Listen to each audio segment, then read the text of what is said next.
TV, Tyrese Halliburton. Oh, man, he is hungry to get to the NBA Finals and maybe hoist the Larry O'Brien Trophy in what is now a very wide open race, especially in the Eastern Conference Finals. The New York Knicks taking on the Indiana Pacers. And, of course, we'll see who they match up there against whoever is going to represent the Western Conference Finals. So we're going to talk about all the action that is available right now, even though there's nothing going down tonight in the NBA. That action will rip back up in the middle of the week, but we will discuss certain bets that are tied to the series. I mean, we're going to work a little live dive in the WNBA. Only one game going on tonight between the Seattle Storm and the Dallas Wings. Under 5 minutes to go in the second quarter right now in that matchup. We'll give you an update, and I'll give you a wager here momentarily as well in another edition of Hoop Scoops. For the reminder, before we try to kiss one off the glass,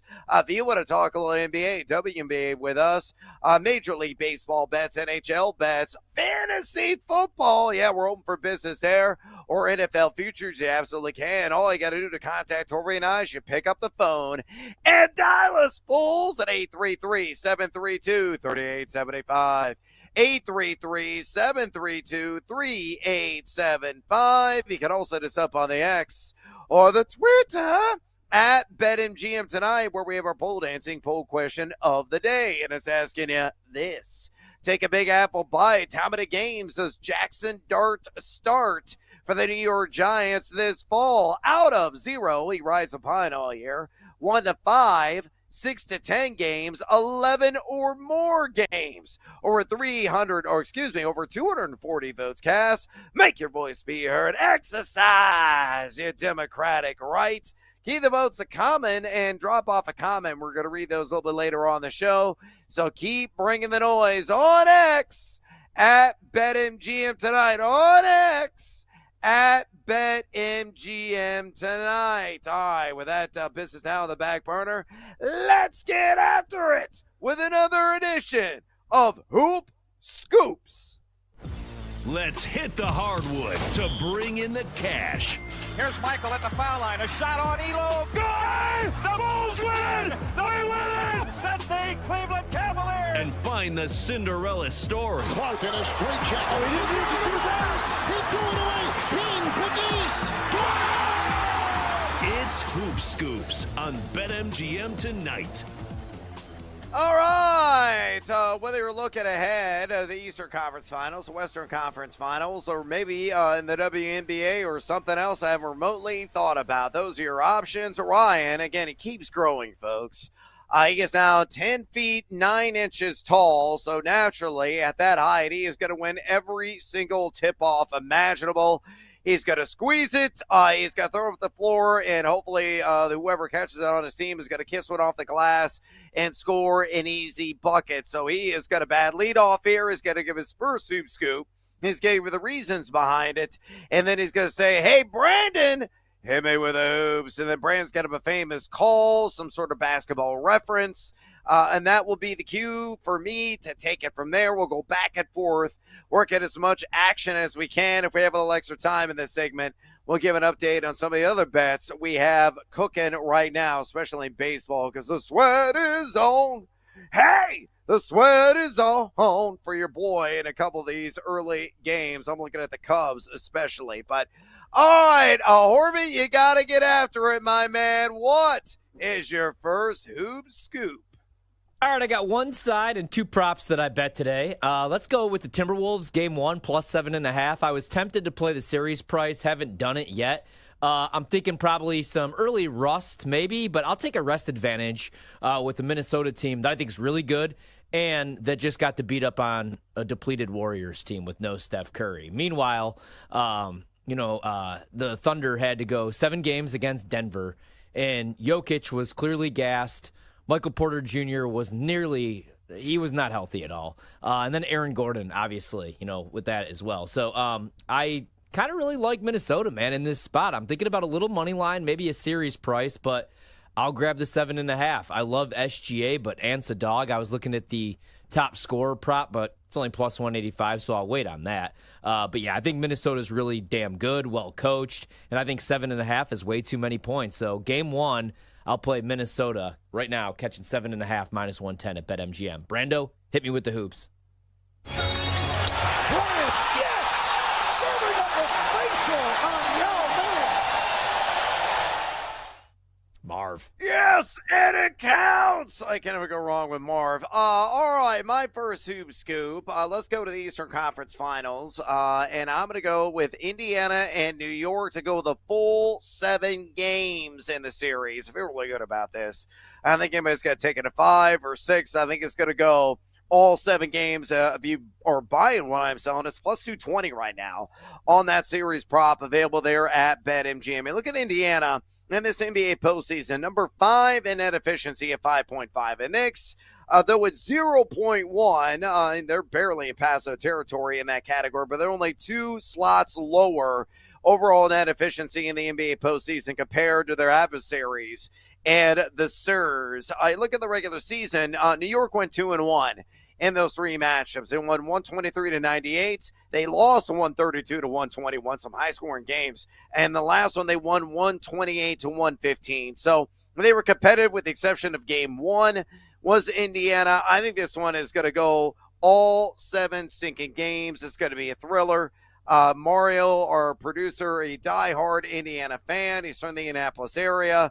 He's already pulling up in the wrong places thinking about this, and we still are a couple of days away from this thing getting, underway, and him maybe living out his dreams and Indiana actually making the NBA Finals. But New York, Indiana, again, I believe, goes 7 games at a plus 220. Brando, hit me with the hoops. 17 seconds from Game 7 or from championship number 6. Jordan, open, Chicago with the lead. Mario's getting a little nervous over here, Brad. Turns out Tyrese Halliburton's going to be at WWE Raw, it looks like, tonight with an announcement. He's also got a new a new T-shirt. Tyrese 317, and Jalen Brunson has his own WWE T-shirt as well. Not liking it. Keep your head on the series. Get off WWE. Yeah. It's fake fighting. Grow up. Get in the film room. Yeah. Game plan. Yeah, you go to the wrestling after you win the championship, yes, right? That's like when Dennis Rodman. Yeah, exactly. I'll be quick here, man. I like Minnesota in the game, and I love Anthony Edwards. I'm not going to bet the points, but I will grab the rebounds. Over 6.5 right now. If you shop around, I've seen it as high as plus 105. BetMGM still has even money. He's won over this number in 7 of 10 playoff games so far, and he's had at least 7 rebounds in all 4 regular season games against the Thunder. He's going to get big minutes, kind of lean under. So I think there's going to be plenty of opportunities. Let's go with the Ant-Man over 6.5 boards, plus 100 for play number 2. Brando, hit me with the hoops. Miller for 3, and he got it. Reggie Miller with a clutch trade Good sign. and a steal. Miller retreats to the three-point line and hits again. Reggie Miller scoring 8 points in the final 32 seconds, taunting Spike Lee and 19,000 at Madison Square Garden. No, nobody can forget that. Reggie Miller just eliciting nightmares in a matter of like 1 minute in that game. All right, let's go to the Knicks, actually. I'm going to go with Jalen Brunson, Chicago's own, to have the most 3-pointers made in the series at plus 250, believe it or not. Halliburton is the front runner in this category at plus 175, but I think Brunson's far and away the better value. Look what Brunson has done from beyond the arc here this NBA postseason. He's averaged 7.6 jacks per game from distance, netting 2.8 per game. That's a respectable 36.3%. In 3 games of the regular season against Indiana, 50% was his rate that he nailed from distance. And you look at as well, in terms of Tyrese Halliburton, Halliburton's only shooting 33.6% this NBA postseason, 5.9 threes per game, so significantly fewer, nearly 2 fewer threes compared to Brunson. A much lower three-point percentage as well. In Indiana, they're giving a 12.9 opponent-made threes per game. That's middle of the pack in terms of what they allow this NBA postseason. But Jalen Brunson, I think, has got to have a hot hand from distance. I believe he nets more threes than any other player in Knicks and Pacers at a plus 250. Brandon, hit me with the hoops. Iverson, bothered by Lou. Iverson. How about that? It steps over Teron Lou. The Sixers by 4. Great call right there. All right, I got a little 2-for-1 special. I'm going to play Cat to be the leading scorer, top point scorer in the series in the Eastern Conference Finals. Right now, BetMGM has that 6-1. I love Jalen Brunson, but he's minus 475. And I'm also going to bet Cat over 22.5 points, minus 115, game 1. He averaged 27.8 points, 11 boards, and 2 assists, 2.7 assists. 18 career games against the Pacers. This season, he's averaged 30. He dropped 40 on him earlier this season, 30 last season, 40 a few years back. I like him to score 30. That sprinkle is plus 340, but I'll be a coward here. Over 22.5 points on Cat, minus 115 for play number 3. Brando, hit me with the hoops. Jay Armstrong, right back. The Bulls can go up 14. Jordan past Petrovic. Whoa! I don't care how good you put English on. It doesn't work, guys. Try it. When you go to the Y tomorrow, try that. Start on one side, throw it up on the other, and see if it goes in the hoop. With no one guarding you. Yeah, my is probably going to be nowhere close to what MJ used to do back in the day Yeah. with those kisses off the glass. All right, my last one. Let's do a live dive. Paige Beckers, you might have heard of her. Hot shot rookie du jour for the Dallas Wings. I say on the live dive, she scores 20 points at a plus 110. She's got 9 points in 13 minutes, 3:15 to go in the first half. Hopefully, she will ignite in the second half and make me some money there in the end. All right, Hoop Scoops in the books. Right now, we got to take a little siesta. When we come back, we're going to go to the NFL with In the News. Stick around. This is BetMGM Tonight on the BetMGM Network. Elizabeth, I'm coming, baby. Don't miss out on the action. If you miss the show, you can listen back on the always free Odyssey app. It's BetMGM Tonight, presented by BetMGM.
From the BetMGM Network, it's time for The Daily Tip. This is like Disneyland for adults. If I wanted to have fun, I was going to go to Disneyland with my kids. With Michael Jenkins. Honestly, you could talk me into just about anything. Like, you want to do shots? All right, let's do shots. You want to put together a 10-leg teaser? Sure, let's put some money on it. In fact, I do a parlay with Champions League soccer and the WNBA. And Chelsea Messenger. Let's try to beat the rest of the network at being degenerates, because maybe, just maybe, we can win in that regard. I do like the idea of a parlay. Hey, Dad, don't forget about me, the dogster. Presented by BetMGM. The sportsbook born in Vegas. Download the app today. Please gamble responsibly. If anyone can be a degenerate, it can be us. And we are up and running on a Tuesday on the BetMGM Network. Good morning. I'm Michael Jenkins. My partner in crime is Chelsea Messenger. Coming up on the show, we'll get started with some news from the NFL and the Eagles re-upping Nick Sirianni, what that means for Philly. Then it's our preview, Game 1, Western Conference Finals. Timberwolves making the trip to Oklahoma City, followed by my streaming corner at 6:40 during the 7 o'clock hour. Our favorite plays today on the Diamond before our old friend Joe Giglio drops by.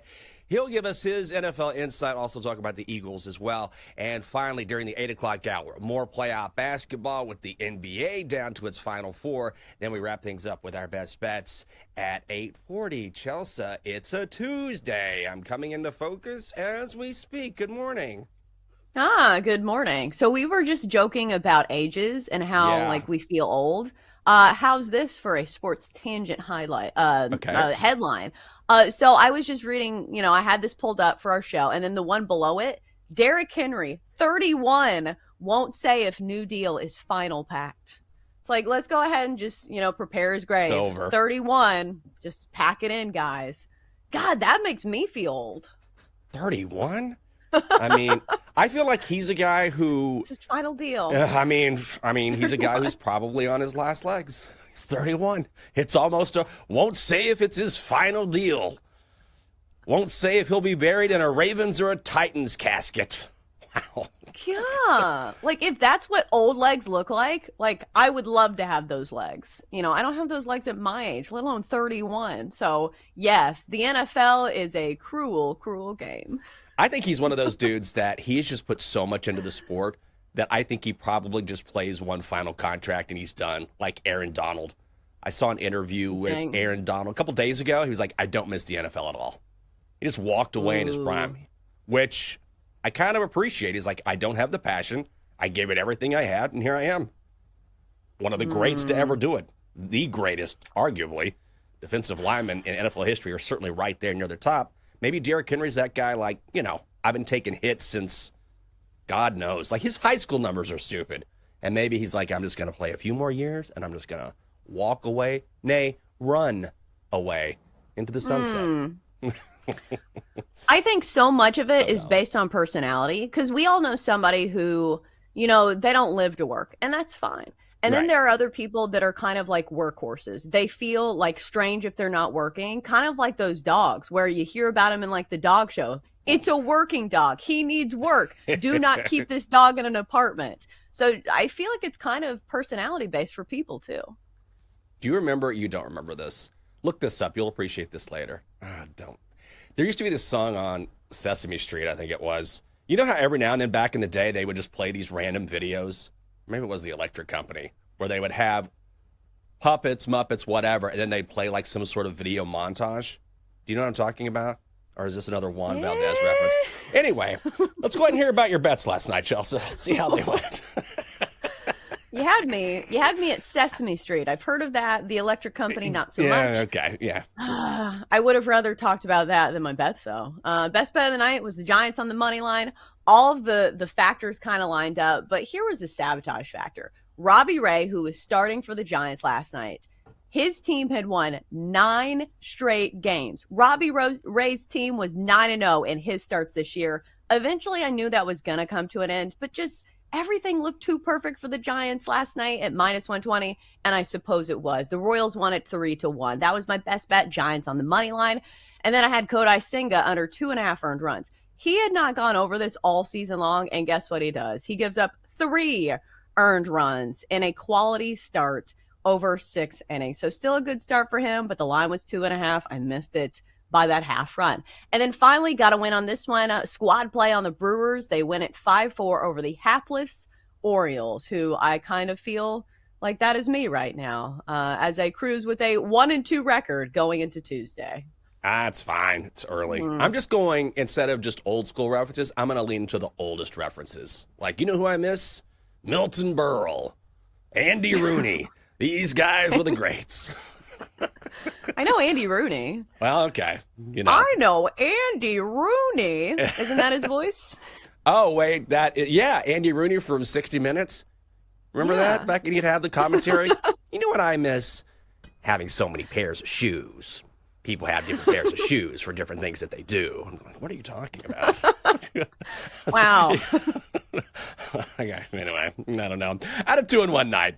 So I was with you on the Brewers. That was a win. I had Cubs Marlins over 8. That was an easy winner. Marlins win 8-7, but I was also a loser on Giants money line. So 2-1 night for this guy. Dogster had the Mets money line against the Red Sox. Boston a winner 3-1. So, again, it's very early in the week. You're 1-2. I'm 2-1. The Donkster 0-1 here on the Daily Tip on the BetMGM Network. It is great to have you with us on a Tuesday. How about some new news from the National Football League? And it is Nick Sirianni signing with the Eagles to a multi-year extension. The term's not disclosed as of yet. But here he is, 48-20 with the Eagles. His winning percentage is the highest ever in the Super Bowl era, 6-3 in the playoffs, 2 Super Bowl appearances. Of course, they are the defending Super Bowl champions as well. Eagles owner Jeffrey Lurie making this statement yesterday. As an organization, we have always strived to create a championship culture of sustained success. I'm excited for what the future holds for the Philadelphia Eagles. The Eagles also hired ex-Jets GM Joe Douglas as part of their scouting department. But this is about Nick Sirianni and leading the Eagles to a world championship. It's weird, too, Chelsea, because wasn't it just last year when the Eagles were sitting there at, 2-2, and he's jawing with the fans during the game, and then they go on this tremendous run? He feels like a guy to me that, look, the results are the results, but he's one of those guys that I don't feel like is beloved by the fans. It's just, if you keep winning, then we're cool with you. Yeah, and doesn't it feel fitting that that's in Philly, that the fans kind of hate him? Because the fans kind of hate everything. That's just kind of what Philly fans do. But you're right. The path to this contract has not been a straight one for, Nick Sirianni. He was a coach that a lot of us kind of, I don't want to say made fun of, but remember that flower metaphor that he used early on his career? He's like, we're like a flower sprouting out of the ground. We're like, what is this guy even talking about?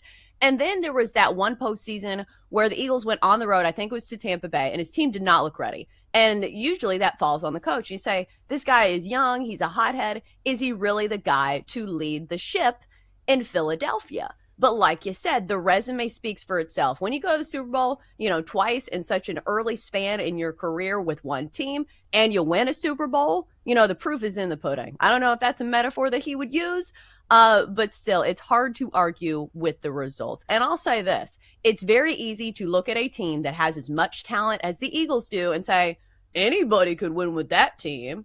Look at all the talent that they have on the Chiefs. Andy Reid didn't win it this year. They've got Patrick Mahomes, who is the best quarterback in the NFL. Travis Kelce, who, even though a little longer in the tooth, is still very good. They've got a great defense. So in the NFL, teams are so good that it's not enough to just have talent. Nick Sirianni certainly deserves some credit. I agree. It's so strange. He's such an interesting dynamic because when you think of the best head coaches in the NFL, like if you were ranking the top 5 head coaches, you would say, Andy Reid, Sean McVay, John Harbaugh. Let's see, who else? Maybe Dan Campbell. Another Harbaugh up there. Dan Campbell. But would you work in Sirianni? You might not, but you probably have to, right? I mean, 2 Super Bowls in 3 years. I think you're exactly right, where when you look at him, you say, well, anybody could win with that team. But you know what? That's what good teams do. They have coaches who lead them to victory. So what is he supposed to do? And here's the thing. You're in a no-win situation where if he wins, it's, you had 2 of the best lines in all of football. You have Saquon. You probably have more talent than anyone in the NFL. You should win. And so when you do, you don't get proper credit. And then when you lose, people say, well, why aren't you winning? You have all this talent. So he's kind of in a precarious spot where no matter what, he's not going to get his due credit. But at the end of the day, a championship is a championship, and 2 Super Bowls in 3 years speaks for itself. Yeah, and now they have some stability too, because he was on, I believe, the last year of his first deal. So now this is a new deal, and of course they don't tell us any of the terms, which is fun. But good news certainly for the Eagles to provide that stability moving forward, and a good reward for a head coach that certainly deserves it. Eagles are the favorites to repeated Super Bowl champions at plus 650. The Ravens just behind at 7-1, followed by the Bills at plus 750. To win the NFC East, the Eagles are minus 150. I know Denton can help me with this. What is the stat where there has not been a repeat champion in the NFC East in like 20-something years? Every year since 2003, there has not been a repeat champion in the NFC East. That's wild. One of the most absurd stats in the NFL. It is absurd. Think about that. 2+ decades. That means it's time for the Washington Commanders. That's what that means. Oh. Oh. But the crazy thing about trends is that eventually they all come to an end. Like I was just talking about, like with my Robbie Ray one. So Yeah, I don't true. know as much as I want to root for the Commanders. And here's the thing. You don't necessarily have to win the division crown or, the division crown in order to win a Super Bowl. You can be one of those teams that comes through the That's true. postseason. Like, oh, we'll do it on the road. Who cares? We've got Jaden Daniels. That's true. You never know. You never know. It is a wild stat to think about, especially in this division when you've had so many good teams and some bad teams over the years that at least one of those teams has not had a season where they have repeated. But again, if you want the Eagles and think they are going to break that trend, they are sitting there as the favorites at $1.50. Before we go to break, how about a little Major League Baseball to talk about? And Juan Soto, I want to get your take because, as we know on this show, you're the baseball gal. I'm the old guy. Why isn't the show called The Baseball Gal and the Old Guy? We'll just rebrand it. We'll do that. So Juan Soto over the weekend in the Subway Series, 1 for 10, no long balls, 0 RBI, 4 walks. For the year, he's batting .246, has 8 home runs, 20 RBI in 46 games. He is 20-1 to win National League MVP. So, disappointing series. That's baseball. Is it too early to ask whether or not he's living up to his contract? 46 games in? Yes, I believe so. We are sitting in the month of May, and here's the thing. You signed this guy to be a postseason hero, not a hero in the month of May. So baseball is a long sample size sport. I believe you probably need to wait and cool your jets. I would say in the meantime, like the disappointing thing is saying, hey, maybe you need to hustle out of the batter box. When you hit something off the green monster, that's a problem. You could have Yes. legged out a double in that Subway Series. Or no, it was the game against the Red Sox. I think that was last night. But as far as like early returns go, it's not like he's hitting $140 or something. Like Right. he's still having a good season. It's just you look at one series and obviously it's a big one against the Yankees. But still, it's one series. Like, come on, man. We've had look conversely at Aaron Judge and how good of regular seasons that he has had. But when the postseason rolls around and he strikes bases loaded, that's when people get really angry and, deservedly so, because that is your guy that's supposed to shine in the biggest of moments. Yeah, Juan Soto's hitting .246 this year. So let's, wait till at least October till we get our pitchforks. Exactly. And also, every great player in Major League Baseball, I don't even want to say he's slumping. That's not even true. I'm just saying that every player in Major League Baseball goes through spells. I mean, would it stun you in a month if we're talking about how Juan Soto has been on a tear for the past few weeks? No, not at all. It's way early. So I understand when you pay a guy this much money, you want immediate returns. But like you were saying, it's not like he's struggling above the Mendoza line and he has like 1 long ball on the season. He's doing just fine. The Mets are fine.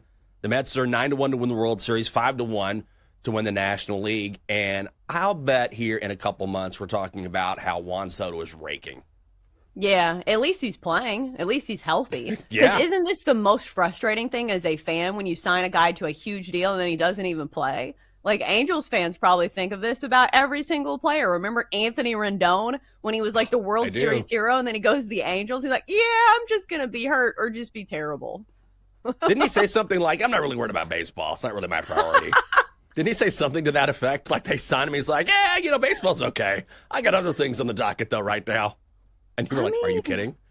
That feels like every player on the Angels. Like Mike Trout's never playing. And I'm not saying that's a mental thing. It's just like he's always hurt. The Angels are cursed. Oh, the Angels.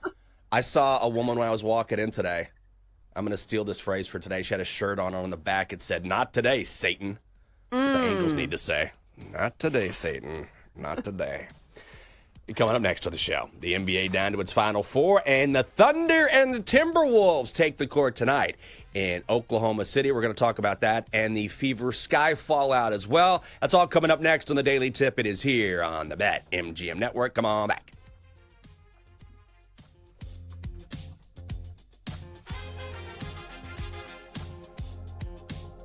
Chelsea and Jenks will be right back on the Daily Tip on the BetMGM Network. Download the app today. Please gamble responsibly.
Welcome back to the Daily Tip, presented by BetMGM, the sportsbook born in Vegas. Download the app today with Michael Jenkins and Chelsea Messenger on the BetMGM network. Welcome back. The Daily Tip on the BetMGM network. Hope you're having a great morning. Thanks for being with us.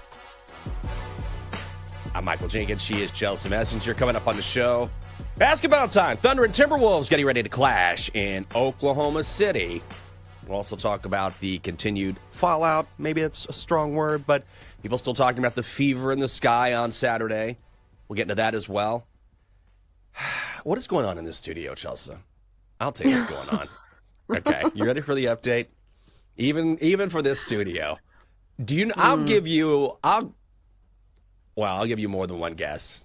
I won't make you guess forever. Do you know what I noticed yesterday? We've talked about how there's always kind of food left around. I noticed there's a couple almonds rolling around the floor today. But guess what has made an appearance just to my right? And this is a real banger. This is national championship material. Go ahead. Take a guess. Do you want me to guess? Yeah. Ooh. Can I ask for hints? Is Yes, it a absolutely. fruit or a vegetable? It is not, stunningly, not a piece of food. What? Yeah. That was going to we're- be all of my guesses, was like types of food. I was going to say French fry. I was going to say mashed potato piece. Mhm. I was going to say bacon. Usually it's something greasy, but something not food related. I'm out of guesses. Well, how would you feel about a used dirty Band-Aid on the floor? Oh. Oh, yeah. Ba-ba-ba-dum. Bow. Dirty Band-Aid. There's a dirty Band-Aid. Now, I will come in and I'll grab a napkin. I'll be like, all right, let me pick up these nuts, almonds from the floor. Let me pick up these nuts. Let me pick up these nuts. New intro. That's there we good. go. That's good to say. Fine, I'll do that. I am not touching this dirty Band-Aid. I don't know what's going on here. If I come in next week and I've got rickets or something, is rickets contagious? I don't know. I will say this. This can't be great. What is a dirty Band-Aid? How does a dirty Band-Aid get on the floor? Let me ask a question. What adult wears a Band-Aid? I feel like when you're an adult, you rub some dirt on it and you walk it off. I need a Band-Aid. Do you have an Elmo cut? No. If you're over the age of like 12, you don't need a Band-Aid. Like maybe you take a piece of paper towel, but like who has Band-Aids on them? Like maybe this person has kids. I don't know. Jenks, when's the last time you used a Band-Aid for a minor cut? And your man card is riding on this. An actual Band-Aid? I had to use a Band-Aid probably a couple months ago for like a day because Bijou, our cat, Bijou has, and I'm not exaggerating, his front claws are razor sharp. So if you don't cut those on a regular basis, when he's playing, he's got his little paws and he's playing with you. If he gets you, like it's like a razor going across your skin. So he cut my finger from end to end. Like it was wide open and bleeding everywhere. I just had to have a Band-Aid to stop the bleeding for a day.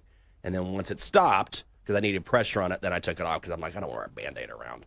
So I don't know if I get excused for that or not. But normally I have a cut. I don't put on a Band-Aid. Like I hate it when, you know, you get your blood taken or something, and then they'll wrap that whatever, the cotton ball around your elbow or whatever. And I'm like, get rid of this as soon as possible. But it's been a while since I wore a Band-Aid for an extended period of time.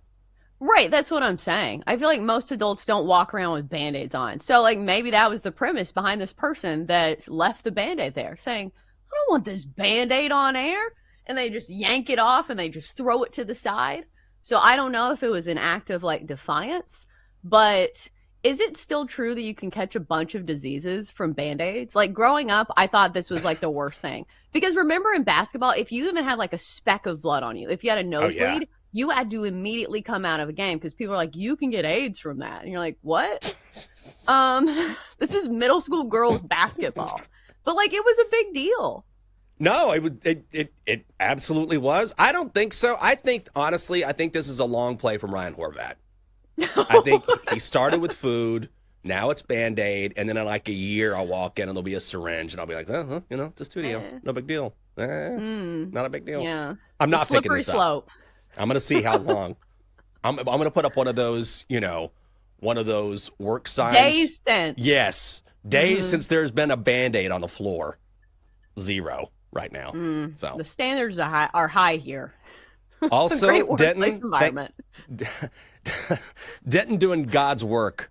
He has Googled, and you cannot catch diseases from Band-Aids. Well, good. Wow.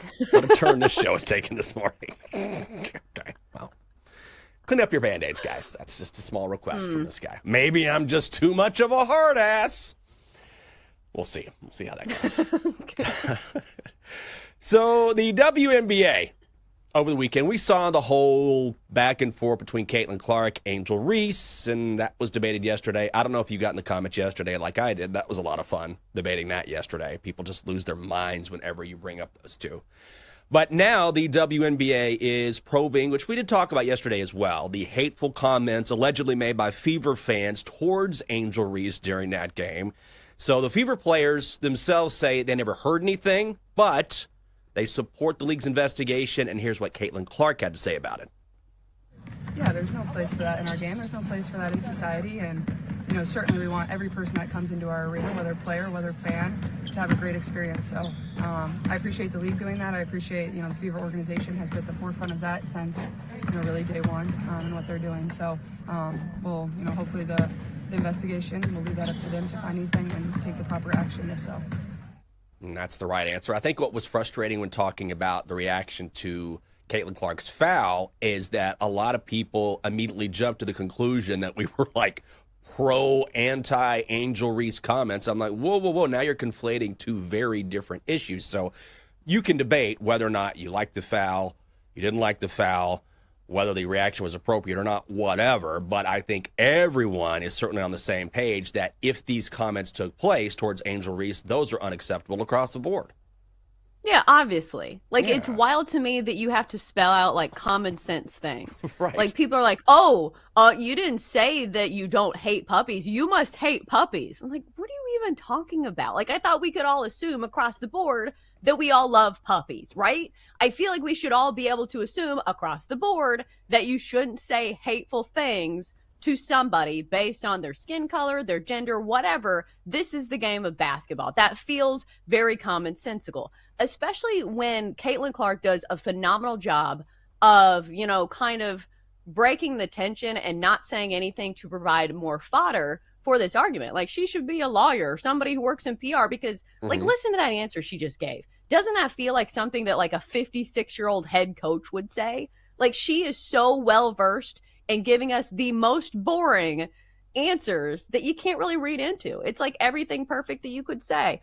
So back to my original point, people are overblowing this, of course. Neither of the girls feel this particular foul was something that we should dwell on. So maybe we should take their advice and move on. Yeah, one more thought on that. No, I agree with you. It's at the end of the day, they both agreed it's not that big of a deal. It's a basketball play. Let's move forward like you were saying, so let's move forward. Fever hosting the Dream tonight, by the way. I will be on that game. I like the Fever. I'm going to find a way to mix it into our best bets. I like it, the Fever. We're an Indiana win tonight. We also have Game 1, Western Conference Finals in Oklahoma City. Listen to this via TickPick. If you want tickets for Game 1 of the Western Conference Finals in Oklahoma City, it'll cost you $170. Not cheap. Doable. Not cheap. The cheapest ticket for the Eastern Conference Finals at Madison Square Garden, $671. Just yipes. I'll go watch the Thunder and the Timberwolves instead. And we get that tonight. Thunder laying 7.5. The Thunder are minus 325. The Timberwolves are plus 260. Your total is 216.5. So that has gone up from 214.5, which we saw on the board yesterday. The series price, if you're curious, the Thunder minus 350, Timberwolves plus 280.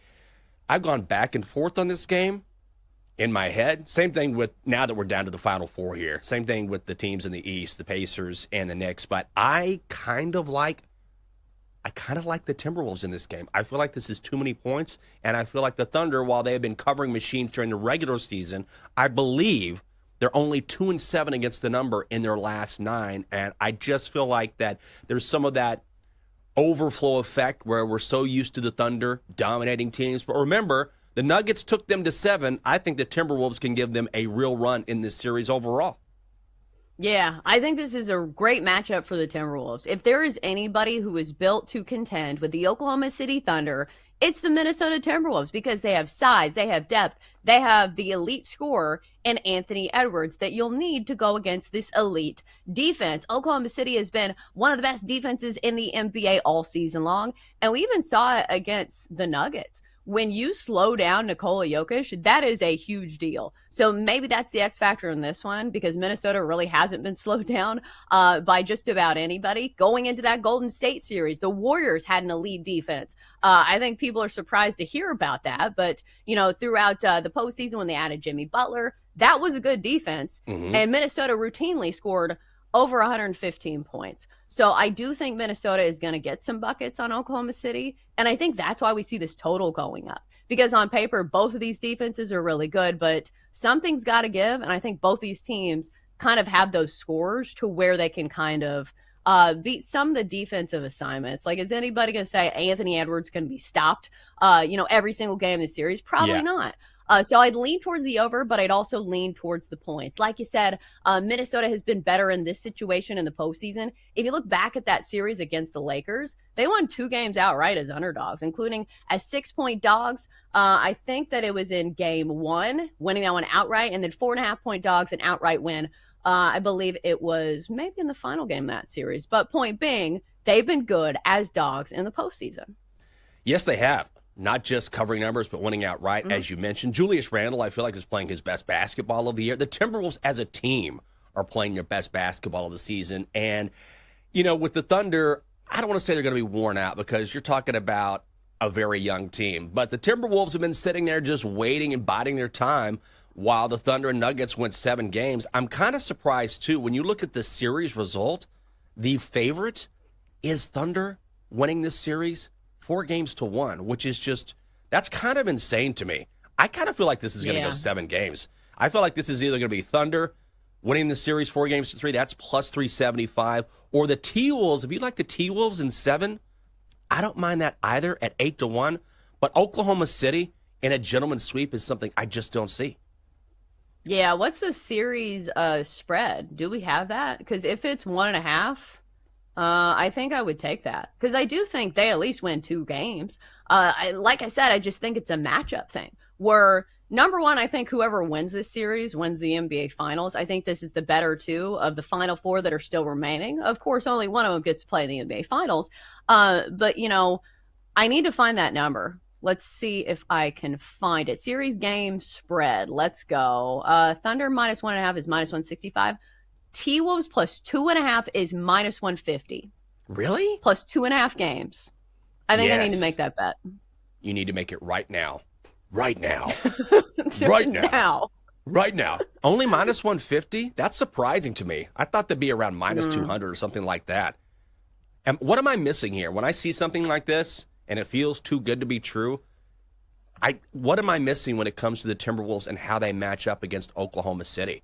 Because if you remember over the past couple of seasons, you know who has owned Denver? Minnesota has. And that, the whole transitive property thing, which is, okay, the Timberwolves are better than the Nuggets. That means they'll be better than the Nuggets were against Oklahoma City. That's not necessarily the case. Like, that's kind of a jump that you don't want to make. You see that in football all the time because individual matchups matter. But I do feel like the Timberwolves can at least get a couple here. Yeah, and I think a lot of this number is based on the regular season because we've seen these numbers kind of inflated for Oklahoma City throughout the playoffs, and you mentioned it. Like, they covered, once, twice in the Denver series? That's a lot of L's I'm seeing when it comes to covering the number in the postseason. What did you say? They're 2-7 against the spread in their last 9? Yeah. Something like that. So that's the thing. I just think the numbers have been a little too high for Oklahoma City, a team that is great at blowing out teams in the regular season. But remember, this is not, the lowest of the low. And I'm not saying that about Oklahoma City. I'm just saying that the way that these teams are playing right now, like you said, Minnesota has found its groove and they're playing their best basketball of the season. So I think some of these lines are a little stale. So I think I would lean towards Minnesota. I think the value is on Minnesota. That's maybe the better word. Yeah, I think that's exactly the way to put it. Like, I'm stunned. I thought, okay, Oklahoma City minus 5.5, 6.5, but 7.5, this just seems like a regular season number where you're just not taking into account what we've seen over the past few games. So I'm kind of like you. I think I would leave Minnesota here. Don't know if it's going to make the card for me because NBA can be a little dicey this time of year, but I'm like you. I'm with Minnesota and the points. Coming up next on the show, it is a Tuesday, so before we find any more random Band-Aids laying around the office, we'll tell you what we've been watching. That's right, my streaming corner is coming up next. This is the Daily Tip on the BetMGM Network on a Tuesday. Stay right there.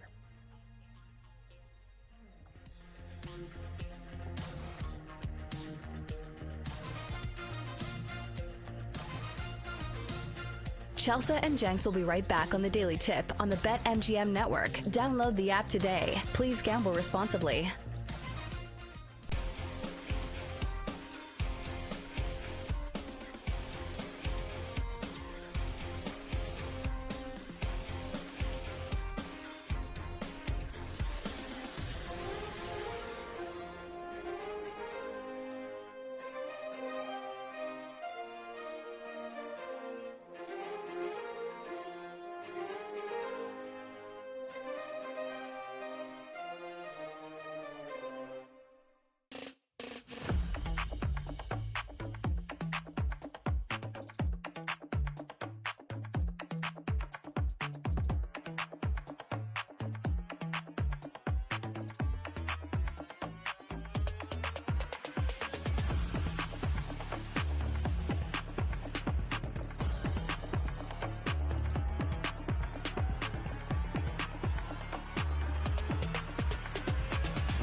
Let's get back to the Daily Tip with Chelsea Messenger and Michael Jenkins on the BetMGM Network. Presented by BetMGM, the sportsbook born in Vegas. Download the app today.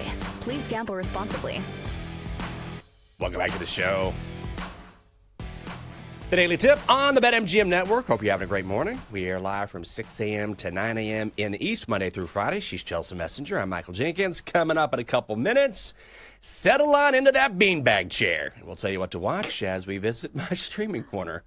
Didn't you used to have a beanbag chair? Don't you have a beanbag chair? Or am I just making that up? I don't think that we have one. No, we don't. We have some sleeping bags. We have some mermaid tails that you can wear while they're kind of sleeping bags, but not an actual beanbag chair. Waiting to add that one to my collection. Oh, that sounds nice. I want to do that. Maybe add that to the office so I can just settle in a beanbag chair, watch some sports. I feel like beanbag chairs are totally underrated. But then when you get older, like how can you justify having one as an adult? I think that's the problem. Like I've seen the inside of your house via Instagram. It wouldn't fit the motif. You have a very nice place. Like it's decorated beautifully. So it'd be funny if like you scanned around the house and then there was just like a beanbag chair. A tie-dye beanbag chair. That would Yes. really fit the mold of my house. But Jenks, as a fellow old person, and I'm calling myself old too, beanbag chairs are all fun and games until you have to get up. Wow. When's the last time you got out of a beanbag chair? It's not fun. I had trouble getting out of the lift this morning. You're like, oh, God. Yeah, you know, you got to have something to keep the spine straight. No, I have not tried to get out of a beanbag chair in a long time.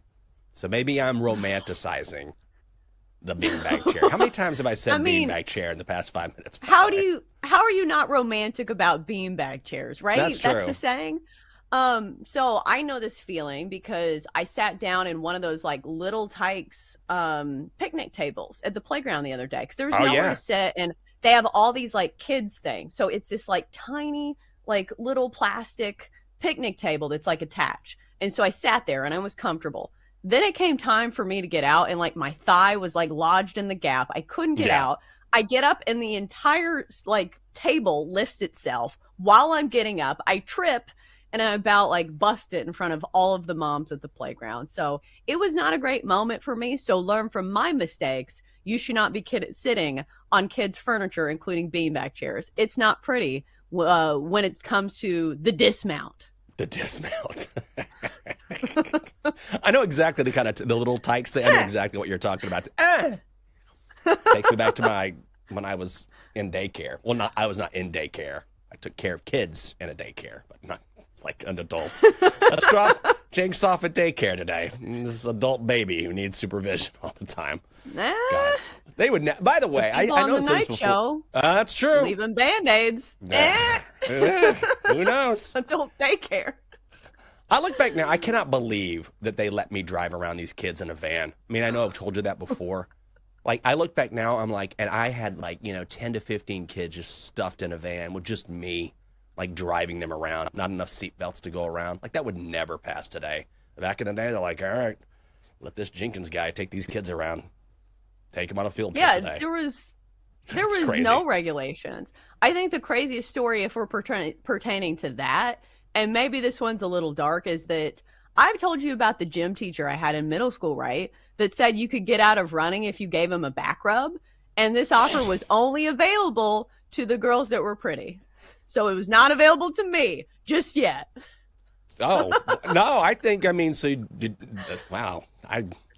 So many things there. A lot to unpack there. There's a lot to unpack there. I think I'm going to sway to the left there. My God. Well, I'm glad that he didn't work out a knot or anything. That's good. That's good that you stayed away from the old back rub of the gym teacher. That's a good thing. Whew. Okay. Well, streaming corner time. How about that? So, can I just say one thing? I was going to go back and forth. Too. Oh, wait. Oh, I have to wait for the sounder. We have a sounder. Double D. It's time for the streaming corner. It's time for the What are you watching? We enter Jenks Streaming Corner, where Jenks and Chelsea tell you what should and should not be streaming here on the Daily Tip. What are you watching? Poor Double D. He reminds me every single week during the break, don't forget about the sound. Don't forget about the sounder. What do I do every week? I forget about the sounder. Sorry, Double D. It's beautiful. You didn't. We got it. We got it. Got it done. Can I just, we have a whine about it Wednesday. Maybe I'll save this. You know what? I will save this. I was going to whine about something streaming related. Okay, I'm going to save this. No, do it now. Okay. You teased it. Now you got to say it. I'm just saying, when I'm watching Dateline and they have a new woman on there who's very good, but she asks questions. This is the journalist in me. Like, a parent will have a child who was murdered, and she will ask, was that tough dealing with that? I'm like, of course it was. I'm like, maybe ask how difficult was it? Because obviously it was difficult. Like, I just want to throw something at the TV. Catherine's like, honey, like, was it difficult losing your husband? Yes. Yes, it was. He was murdered. We'd been married for 6 months. I'm laughing. Ask it differently. Oh, my God. I'm like, what are you doing on Dateline? It drives me crazy. And, of course, the answer is, yes, it was very difficult. Like, no. Oh, my God. Spin zone. Let me ask you if you've ever done this. Have you ever asked a stupid question to get a certain answer? Because I have found that sometimes these actually warrant very good answers. Do you get what I'm saying? Because, like, listen to that reaction that it just got out of you. Like, imagine if you were somebody who was in this position. Was it tough? And then you record their response, and that's going to be gold because it's going to channel their passion. Do you understand what I'm saying here? Yes. That maybe, number one, maybe she's an idiot that doesn't know how to ask questions. Or number two, she is pushing buttons. The thing is, I don't think she's pushing buttons because you're dealing with people who are so grief-stricken. They're not even thinking about, like, they're just so overwhelmed with grief that you could say anything. And, of course, the answer is going to be, I'm devastated. I lost someone unexpectedly. The way that it's phrased is the answer is always yes. So, it's just a subtle shift in, well, how difficult was this? Like, let me know or give me an idea of what that process was like for you, for those who haven't experienced. Like, there's so many different ways to go about phrasing a question like that. Like, was it tough? Yes. Or people that say, talk about the game. Oh, like, don't ever say talk about. That's how you make a journalist mad. That's another one. Talk about your most recent round where you went to. I saw that over the weekend at the PGA. Talk about. That's another one. Oh, my God. Whew, man. I should have saved your favorite show. Yeah, talk about your favorite show. Talk about the streaming corner. Okay, so I just started watching last night. Super intense, but really good. American Manhunt, Osama bin Laden. So I know it's a very serious topic, but it's on Netflix. I believe it's number 1 or number 2 as far as the series being streamed right now. I mean, from the jump, the lovely Catherine and I were like, all right, let's take a break from murder and watch a little bit something different. We both decided this would be a really interesting documentary. So, I mean, this is one of the best. It was one of the best introductions that I've ever seen to any sort of series. And I'm not talking about the actual, like the preview or anything like that, like the trailer, where, sometimes they'll give you like a 2 or 3 minute intro and then start the actual show. And I mean, the first 5 minutes, we were just like riveted, and it was so intense. And by the end of the first episode, I was like, I'm kind of worn out. Like, that was incredibly intense, as you might imagine, because it goes through 9/11 and then the hunt for Osama bin Laden afterwards. But you get some really interesting insight, some fascinating insight about how that went down, the decision-making process, why it didn't work initially, and then eventually why it did. So, again, I'm only 1 episode in, but based on that first episode, highly recommend. Very, very, you got to be ready for it, but very good. It's on Netflix. So let me get this straight. You took a break from murder, and then you're like, hey, let's pivot to the manhunt of Osama bin Laden, because that's going to be a lighter topic. Yeah. Like, what? Yeah. Tonight we're going to watch Bean Bags. Bring them back. Like, this should be fun. Bean Bags. Fun for everyone. Sounds like a fun show. Yeah. I feel like ABC would pick that up, like right after Wipeout. It's Bean Bags, hosted by Alfonso Ribeiro, or whatever his name is, Carlton. Oh, yeah, I did pivot into something even harder. Well, tomorrow, guess what? America's most famous serial killers. Let's do that. What are you watching? Probably something a little more lighthearted. Can I ask you something first? Do you watch Wipeout? Like, what's the clientele for people who watch Wipeout? Clearly, it's a very popular show. And Yeah. I'll sit there and watch it if it's on at like a bar or something. But I don't think I've ever been like, oh my God, it's Wednesday at 7, 8 Central or whatever, and I need to turn on Wipeout. Do you understand like the genre of shows that I'm talking about? Like Yes. the shows that are completely mindless. Do you ever watch them? Sometimes, yeah. Like sometimes it's nice to, just not have to think about anything, and just be like, I mean, that's what Catherine will do. What was she watching yesterday? Oh, God. Love Hotel on Peacock or something. Oh, God. Yeah. I was like, honey, what is this? She's like, oh, they're different housewives. And I was like, I'm done. Check that. I was like, the end. That's okay. You enjoy.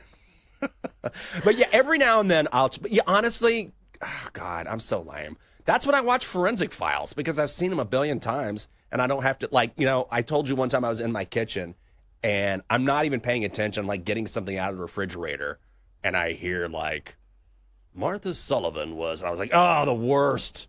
I'm like, I remember this one.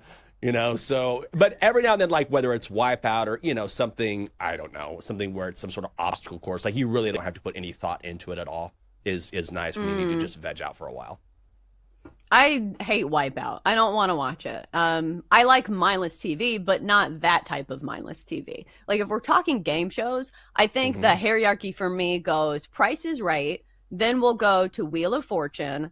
Jeopardy's a little too look down their nose at you. Oh, yeah. So I'm not a Jeopardy fan because it's always like, oh, that's wrong. You got it wrong. You're an idiot. And it's like, well, this person graduated from MIT.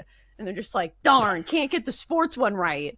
Because that's the frustrating thing. They have like all these really hard ones. And then when it comes to sports, all these people are idiots. That's the funniest part of Jeopardy.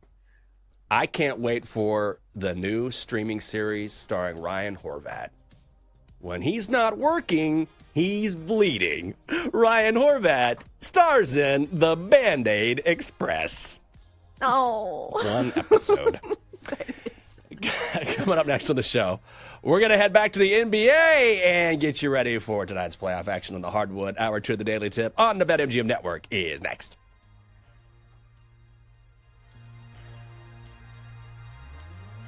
Chelsea and Jenks will be right back on the Daily Tip on the BetMGM Network. Download the app today. Please gamble responsibly.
Network. It's time for The Daily Tip This is like Disneyland for adults. If I wanted to have fun, I was going to go to Disneyland with my kids. with Michael Jenkins. Honestly, you could talk me into just about anything. Like, you want to do shots? All right, let's do shots. You want to put together a 10-leg teaser? Sure, let's put some money on it. In fact, I do a parlay with Champions League Soccer and the WNBA. And Chelsea Messenger. Let's try to beat the rest of the network at being degenerates, because maybe, just maybe, we can win in that regard. I do like the idea of a parlay. Hey, Dad, don't forget about me, the Donkster. Presented by BetMGM. The sportsbook born in Vegas. Download the app today. Please gamble responsibly. If anyone can be a degenerate, it can be us. Top of the hour here on the Daily Tip, presented by BetMGM. Over the next hour, we will span the wide world of sports and sports betting. We do it all here on the BetMGM network. We'll start in this segment by previewing the Western Conference Finals Game 1. Can the Timberwolves continue to be great as underdogs, or do the Thunder continue to roll? And I promise I won't make too many more puns off of the mascots of both of those teams. This is not the local news. At 7:20, we go on to our daily baseball bets. At 7:40, our former coworker, Joe Giglio, stops by to talk all things Eagles, including Nick Sirianni's new deal. That's all next within the hour on the Daily Tip.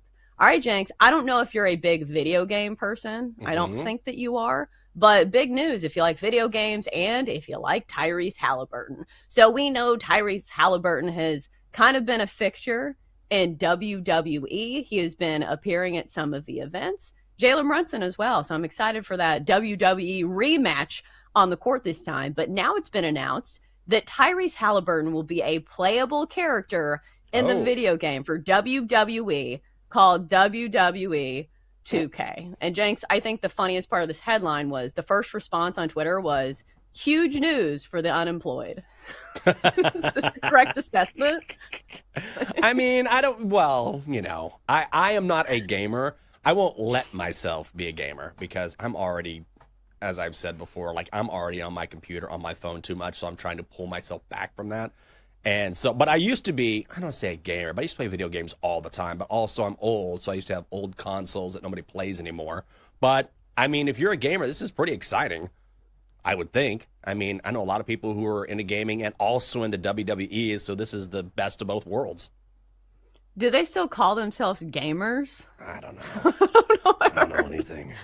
I'm a gamer. I feel like it's streamer now. Don't they like stream things? Like, because it's not just like gaming. It's like people like to stream themselves playing video games. So I don't know if that's built into the identity, if that's something different entirely. I wouldn't know, because I am employed and I don't play video games. But I know people that are employed and do. We've got a setup right over here behind my screen where my husband plays video games. He does not play the WWE.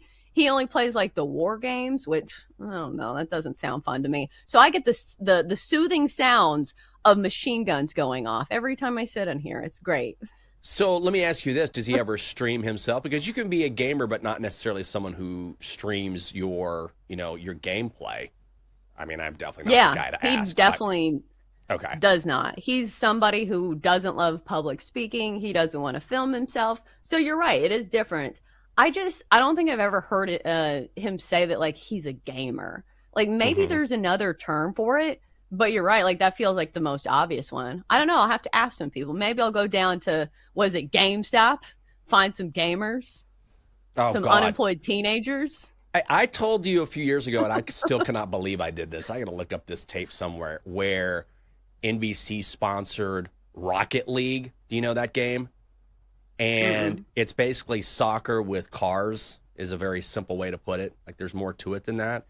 And they were holding a national tournament for Rocket League. And they were like, we want you to be the sidelines guy. I was like, what? They're like, yeah, we're going to send you to Chicago for the regional finals. And we want you to interview the gamers after each game. And I'm like, I don't even know. I swear to God, that's the first time in my life I sat down in front of a computer and I was like, what is Rocket League?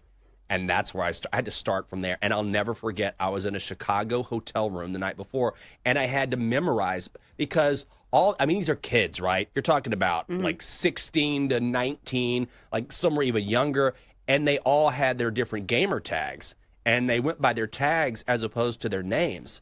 So I'm like, and of course these tag names are just wild. They've got like numbers and all sorts of phrases. And then so I'm spending the night before doing all this work memorizing these gamer tags, and then I didn't realize the next day half of the contestants just changed their tags for the event. Oh my God. You know what's not fun? Asking questions about what you saw in a video game that you learned about a month earlier. I figured it out, and that was probably the most challenging thing I've ever done in my life. Some days at work feel like work, even if you're covering video games. That sounds absolutely miserable for anybody over the age of 18. So I feel you there, Jenks. Maybe Anthony Edwards' gamer tag would be Legend Killer, or at least that's the one that a lot of people have bestowed upon him. Can he do it again as his Timberwolves take on the Thunder in the Western Conference Finals? So tonight's game one, Thunder laying 7.5, total of 214.5. If you're looking for the series price, the Thunder are big favorites here, minus 350. T-Wolves plus 280. So I think both of us kind of balked at these prices a little bit. They feel a little steep going against a team in the Timberwolves who has been playing their best basketball of the entire season. They have been on, a kill spree, it feels like, of all of the legends in the NBA, taking down the Lakers and LeBron James and Luka Doncic. Then they go on to Golden State, and obviously Steph Curry is not there. But still, it's a quality series win. So now they face an Oklahoma City team that's been an absolute wagon, but it did take them 7 games to take down the Nuggets. So, Jenks, your initial read on this game, what stood out to you? Can I just say very quickly that didn't put this in the chat? I'm here with Doughboy69. Doughboy, walk me through your performance. That's exactly what that was like. Bravo, sir. I was like, I got to get this out there. That was so good. Well, what I think this is too many points, and I think Doughboy69 would agree with me, frankly, if he were here to walk us through his performance and what he expects tonight. But ultimately, I feel like this number is based on what we saw during the regular season, when I believe it was the Thunder and the Cavaliers were the best covering teams during the year. And yet we haven't seen those lines adjust, at least in my view, during the postseason. All this seems like it's based on what we saw before the playoffs got underway. I mean, Oklahoma City is 2-7 against the number in their last 9. So that's completely the opposite of what we saw before the postseason started. And the Nuggets gave them a series. Remember, it went 7 games, and I feel like Minnesota matches up really well with the Thunder. I still feel like we're not giving Minnesota credit for how they've looked at the end of the season, where they haven't just been covering, they've been winning outright. This is a deep team as well. And then you've got a guy in Ant Edwards who can go shot for shot with SGA. So I understand why the Thunder are favored. Certainly, they're favored to win this series, number 1 seed in the West, all of that. But 7.5 points, when you're talking about the Western Conference Finals, just seems like way too many for me. Yeah, strictly from a numbers perspective, that's not an opinion. That's a fact. Like, if you look at it, and like you said, they're 2-7 against the number in their last 9 throughout the postseason. And they even have 3 outright losses when favored by more than 2 possessions. 5.5 point favorites against Denver 2 games ago, lost that one outright. 6-point favorites against Denver in one of those games, lost that one outright. 10.5 point favorites in game 1 against the Nuggets. I remember that game because I was on the Thunder. So the Thunder are the fresher team. They have the fresher legs. And then they lose that game outright. So that's the other angle. Maybe we look at in this one, even though I think it would benefit Minnesota. Minnesota is going to be the fresher team because obviously they made quick work of the Warriors. Meanwhile, Oklahoma City had to, claw and fight their way out of that Nuggets series. So it feels like too many points. Is it going to shock me if Oklahoma City wins a game at home and they do it handily? Probably not. But if I'm betting on it, I'm still leaning on Minnesota, especially when we think points could be at a premium. Because 216 is a pretty low total. Like, this one's gone up a couple points. I think some people are kind of banking on this to have some more points. But this has been 2 of the best offenses in all of basketball. So, something has to give. I just think that it's not going to be a blowout, especially when Minnesota has had so much time to prepare for this game. Yeah, I think so as well. And I know there's always that debate, well, they're going to be rusty. I don't think so. I think Timberwolves are going to benefit from this rest, and they'll benefit from maybe the extra preparation because they probably had extra time to get ready for both teams, depending on who they thought or who might come out of the West. And look, the Thunder have young legs. This is a very young team. It's a deep team as well, so I don't think they're going to be that affected. But still, if you're looking for even a smaller edge, then I feel like you give it to the Timberwolves because, look, it's been easy work for Minnesota thus far. It just has. And they are one of the few teams that I think maybe they're not as deep as the Thunder, but they can go pretty deep as well, which a lot of teams can't match that. That was really the problem with the Nuggets, right? Especially in Game 7 when Aaron Gordon was playing and he had that grade 2 hamstring issue, so he wasn't 100%. They're an older team anyway. Minnesota doesn't have those issues, and now they're getting Julius Randle at his absolute best. He's playing his best ball this season, so again, I just keep going back to the number and saying, how is this 7.5? What is this based on, and what am I missing? And then I look at the series result prices here, and I cannot believe the Thunder are plus 260 to win in a gentleman's sweep, which is the favorite on the board. Like, maybe I'm missing something here, but when you're talking, even if you take the teams and you put them aside for a second, just numbers only, like 7.5 in a game 1, when you're talking about the 2 best teams or the 2 final teams remaining in the conference, just seems like a massive number. I think this could be close, and honestly, I think Minnesota can grab a game 2 outright. Yeah, I think so as well. I mean, it took the Thunder 7 games to put away a Nuggets team that granted had Nikola Jokic, but it wasn't a deep team. They don't have the depth that Minnesota has. So when you look at series price, I think, or series spread, I should say, I think that's where my bet may lie, is that you can get the Timberwolves getting 2.5 games for minus 150. Like, I think that they can win 2 games in this series.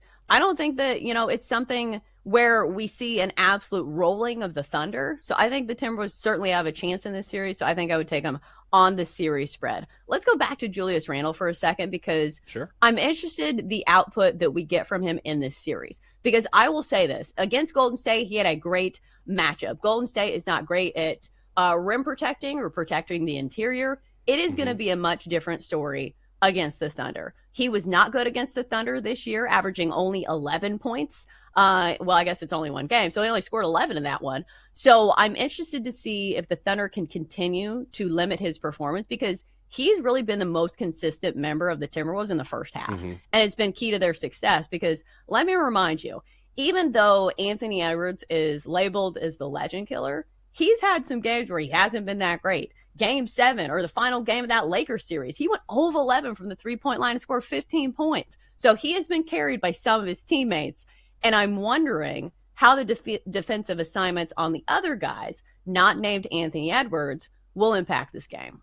I mean, I think that's a really good point. I also think that this could be that series because eventually guys like Anthony Edwards, who are as good as he is, like he'll have that positive regression.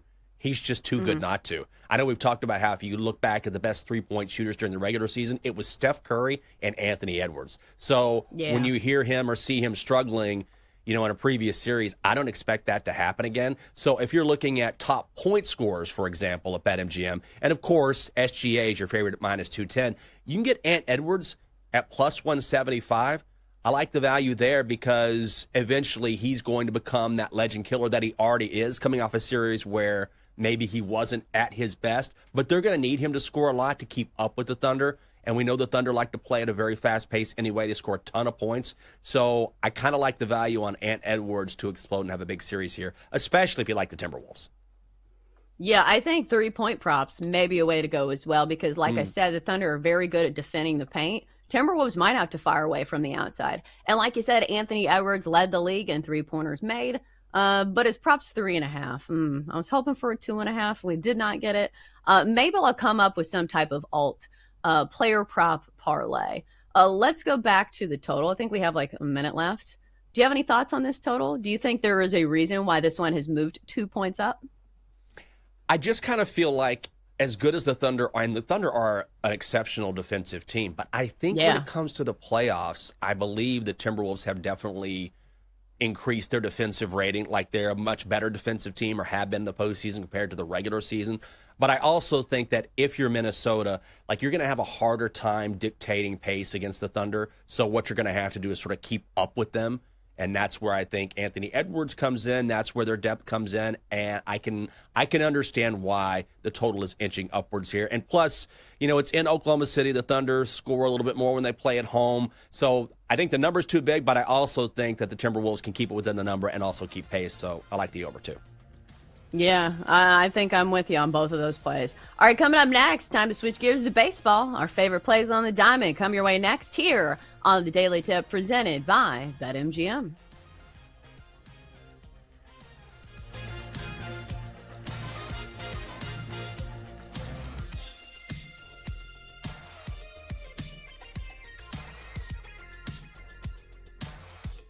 Chelsea and Jenks will be right back on the Daily Tip on the BetMGM network. Download the app today. Please gamble responsibly.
Welcome back to the Daily Tip, presented by BetMGM, the sportsbook born in Vegas. Download the app today with Michael Jenkins and Chelsea Messenger on the BetMGM network.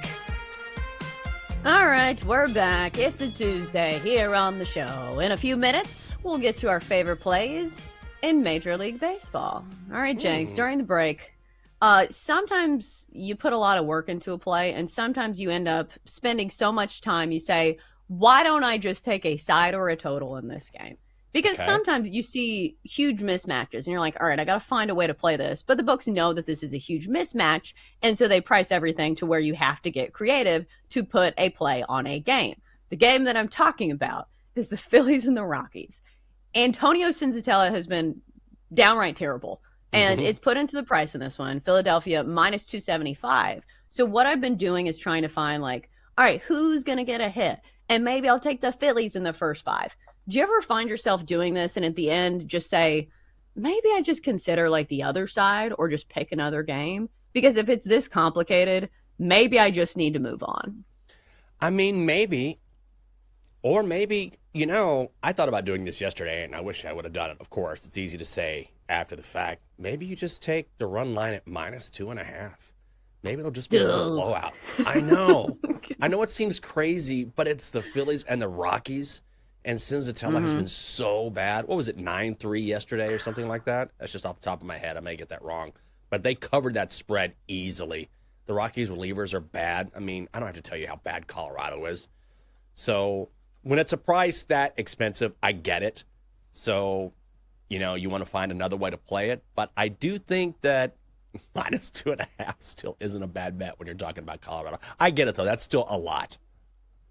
It's just like this is the starter to fade. Like the Rockies are really bad, and Antonio Senzatella, like I didn't fade him last week. I was like, maybe he'll have a good one. No, he gave up 6 earned runs to the Rangers, who are not even as good of an offense as the Phillies. And I'm looking at some of these splits, and again, like I'm reading into the numbers here and trying to find something that works.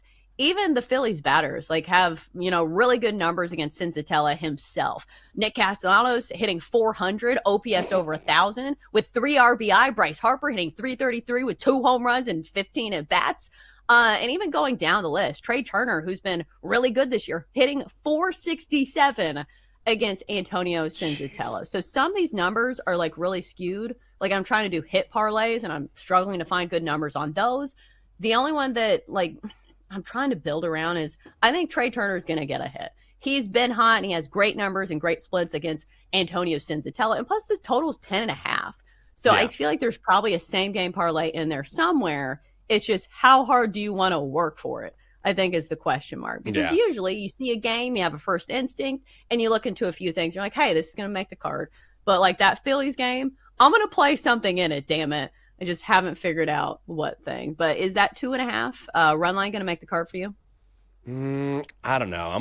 I'm gonna maybe play that or money line it with something else, a soccer player or something. I got to find something on the board. I mean, they're going to crush the Rockies. WNBA? Maybe WNBA. I think I'm going to go Fever, I think is what I'm going to do. I think the Fever are playing the Dream tonight, so I think I'm going to go Fever money line, Phillies money line. I added that up this morning, minus 144. I know it's a little juicy, but Fever hosting the Dream. They beat the Dream during the preseason. It's in Indiana, and I'm not worried about the Phillies and Rockies, so I think I'm going to play that. Ooh, that might make the card. Maybe that's what we play instead of all my hit props. But sometimes talking through it can be obviously helpful. And thank you for the WNBA for giving us 2 games to complete our parlays. I don't have anything on the Sun or the Aces, but maybe we will later in the show because the Aces are minus 750. So not the best parlay piece for us, especially for combining it with baseball. All right, let's go over the rest of the card and see if maybe there's some that feel a little bit more straight on as opposed to that Phillies game or just feel so lopsided. So you were on the Cubs and Marlins yesterday. On the over, that was an easy winner. Total in this one is 8.5 today. But I'll say this, the pitching matchup looks a little bit better. James Centillion, Ryan Weathers, who's actually been good for Miami. Are you running it back with the total, or do you say, hey, the factors aren't quite as good today? I think this is when you take the Cubs because this was a matchup about a week ago where the Marlins got the win, and it's the same pitching matchup. So You've seen that before. We've talked about it, where it's just very difficult to get a win against the same team twice within a week. So that's the spot that the Marlins are in. We know the Cubs definitely have an advantage when it comes to their lineup here. So I think this is when you take the Cubs. It's minus 150. Maybe you can shop around. Maybe you can find a better price. But you've clearly got a better team. And again, Ryan Weathers, great against Chicago last time out. I don't know if I foresee that happening again against a Chicago lineup. So this is when I'd be on Chicago. Yeah, and especially since the Cubs lost last night. Like, I know that sounds weird to say, but I think the Marlins are just not a talented enough team to, like, repeatedly, beat a team that has more offensive firepower. And it should be noted the Cubs still scored 7 runs last night on 12 hits. They actually out-hit the Marlins 12 to 11 when it comes to final hit tally. So I think the Cubs, decent price there for one of the best teams in baseball, albeit on the road at the Marlins. All right, so next up, how about we go to Rangers-Yankees? Because Patrick Corbin has been a hot name in the gambling community, saying fade Patrick Corbin. Not really the case this year, though. Yeah. 3-2, 3.35 ERA, squaring off against Will Warren, who's 2-2 with a 4.61 ERA. Yankees minus 190 here at home, total of 9. Jenks, any interest in flipping the script and saying, hey, I'm riding with Patrick Corbin? Yeah, oh no. No. I'm definitely going to parlay Phillies and Fever. I had that on the card. And the other play on my card is going to be Yankees' first 5-run line at minus 130. Look, Patrick Corbin has had a fine season. And good on him. 3-2, 3.35 ERA. Has not given up more than 3 runs in any of his 7 starts this year. But aren't we due for a classic like 6 earned in 4 innings? I feel like we are. Also, this is in the Bronx. The Yankees crush lefties. Number 1 team in baseball in slugging and OPS against left-handed pitchers. They're also the Yankees' second best team in the majors in the first 5. The Rangers are 20th. So for old time's sake, I'm taking Yankees' first 5-run line minus 130.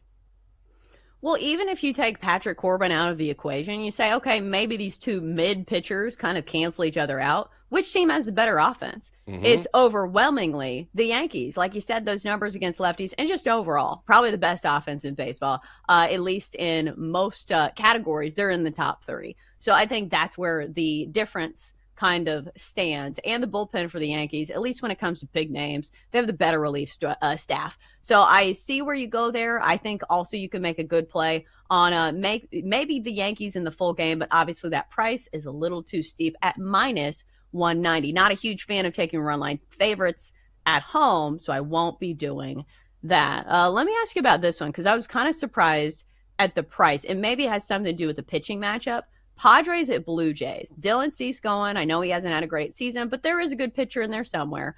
San Diego minus 115 on the road at Toronto. Looks like it is Chris Bassett. I need to double check because I think I remember seeing that one this morning and they didn't have a pitcher listed, so I need to double check that. But are you surprised that the Padres are only minus 115 in this situation?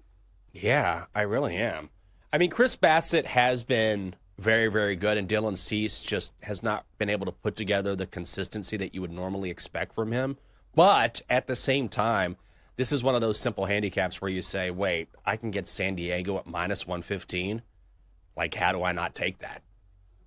Right. And I'll say this, MLB.com does not have a pitcher listed for Toronto. So maybe it is Chris Bassett, and I will say that's probably, the best possible pitcher for Toronto. Like, he's been pretty good at home. But still, the San Diego offense is worlds ahead of what we've seen from Toronto this year. So I think I will take the better offense and the high-end potential from Dylan Cease, especially at that price. If you have one of the best teams in baseball at that price, I think you take it, especially for the Padres, who have been pretty decent on the road as well. So Padres might make the card for me. All right, Jenks, free roll here. Is there a game that we have not talked about that you kind of saw and thought maybe it makes the card? What did I look at yesterday? Oh, I got to check out. I need to check out the number here. I was looking at Tariq Skubal. I believe he's still on the mound for the Tigers today, taking on the Cardinals. But I was looking at his strikeout prop, and I need to look and see what the number is here.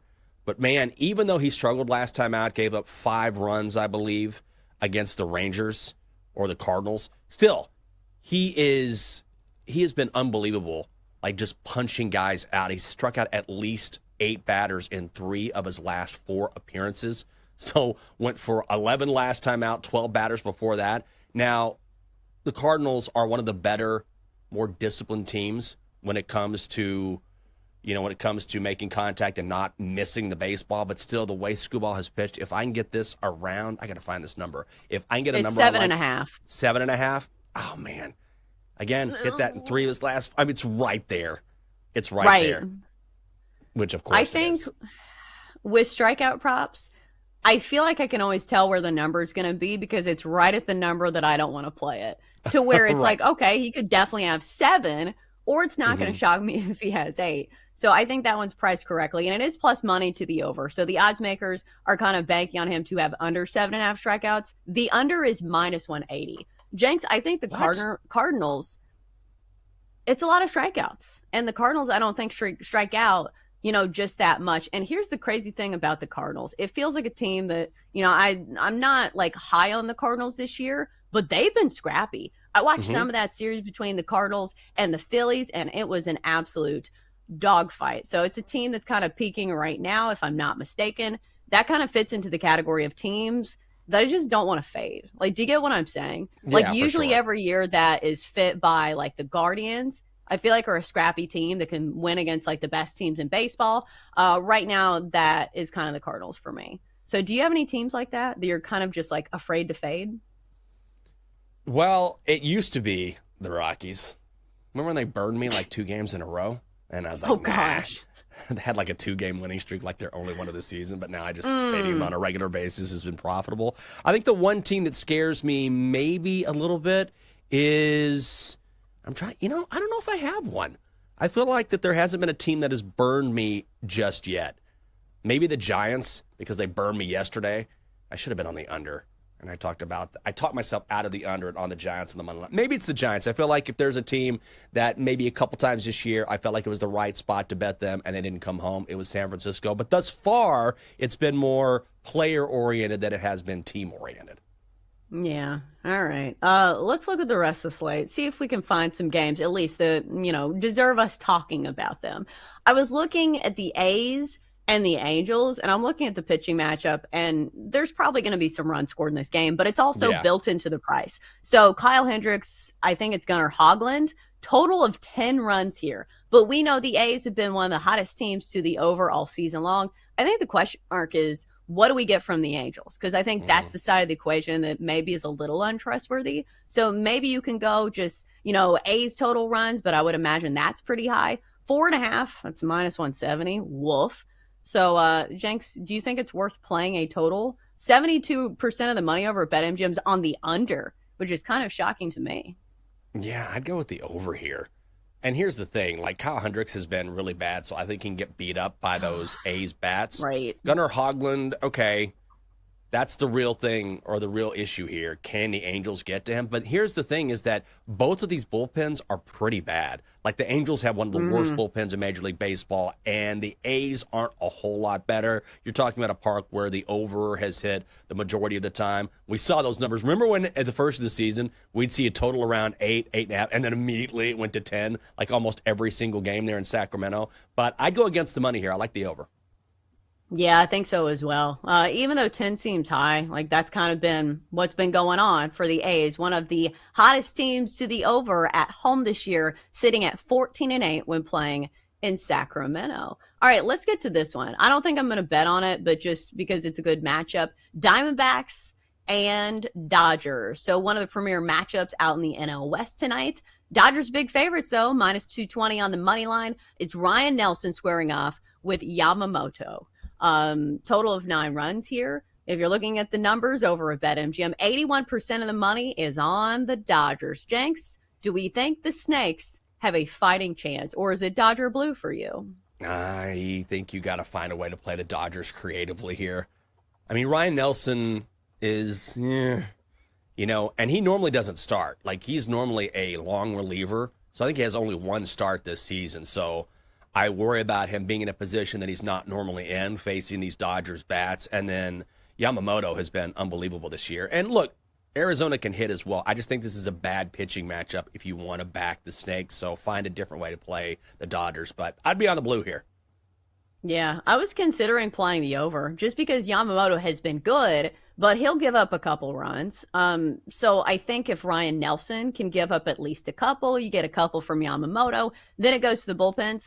It's not that I don't believe in the bullpens. It's just I think the hitters are the stronger side of the coin in this one. So I think both these teams can maybe get to the over in this one, and we've seen that from LA 28 and 20 to the over this season, and especially at home. It's been an over ballpark, 17 and 8 when playing in LA. So I think both these offenses can score some runs. Maybe the over is the call in the Dodgers and the Diamondbacks. Coming up next, time to talk about the Eagles. Nick Sirianni has a new deal, and Joe Giglio, co-host of WIP, is coming up next to fill us in on all the details. Next on the Daily Tip.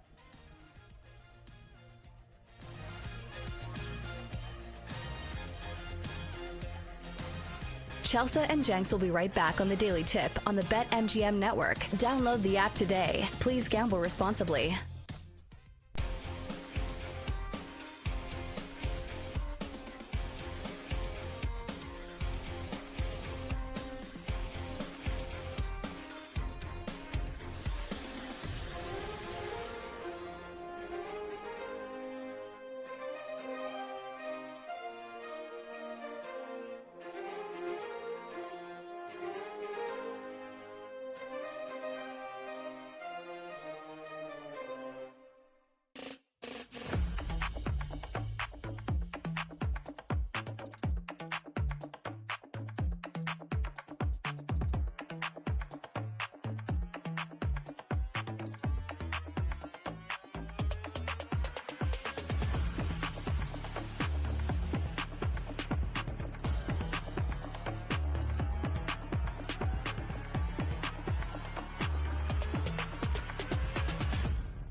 Let's get back to the Daily Tip with Chelsea Messenger and Michael Jenkins on the BetMGM Network. Presented by BetMGM, the sportsbook born in Vegas. Download the app today.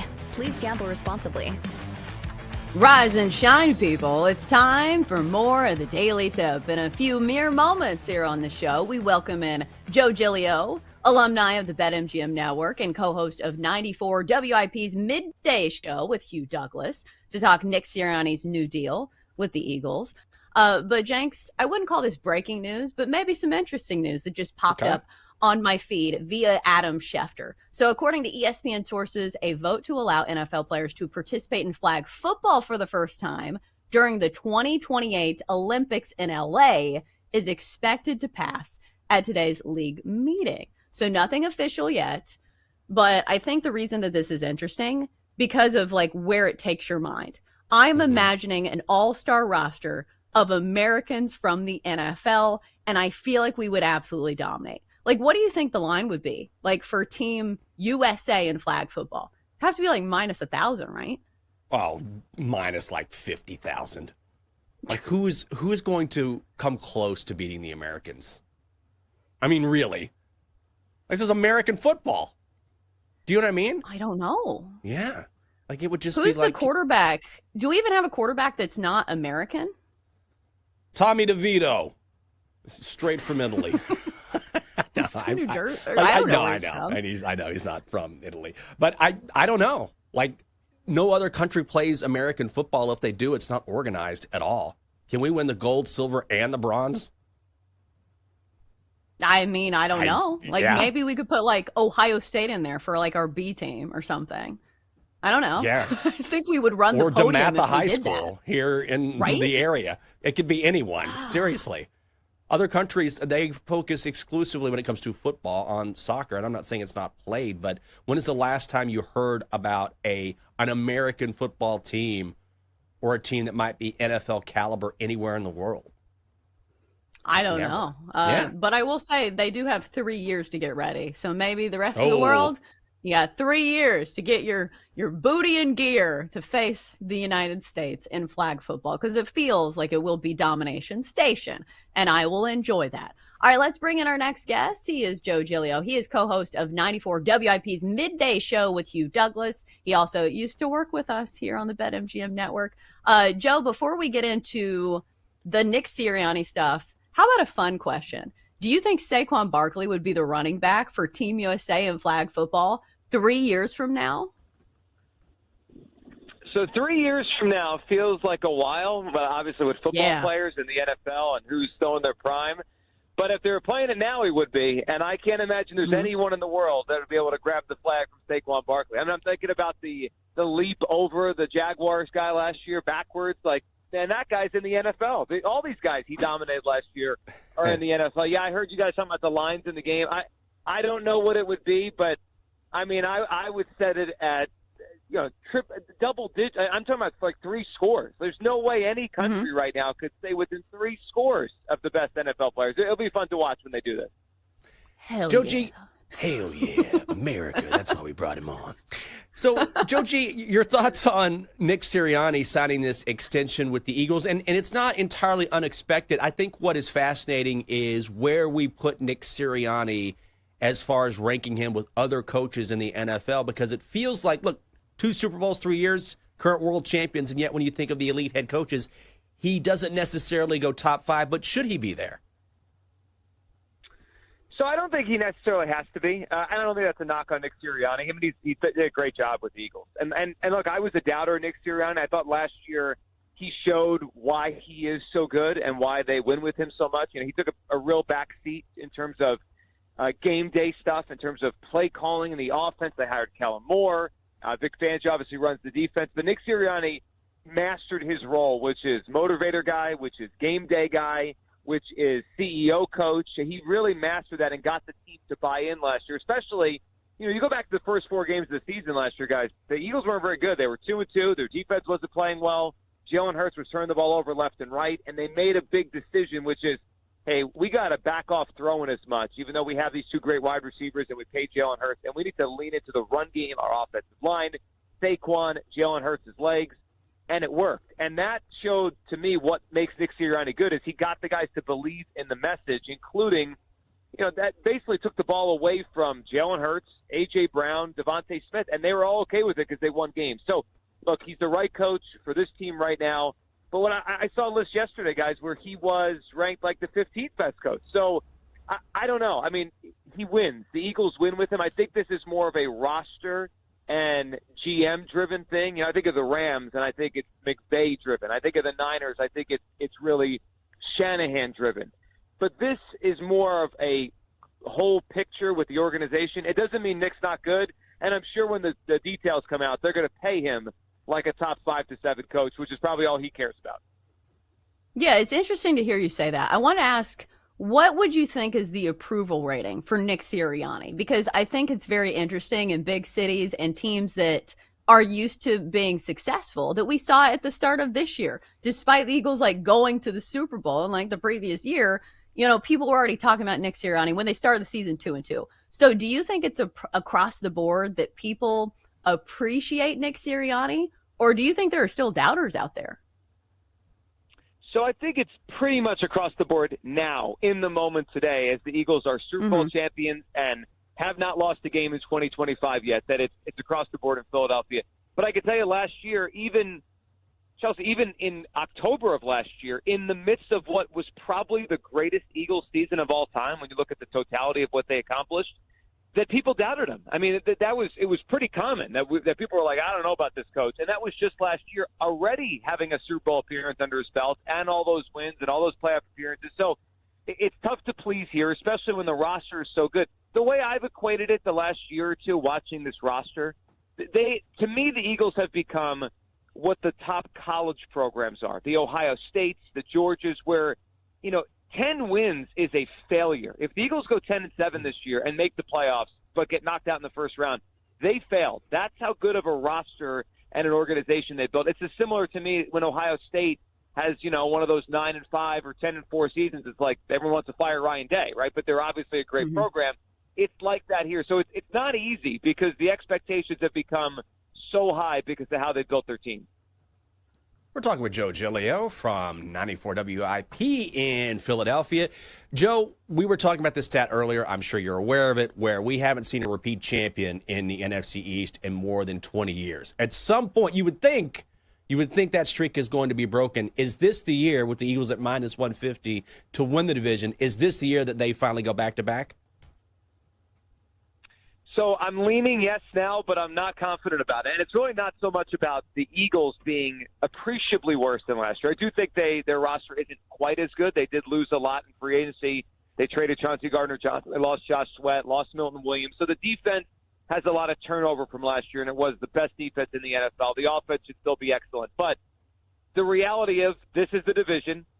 The schedule is very challenging for the Eagles, where they play the AFC West, which might be the best division in the NFL top to bottom, and they play the NFC North. And I do believe in the Commanders. I think they got better this offseason, and Jaden Daniels looks like the guy.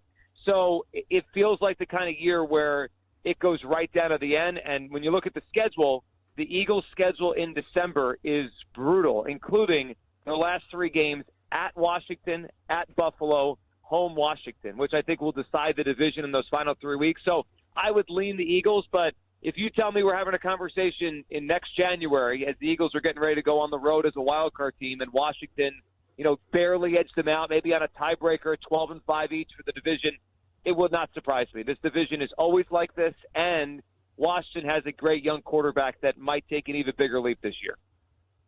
Yeah, so it is baseball season. So I figured maybe I'd ask you about the Phillies. And it feels like a similar deal with the Phillies as, similar to the Eagles, to where no matter how good of a season, it feels like people are always kind of losing their heads. But Jose Alvarado, a big loss for the bullpen for the Phillies. What's your thermometer on the Phillies? Do you think that, this is a season where they could win the World Series? How are you feeling about the team? I know we sit in May, but what are your first reactions?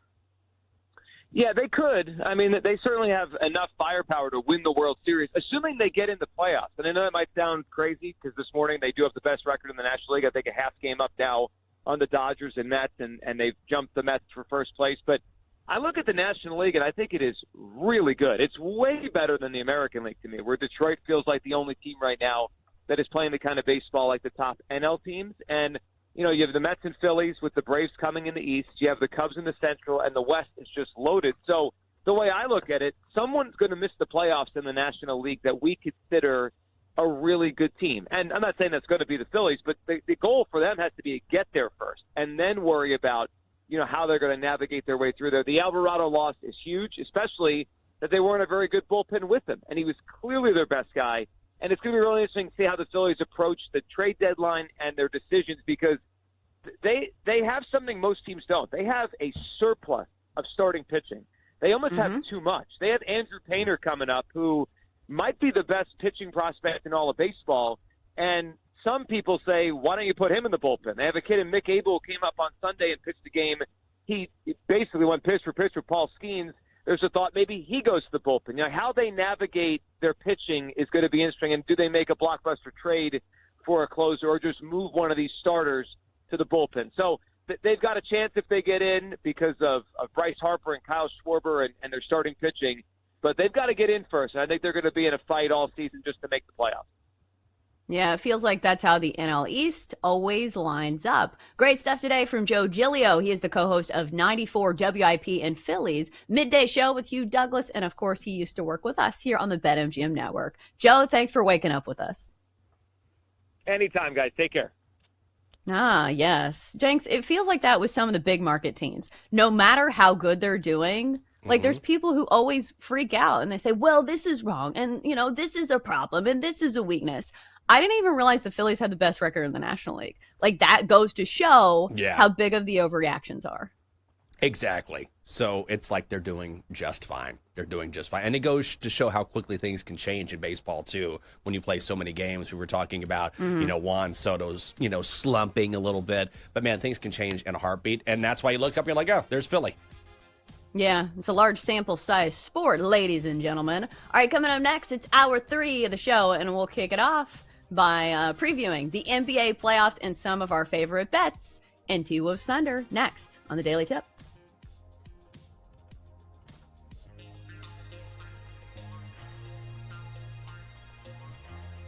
Chelsea and Jenks will be right back on the Daily Tip on the BetMGM network. Download the app today. Please gamble responsibly.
From the BetMGM Network, it's time for the Daily Tip This is like Disneyland for adults. If I wanted to have fun, I was going to go to Disneyland with my kids. with Michael Jenkins. Honestly, you could talk me into just about anything. Like, you want to do shots? All right, let's do shots. You want to put together a 10-leg teaser? Sure, let's put some money on it. In fact, I do a parlay with Champions League soccer and the WNBA. And Chelsea Messenger. Let's try to beat the rest of the network at being degenerates, because maybe, just maybe, we can win in that regard. I do like the idea of a parlay. Hey, Dad, don't forget about me, the Dunkster. Presented by BetMGM. The sportsbook born in Vegas. Download the app today. Please gamble responsibly. If anyone can be a degenerate, it can be us. Here we go. It is the final hour of the Daily Tip on the BetMGM Network. Good morning to you. It is a Tuesday. I'm Michael Jenkins, live in the nation's capital. She is Chelsea Messenger, live in Nashville, Tennessee. Coming up, we will make our picks for tonight's Game 1 of the Western Conference Finals. Timberwolves visiting the Thunder.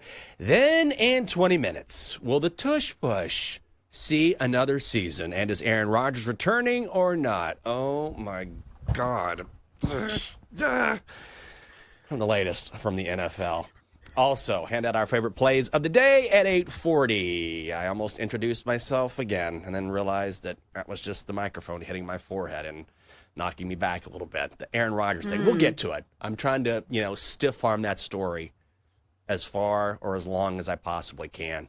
Speaking of stiff arms, speaking of the Heisman Trophy, speaking of college football, I bet you could not care less about college football. I come in every morning, and Double D greets me the same way. He says, "Good morning, you big hunk of man meat," which I always appreciate. And then he says, "I'm so ready for college football."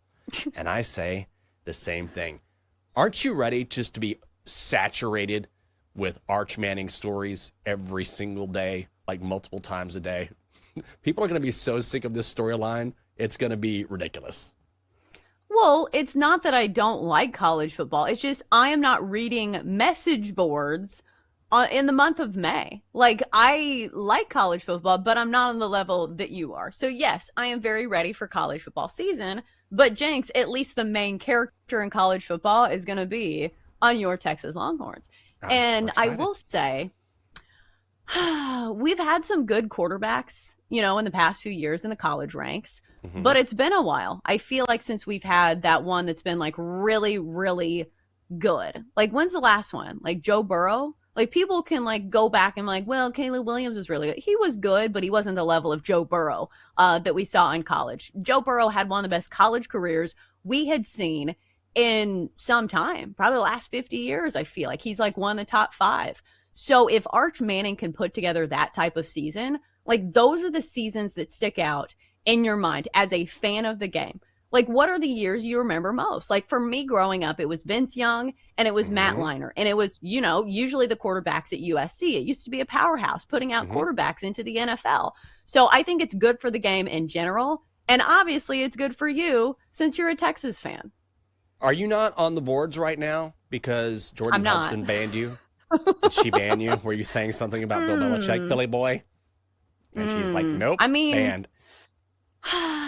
It's too easy to insult UNC right now. As an NC State fan, usually I have to, like, pull into the archives. And I will say this, NC State football usually beats UNC on the football field. In basketball, maybe not so much. Yeah. But that's the one area that NC State usually has over UNC, is that Dave Doran knows how to beat the rival. No, sometimes that's all you need just to kind of get you through the season. Double D's already talking smack. Drew Allert will outplay Arch Manning this year. We'll see about that. Arch Manning, Garrett Nussmeier. Your two favorites to win the Heisman Trophy. Arch is the favorite at 6-1. Garrett Nussmeier out of LSU May 20th. 9-1. Yeah, it's May 20th, by the way. You're like, what show is this again?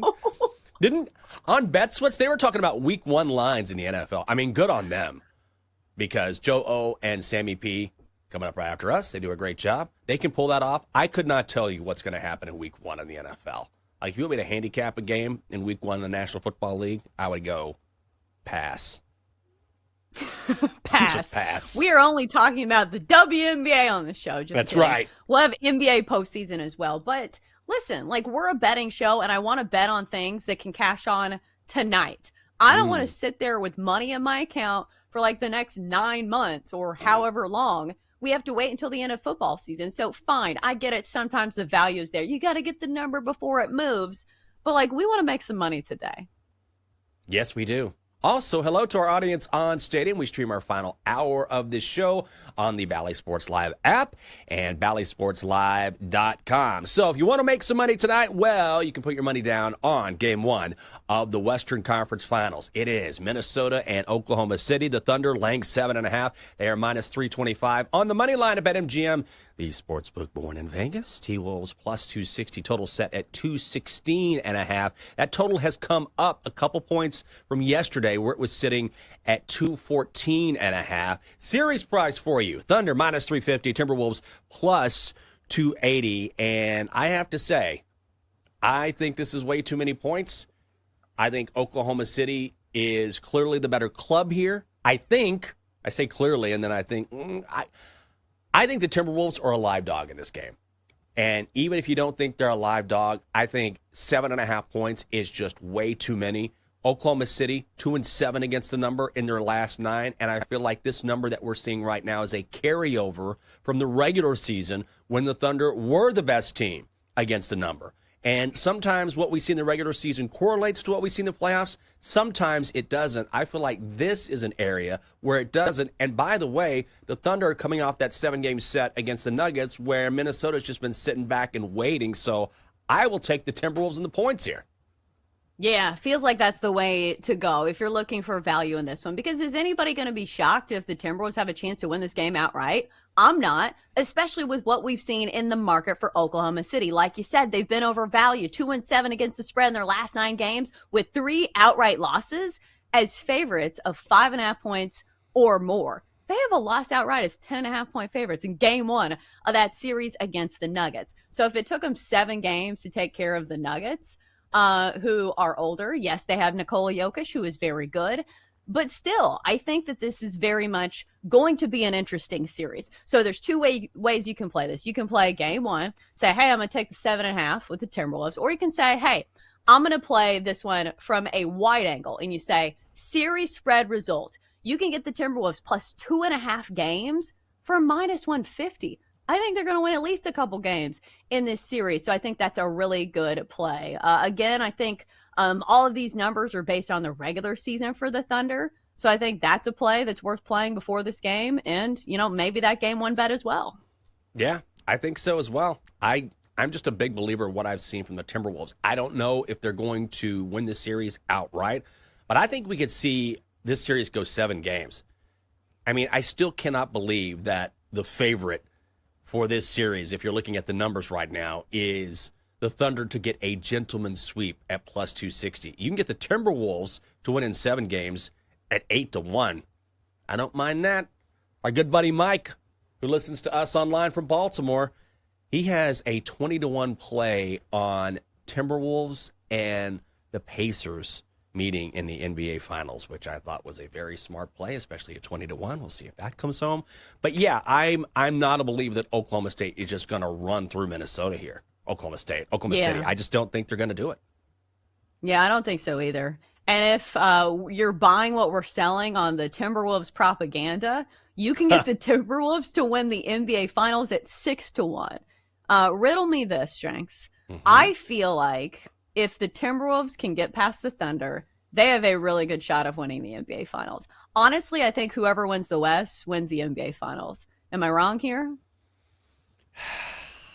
I don't think you're wrong. I think you're probably right.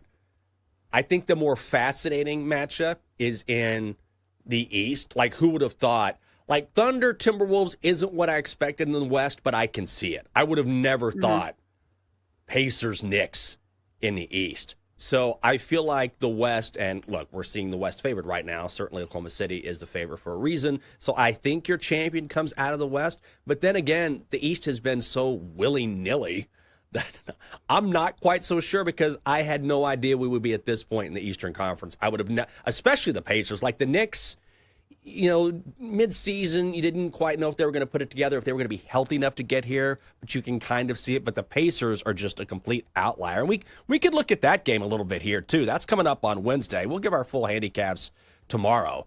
But if you're looking at the Eastern Conference Finals game 1, that's at the Garden. The Knicks are laying 4.5 points.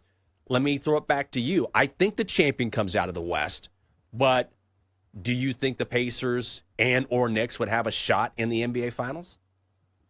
Well, I think if we're talking about like a team that is undervalued, like the king of that conversation is clearly the Pacers, right? Ain't nobody had the Pacers in the Eastern Conference Finals. And the way that they've done it, when you look at some of these spreads on these games against the Cavs, which is very similar to what we're seeing with Oklahoma City, teams that were really good in the regular season, but we see these teams kind of catch fire down the stretch. And now it feels like the baton has been passed to the younger generation. And who better than Tyrese Halliburton and the Pacers to snatch it up and say, it's our time. Ain't nobody respects the Pacers, it feels like. But he's one of those guys that loves the spotlight. He's embraced the mentality of the rivalry that dates back to the 90s. He was wearing that shirt with Reggie Miller that was doing the choke sign. So I feel like if there's anybody who can go into the Garden and actually live up to some of these expectations that they put on themselves, maybe not us, it's these Pacers, because it feels like they're kind of playing with house money. So that being said, am I going to take the 4.5?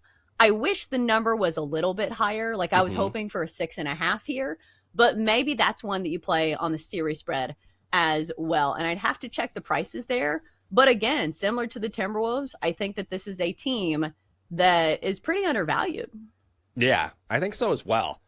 Now, one story that you should look out for when it comes to Game 4 or Game 4 potentially with the Pacers next. I mean, it's going to happen eventually. But Tyrese Halliburton is flying out a fan for Game 4 in Indianapolis. Did you see this video? A fan named Hans Perez went viral. He was walking the streets of New York City in a Pacers jersey during the Knicks celebration. So Knicks fans, of course, were like, what's going on? They were throwing trash bags, like filled trash bags at him. Wasn't a huge fan of that. But I think it's pretty clear this guy wanted to go viral. I mean, if you're putting on your Pacers jersey in the middle of a Knicks celebration and walking around New York City, aren't you kind of looking for attention? Well, he got it because, again, this video went viral. So now Tyrese Halliburton says he appreciated this fan's loyalty, and now this fan, Hans Perez, is going to Indy for Game 4. Ooh, this is the problem. We reward people for doing this, even though he did take some big hits. Like these trash bags were absolutely full. Yeah. So maybe he took his lumps and now he gets the reward. But I'd love to see if he has like any proof that he's been a Pacers fan for like a long time. Like I hate to question. Do you get what I'm saying? It's like, how long have you been a Pacers fan? Because it feels like a very niche audience. Jenks, how many Pacers fans do you know? I don't think I know any. Like, granted, I don't live in Indiana, but it doesn't feel like one of those fan bases that has a worldwide population. I don't know a single Pacers fan, honestly. I'm trying to think. And I feel like I know a lot of people. I can't think of one. I know a lot of people. Especially, I don't know. Let me ask you this. Yes. Were there bandwagon fans of the Pacers back in the 90s? Because, like, Reggie Miller was really good player. I think there's some people who jumped on that bandwagon, like, because Reggie he was such a killer, and to watch what he did. Like, I cheered for the Pacers to beat the Knicks, but I wasn't a Pacers fan. Okay, Mario is a Pacers fan? Oh. He is? He a fan of, like, random teams, though? Like, I don't take that as, like, him being a fan. Is he from Indiana? Like, I don't know. Some of his fan bases do not make sense, so get out of here with that. He's a real Pacers fan? He's from Indiana? Okay, well, that would make sense. It would be strange if he was like from Charlotte and he's like, I love the Pacers. And you're like, that doesn't make any sense. All right. Okay. Okay. They do have fans, right? They have fans. Yeah. Like their games look, electric. I was watching the fan base and it's like exactly what you would think of a stereotypical audience from Indiana. Like they all looked like, salt of the earth guys that went to the farmer's market before that. Isn't the rivalry name like the Knicks versus the Hicks? Yes. I don't think Mario would appreciate that. We'll have to ask him. That's fascinating. First Pacers fan I've ever met. I had no idea. But it makes sense. It's like I heard someone here last year during football season be like, I love the Colts. I was like, what? And I was like, you were Washington, D.C., but someone was like talking about how much they loved Indy. And I was like, oh, yeah, I mean, they're out there. Just don't run into them in the wild that often. It is a team. Well, I'm glad we're talking about the Colts in the NFL because coming up next, we've got more NFL news. To push or not to push the tush? That is the question. What is going to happen to the National Football League's most infamous play? We're going to talk about that, and God help us, some Aaron Rodgers news. It is next on the Daily Tip here on the BetMGM Network.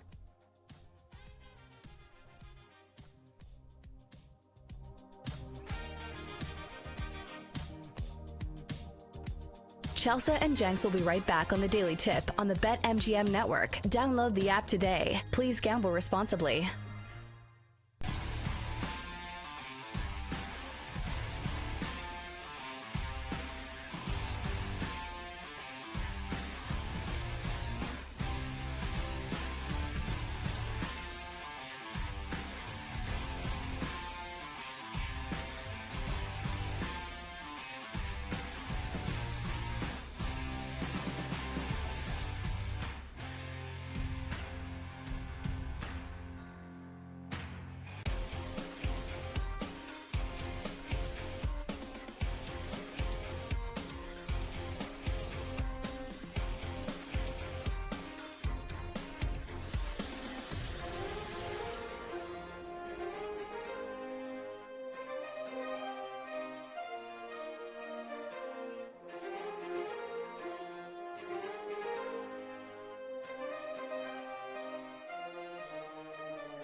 Welcome back to the Daily Tip, presented by BetMGM, the sportsbook born in Vegas. Download the app today with Michael Jenkins and Chelsea Messenger on the BetMGM network. Welcome back. It is a Daily Tip on the BetMGM network. Great to have you along with us on a Tuesday. I'm Michael Jenkins. She is Chelsea Messenger. Coming up on the show, the Steelers need a quarterback, but will Aaron Rodgers finally make up his mind? How long have we been talking about this? I mean, I'm going to have to get those smelling salts. And this time I will smell them and not sniff them. That was a huge mistake. Why not ayahuasca? If we're talking about Aaron Rodgers. Yeah. I mean, let's open the floodgates. What did they call it in middle school? The gateway drugs? Like, we've hit the it. Gateway drugs. Oh, yeah. You do one drug. Oh, have you had a couple cups of coffee this morning? Black tar heroin is next, buddy. You have opened the door. That is a drug. What are you doing?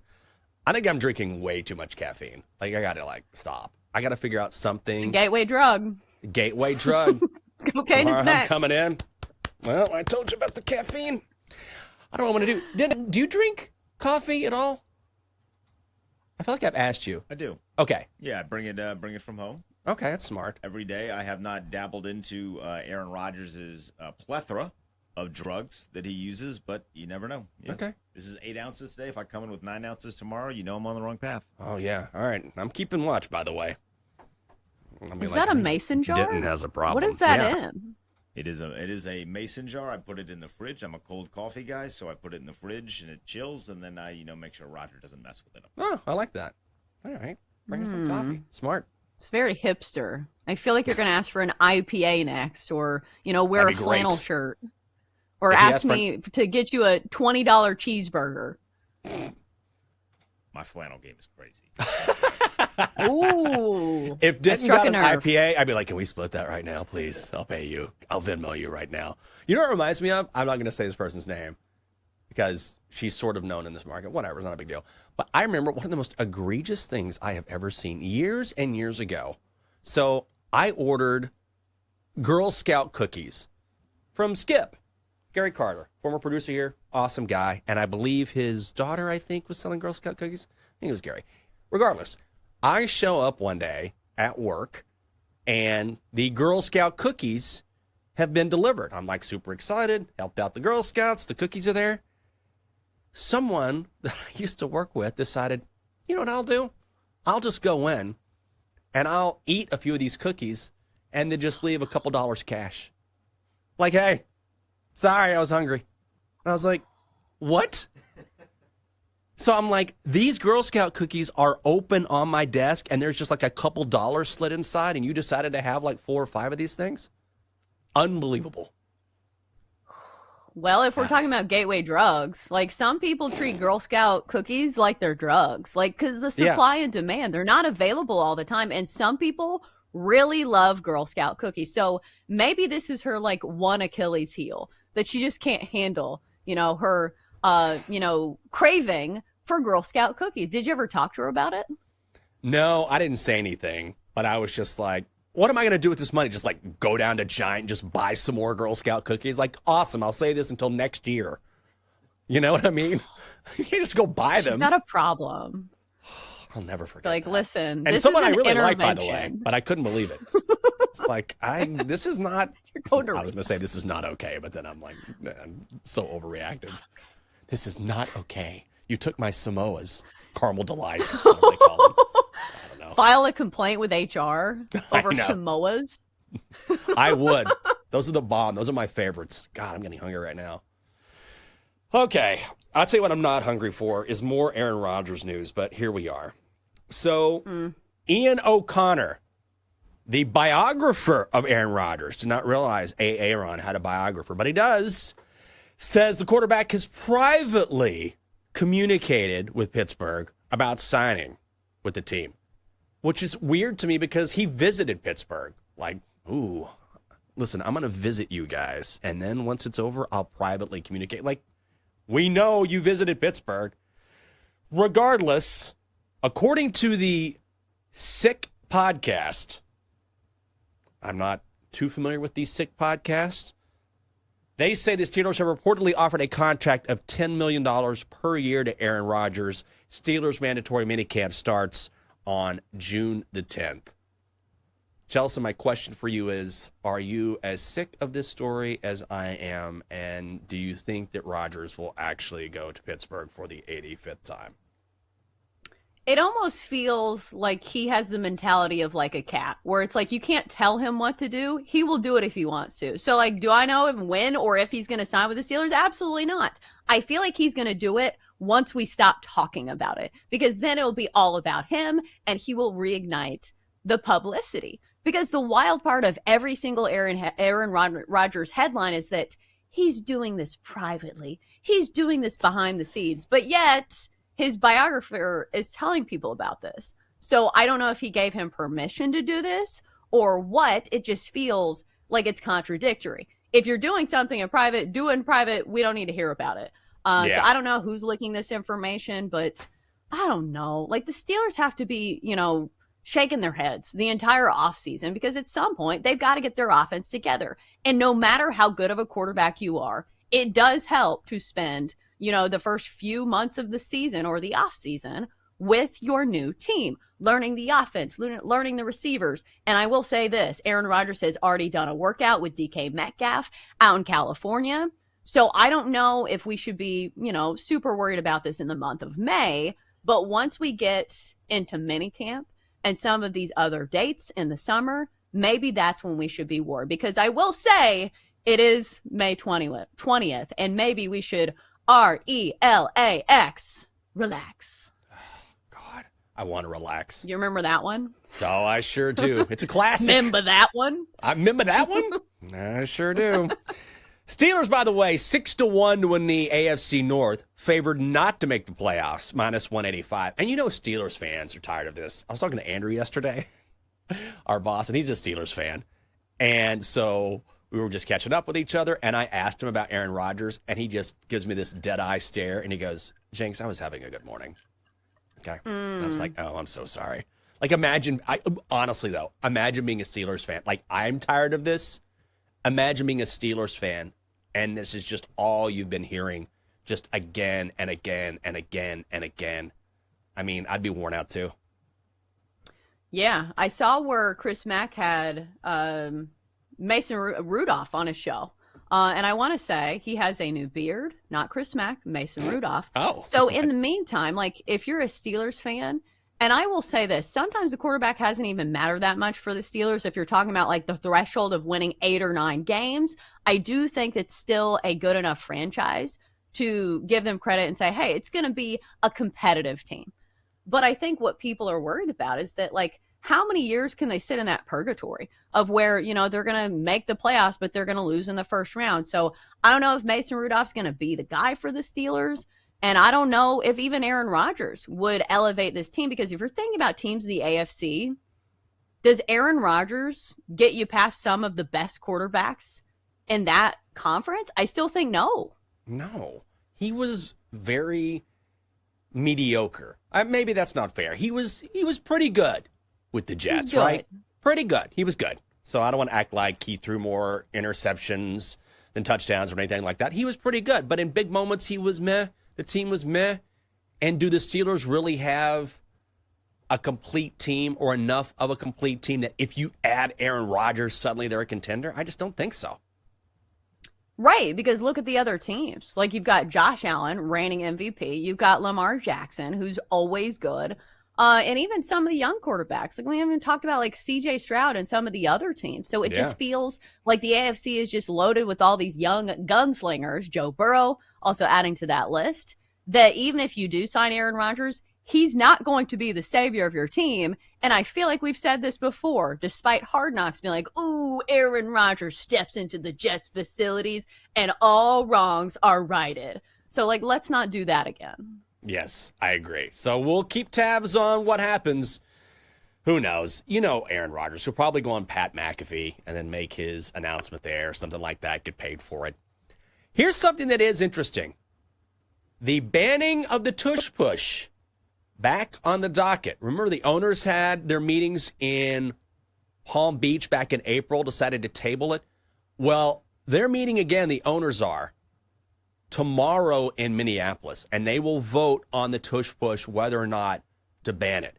And the scuttlebutt, the rumor going around is that there is an increased probability that just maybe the NFL will ban it. Now, they need 24 of the 32 teams to approve the ban if it goes forward. And Commanders linebacker Frankie Louvu was asked about this yesterday.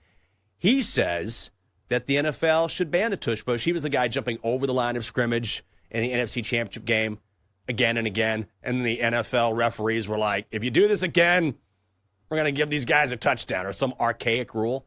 I kind of have to say, I've come around on banning the tush push. At first, I was like, nah, the Eagles do it effectively. You're just jealous. The Bills do it as well to a lesser extent. But the more I listen to defensive football players, the more I come to understand that it gives the offense, I feel like, an unfair advantage because it's more of a rugby play than a football play. I am tired of the pushing, of the tushing. I'm tired of seeing the tush push. Okay, good on you, Eagles. You got it done. Like someone's get behind Saquon, like, oh, you've been doing your squats there, buddy. Touchdown. At the end of the day, I kind of understand that the defenders don't really have a chance because they either have to time the snap perfectly or they're just not going to stop it at all because a team is going to push forward and then they're done. Well, here's the thing. Our opinion doesn't really matter. It's whoever's voting, right? So I'm really interested to see if, some of these other people are coming around because you're right. I think that we are seeing some other stones start to fall when it comes to people changing their opinions on this. I personally don't care, and I don't think it's like the hugest of deals. But again, I don't have a vote, so maybe it doesn't matter. I do wish that we had a physical way to solve this, like similar in basketball. You have a jump ball. Maybe the proponents and the opponents of the tush push should have a tush push, and whoever wins, their side gets to take prominence. Oh, yeah. Working out your hands. I got to win this thing. All right. Here we go. I got to win this battle. Here we go again. I don't know. We'll see front office people doing the tush push. That would be, we'd see front office people doing the tush push. Like instead of actual offensive linemen, it would be like people in suits and slacks and loafers. That's what I like to see. I want to see a dude in khakis pushing another guy's tush from the front office to decide whether or not it's going to be banned or not. It's interesting. I don't know. There was not enough votes 6 weeks ago, but apparently, you've heard different guys. This is all speculation that it might just be banned, but we'll find out. I think the one thing that, and the other side is, of course, well, if everyone can do it, why don't you do it? You're just jealous because the Eagles can do it and you can't. There is something to be said for that. The Eagles and Bills ran this play over the past 3 seasons more than the other 30 teams combined. They converted a first down on 87% of those attempts. But still, I'm going to go anti-tush push. Before I was like, I don't care. I've come around. Whatever. He's not a tush guy. Not a tush guy. Not a tush push guy. Before we get a break, have you delved into the RG3 versus Ryan Clark back and forth? Where RG3, I know, he put out a video called Angel Reese and Caitlin Clark, the truth behind this heated rivalry. And he basically said, Angel Reese hates Caitlin Clark. Here are all of these examples. Ryan Clark called RG3 out and said, well, you could really never know this because your wife is white. They kind of got a little racial there. So then RG3 made a video about Ryan Clark crossing a line. Ryan Clark has now reposted on X, basically saying, you know what? You're a phony.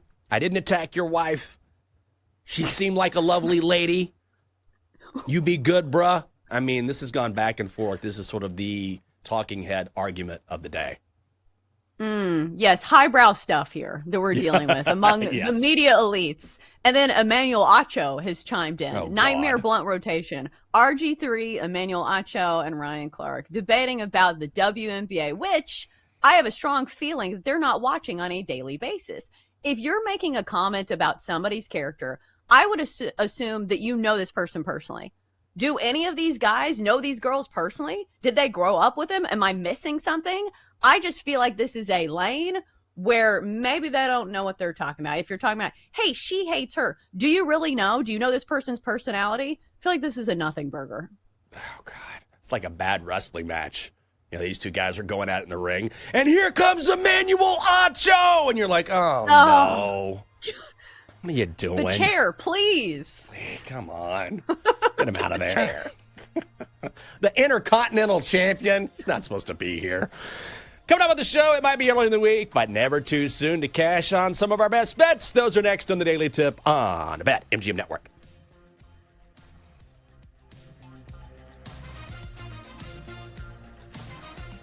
Chelsea and Jenks will be right back on the Daily Tip on the BetMGM Network. Download the app today. Please gamble responsibly.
Let's get back to the Daily Tip with Chelsea Messenger and Michael Jenkins on the BetMGM Network. Presented by BetMGM, the sportsbook born in Vegas. Download the app today. Please gamble responsibly. Welcome back to the show. It is the Daily Tip on the BetMGM Network. Hope you're having a great morning. I'm Michael Jenkins. She is Chelsea Messenger. Coming up on the show, best bets, Doxter time as well. What are you doing today? If you were here, we go get a drink. That's what we do. We just blow it off. Blow off some steam on a Tuesday. Talk about baseball, the happenings in the world, Aaron Rodgers. Give you a little mom's day out. But alas, I'll be at home waiting on my neighbor's HVAC guy to arrive for 4 hours. That's going to be awesome. I thought that was going to be a diatribe about like things that men want to talk about. Talking about baseball, talking about trucks, talking about whiskey. Jenks tough. And you'd be in your Dodge Ram. That's right. And you know what's in the back of that Ram? Full-grown Kodiak. That's my pet. That's right. Jenks tough. Jenks tough. Like the least manly guy ever. No, well. No, that was a good impression. Pretty good, yeah.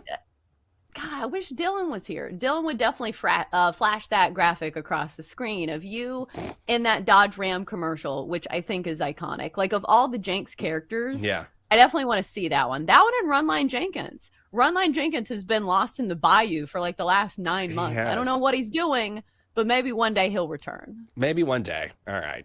I mean, yeah, well, I have a first 5 run line. Man, we'll look for him. He's lost down there. He's trying to find himself down in the bayou. Oh, what am I going to do? Oh, yeah, I'm waiting on this guy. By the way, this guy was supposed to come on Friday. He did come on Friday. I told the lovely Catherine because, oh, God, you have to go up on our deck to get to the roof. Whatever, it's fine. So when someone else needs something done, they need access through our home. And on Friday, my neighbor was like, hey, just routine maintenance. And I was like, okay, no problem.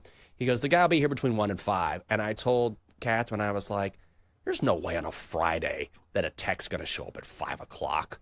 Like, he wants to be ready for the weekend. This guy shows up at 5:05. I'm like, oh. Oh. Boo. And then, I know. And then, not only that, when he shows up, which I understand this, as soon as he showed up, it started raining and thunderstorming, so it's too dangerous to go on the roof. He's like, oh, we need to reschedule. I'm like, I have waited all afternoon. I am so, like, I don't feel great. You know, I've just been laying in bed waiting for you to arrive so I can open the door and be like, go on the roof. And, oh, God. He's like, I'll be back next week. I'm like, awesome. That sounds fantastic. So, anyway, maybe they'll take care of that today. I feel like it's one of those things where they have to live up to, like, the really low expectations. Like, you assume that home repair people are going to be terrible. So it's just, like, one of those things. It's like, well, I was going to come and, you know, show up on time, but I just can't. I've got to live up to the expectations of my forefathers. Exactly. I was like, I was in the ER like hours before. I've been lying in bed all day. And I'm like, okay, as soon as they call, you just let him in and be like, go upstairs, have a good one. And then he arrives. He's like, all right, let's reschedule. I was like, fantastic. So anyway, that's today. No big deal. It's all good. Coming up next on Bet Sweats. I was like complaining corner. Bet Sweats. Joe and Sammy P getting you ready for Game 1 of the NBA Western Conference Finals. That is tonight. Also Game 1 of the NHL Eastern Conference Finals as well. Michael Felder will be along to talk college football at 10 o'clock. Connor Allen on the NFL at 11. And Cameron Smith joins at 11:20. It is a jam-packed show on Bet Sweats. Now, let's tell you our favorite plays of the night. Time to place your bets. All right, Chelsea. Ready to go? I'm ready to hear a winner. What do you got? All right. We are fading Antonio Cinzatella, hopefully all the way to the bank. So I'm going to go over his earned runs prop tonight, set at 3.5 in Colorado. He's facing the Phillies, who are top 5 in batting average, top 10 in just about every statistical metric. Also, this game's in Colorado, and any way you slice it, Antonio Cinzatella has not been good. Overall this season, he has a 6.39 ERA. Over his last 7, he has an 8.21 ERA. And how about when playing at home? Well, it's not been pretty either. When playing in the Mile High City, he is 1-3 with a 7.65 ERA. If you look at the splits, just about all of the big name hitters for the Phillies have good numbers against Senzatella, including Bryce Harper. Trey Turner's hitting like 465 against Senzatella. So I think runs will be aplenty in the Mile High City, and I think the Phillies can get it, especially a team with one of the best records in all of baseball. So let's go Antonio Senzatella over 3.5 earned runs for -105 as my best bet. Oh, I like that a lot. Great value there. Okay, I've got 4 plays on the card. Whatever. It's fine. I don't know. I like the card today. A little juicy. Yankees first 5-run line hosting the Rangers. Patrick Corbin on the mound for the Rangers, who has been very good this season for Texas. 3-2, 3.35 ERA. He has not given up more than 3 runs in any of his 7 starts this season. I just don't think this can continue, especially against this Yankees lineup. I mean, this is one of those games I feel like the Yankees just get 5 or 6 early on. They're in the Bronx. Yankees, #1 team in baseball in slugging and OPS against left-handed pitchers. They are also the second best team in Major League Baseball in the first 5. Texas around 20th, so I just like the advantage here, even with Will Warren on the mound for the Yankees, because the Rangers are a light-hitting lineup. So let's go Yankees first 5-run line. It's -130. Yay? Ooh, yes. Yes, I do like it. I think if you like the Yankees in any way, they also have the better bullpen. So any way you slice it, I do think the Yankees clearly have the advantage there. So now, Jenks, I am going to build a parlay from some of the available options because I think you do have a good one that maybe I'll just, piggyback off you. The Phillies money line and Fever money line, that's a good bet.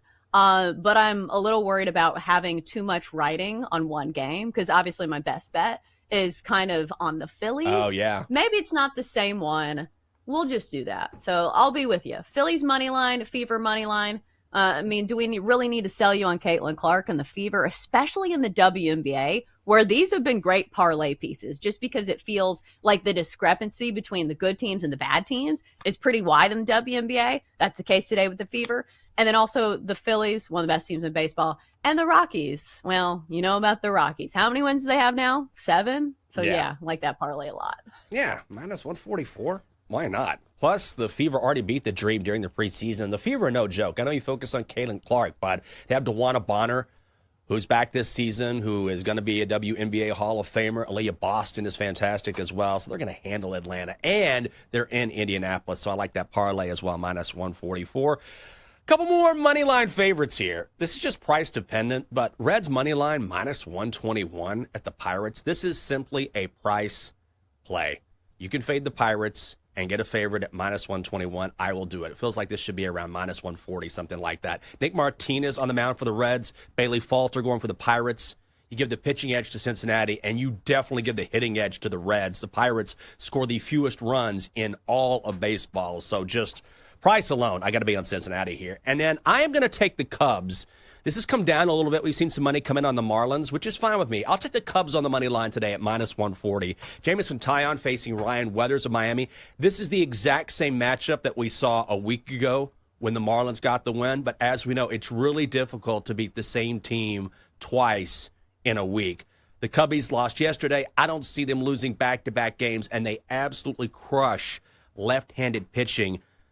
Early money came in on Chicago. Now we're seeing a little bit of buyback, but I'll take Chicago on the money line at -140, and that is the card. Yeah, I like a lot of those. I think I can be sold on a lot of favorites in baseball, but the sabotage factor is that baseball is a large sample size sport. So I like all of those, but again, I see the card every single day. I'm like, oh, favorite. I like all the favorites. So hopefully it works out for in our favor on this Tuesday with the favorites. Let's hope so. All right, let's bring in the Donkster this morning before we get to Sammy P. I see his handsome visage as we speak. Donkster, get on in here. What's going on? What have you been thinking about? Good morning, everyone. I've done some medical research, and based on the look of this Band-Aid on the floor, I've come up with the top 5 diseases that Ryan Horvat might have. Uh-oh. Number 1, scoliosis. Number 2, leprosy. Number 3, tuberculosis. Number 4, hemophilia. And number 5, syphilis. Donkster, there it is. Come on, buddy. Nice. He's a great guy. Come on, just chill out. Mm. Give us a bet, please. Okay, squad play. Cubs money line minus 140 at the Fish. Okay. Good job, buddy. You're 0-1 this week. What's coming up next on Bet Sweats? For that, we bring in our guy, Sam Panayotovich. Disease-free, by the way. Looking better than ever. No. How you doing, buddy? We don't know. At least I am now. We don't know. Maybe not 5 years ago, but we're actually going to have a syphilis expert on the show at 10 o'clock, believe it or not. We're here for the public. We're here for the public. Oh, no. You I don't always think you can know- get that from a Band-Aid, if I'm not mistaken. I don't think that's true. No. That's You always know, Chelsea, you know it's going to start here and then it's going to end on the ground. You just never know. Yes. Never know how we're going to get from A to B. Yeah, we always throw you some curveballs. Like, I bet you guys sit there and say, just once, can they just ask me about sports instead of like these random off the wall things that might get me canceled by HR? But, you know, that would be boring. It's very boring. I also don't want to talk sports. I have to talk sports until noon, so I'm good on that. You know what I did think about yesterday? I think the Chelsea pool pad is the perfect place for the BetMGM Network pool party number 2. Like, I think that's it's a really nice location. I noticed the pool's nice and clean. Just saying. That's a great Come to Nashville. Come to Nashville. The Donkster is not invited, though. That's the one member that we're going to elbow out. He didn't make the cut. But I'm clean. Nobody believes you. A quick question, Sammy P. How old is Joe? This is not like I'm a believer that I'm the oldest guy on this network. Am I right? Oh, gosh. It's me. I'm 51. Joe has got to be 40. Yeah, yeah, it's me. I knew it. God. How And old I'm is 26. Brad Evans? You're 20. And look at Sammy P. He's a young buck. 26. I don't know Brad Evans' age. I should know that. I should know his social security number too, but I don't. He's Yeah, definitely we'll not have my age. him tell us after this. All right. 355. 28. Have a great show, Sammy P. Thank you, buddy. That's it for this edition of the Daily Tip on the BetMGM Network. For Chelsea Messenger, I am the aging Michael Jenkins. Have a great Tuesday. We'll see you tomorrow. You've been listening to the Daily Tip on the BetMGM Network. Download the app today. Please gamble responsibly. If you missed any of the show, listen back anytime on the new and improved Odyssey app.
Experience the ultimate fusion of wagering and entertainment. This is the BetMGM Network. Kicking off your morning with the Daily Tip with Michael Jenkins and Chelsea Messenger. Over.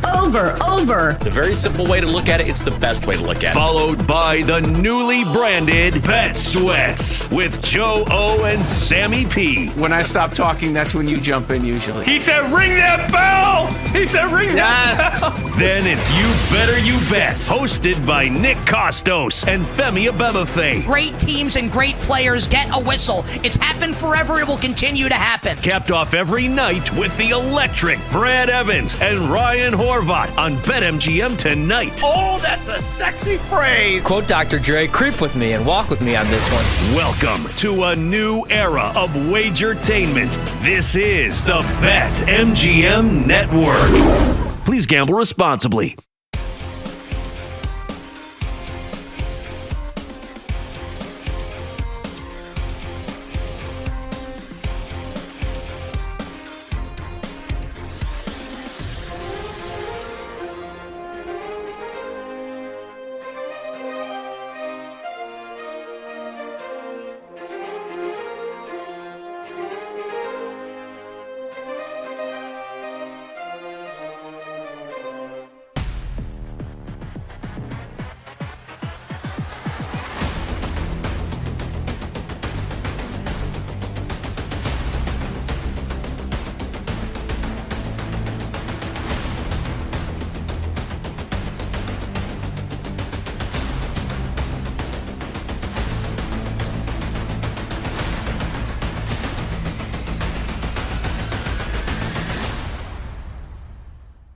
Get ready to experience the ultimate fusion of wagering and entertainment. This is the BetMGM Network. Kicking off your morning with the Daily Tip with Michael Jenkins and Chelsea Messenger. Over. It's a very simple way to look at it. It's the best way to look at it. Followed by the newly branded Bet Sweats with Joe O and Sammy P. When I stop talking, that's when you jump in usually. He said, ring that bell! He said, ring that bell! Then it's You Better You Bet, hosted by Nick Costos and Femi Abebefe. Great teams and great players get a whistle. It's happened forever. It will continue to happen. Capped off every night with the electric Brad Evans and Ryan Horvat on BetMGM tonight. Oh, that's a sexy phrase. Quote Dr. Dre, creep with me and walk with me on this one. Welcome to a new era of Wagertainment. This is the BetMGM Network. Please gamble responsibly.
It's time to sweat. It's entertainment, education, information. A smarter conversation, a higher level betting conversation. With Joe O and Sammy P.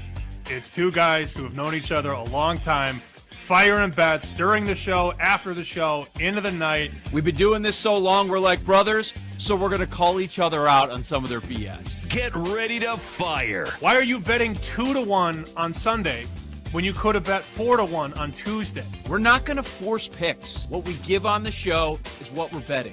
Sorry, I wasn't listening. I was betting Valparaiso. What? New show name, but still no pants or underwear required on this network. This is Bet Sweats on the BetMGM Network.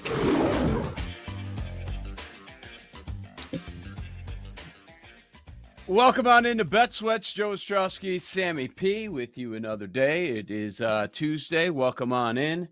It was strange. Not much going on last night, but plenty going on the show today. We will preview game one of the Western Conference Finals, Minnesota OKC. Of course, we will talk about the Eastern Conference Finals because there's a lot of people talking about it. A lot of people on this very network talking about it, and we're going to talk about it a bit. MLB card. We'll take a look at Joe Klatt's top 10 college football quarterbacks. He put that out there. Some strong disagreements from people. Maybe get you thinking about win totals, title odds, and, of course, the Heisman Trophy. Guest-wise, Michael Felder. Cannot wait. Like, when we've had him on, we've talked about the Belichick thing for a couple minutes at a time, but I think we need a good 12 to 15 minutes just to lay out all of his thoughts, because I know he has a lot of strong opinions. He's been kind of sharing them during breaks with us, just throwing it in there, but not doing it so much on the air. Connor Allen, Cam Smith, also joining us final hour of the show. Sam, how you feeling? What'd you do last night with no NBA or NHL playoffs? I got slaughtered in baseball. It was bad. Yeah. It's not fun. All of our teams lost. Mets lost. Dodgers lost. Giants lost. Not ideal for the crew that was talking about those three games. I didn't bet them all single, but I did try and have – actually, wait, the Giants, they come back and win? No, they lost. No, okay. No, they lost. I was on, like, the old standings page from yesterday, and it said winning streak W next to it. I'm like, wait a minute. They lost, even though Robbie Ray pitched pretty well. Glad we have basketball back tonight. Also have hockey back tonight. Mm-hmm. And I may or may not, after the show yesterday, dropped a missile on Batia to win in golf this weekend at 70-1. No rhyme, no reason. You were yeah. not really on board, but maybe by Wednesday I can talk you into it. Yeah, I haven't done anything there yet. We were kind of just talking after the show wrapped up, and we were looking down the board like, all right, give me a 70. And I'm like, I want 100. I didn't You land said on 200. anything. Yeah, I did go down to 200. I did go all the way down there. But this is one of those tournaments. You're right. You brought up the point. Okay, major over. A lot of the big guns, they're going to go back to live. They're going to take the week off. That makes sense after grinding for a week. And the ones that are playing that did, let's say they had a run in the major, they're tired. It's not top of mind. The preparation probably not there for this specific tournament. So it is a good tournament to go down the board. While we're looking at the top of the board, Scheffler wins. For majors, then you can kind of the week right at, especially right after, and I'd say the week before too, you can kind of go down the board hunting for value. So I don't think that's the worst idea in the world. I had said I need at least 70, and then you said I want more. And I feel like we're going to have some decent longer shots heading into this week, but time will tell. I also, last night, the only thing that saved me, and obviously we're on from 9 a.m. to noon Eastern, so anything I do after noon, people don't know about. And somebody had sent me a DM, send the slip, nerd. Not sending you my bet slip. I assure you I bet it. The Rockies had a late lead over the Phillies. And I thought to myself, okay, Phillies are about to have the top of the order at the plate. The Rockies with a lead, granted, a small one at that, minus 300. So the Phillies came back about plus 240, and then very shortly after, Philly took the lead and then completely added on later. Schwarber hit a ball 466 feet for his 300th career homer. Phillies end up running away with it. But to bet against the Rockies at plus money is a pretty fun exercise. And your Rockies, my Rockies, now 8-39 this season. I know. I heard someone say, because I wasn't following along in real time, oh, they had a late comeback. They were trailing late. And I was like, what? It's 9-3. Oh, yeah. Yeah, that happened. That definitely happened. They finished with 17 hits. The Schwarber thing, I guess that was a headline from the game. 300 homers. He's what now? How old is he? 32. 400? How many does he end up with? He should definitely get to 400. 400. Yeah, he should. I'm surprised too, as great as his stats are, that he's still 66-1. You could find 80-1 MVP. I mean, obviously we know the heavy hitters on top, but Schwarber's putting up massive numbers. I don't know that I'm in love with betting that, but it just doesn't really make sense that a player with that solid of numbers right now on a team that's going to make the playoffs and contend for a pennant, ideally, how is he not shorter than 66-1 at MGM, 80-1 in another shop? That number perplexes me. I'm not saying run in the window and bet it, but he is raking right now, and he has a lot better numbers than a lot of the superstars in the National League. It goes back to the Ohtani thing. Is he going to pitch? But every time I see a headline about it, let's push it back a little bit. We're not going to rush that. We're going to push it back a little bit. I don't think that's the worst idea in the world, and he's behind Ohtani as far as MVP. But, you look at some of the other names, Tatis and Carroll, those are the guys at the top. And then Tucker, oh my God, are you serious? What? Pete Crow Armstrong's now top 5 for NL MVP? Yeah, go bet it. It'll be fun. I'm not betting it. I mean, he's been phenomenal, but my God. BetMGM's 12-1 for PCA for MVP. Like, he's a really good player. He's the toast of the town. It's not right, but Cubs fans would say that PCA is more popular than Kyle Tucker. And I think part of that is because they're worried that Tucker's going to be a one-and-done situation. He's not winning MVP. Wow. No. 12-1. I can't with him. He looks like the little kid from Rugrats. Remember the twins, Phil and Lil? Yes. He looks like Phil all grown up. The kid that used to eat worms. That's who he reminds me of, and I just can't get there. Let me give you a quick number on Schwarber. So in 47 games, he's got 33 runs, 16 homers, 36 RBIs, an OBP of almost 400, and an OPS of almost 1,000. He is clobbering the baseball. If that continues, we're talking about a guy that might have, 45, 50 home runs, because he's about a quarter of the way through, a little bit more than a quarter of the way through of the season, right? If you multiply 16 times 4, that's 64. Now, I'm not going to get ridiculous and say he's going to keep that up, because the way that the baseball is these days, and you know how it goes. I mean, nobody's hitting 60 anymore. But if he hits 50 home runs and drives in 120 runs on a first-place team, you know what? I'm just going to bet it. I'm going to stop talking about it. I'm going to not talk about it. I'm going to be about it. I'm going to bet a little 80-1 on Schwarber just to see what happens. Yeah, I mean, come on. Yeah. My question to you was, and of course the number matters, and you know me, I'm a sucker for those numbers, so I'm probably going to end up tailing you after this conversation. He's one behind in home runs. Obviously, you're not getting the same value. It's nowhere near it. It's 7-1 for home run leader. Judge, you got to lay a price minus 165. Ohtani plus 250. What's the better bet? Too. The more likely bet to win is the home run bet. Certainly. The more fun bet to root for is the MVP bet, because I don't have to deal with Judge.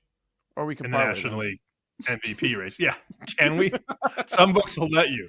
Some books will not. I will say, people will always reach out, at least to me, and say, I love when you guys talk about covering these players back in the day. And when Schwarber first came up on the north side, I was there. I was there every home game. Watching him take batting practice was one of my favorite things to do. And he would constantly, it usually was before all the video boards and all the bleacher extensions, it was mostly the righties that were hitting the ball out of the park on the Waveland. And then they built the bleachers up and they added all the fancy stuff. He would routinely hit balls onto Sheffield, only to be outdone by the playoff game against the Cardinals when he hit that home run on top of the scoreboard. Yeah. And I believe it's still encased on top of the board. That guy is one of the most pure power hitters I have ever seen with my own two eyes.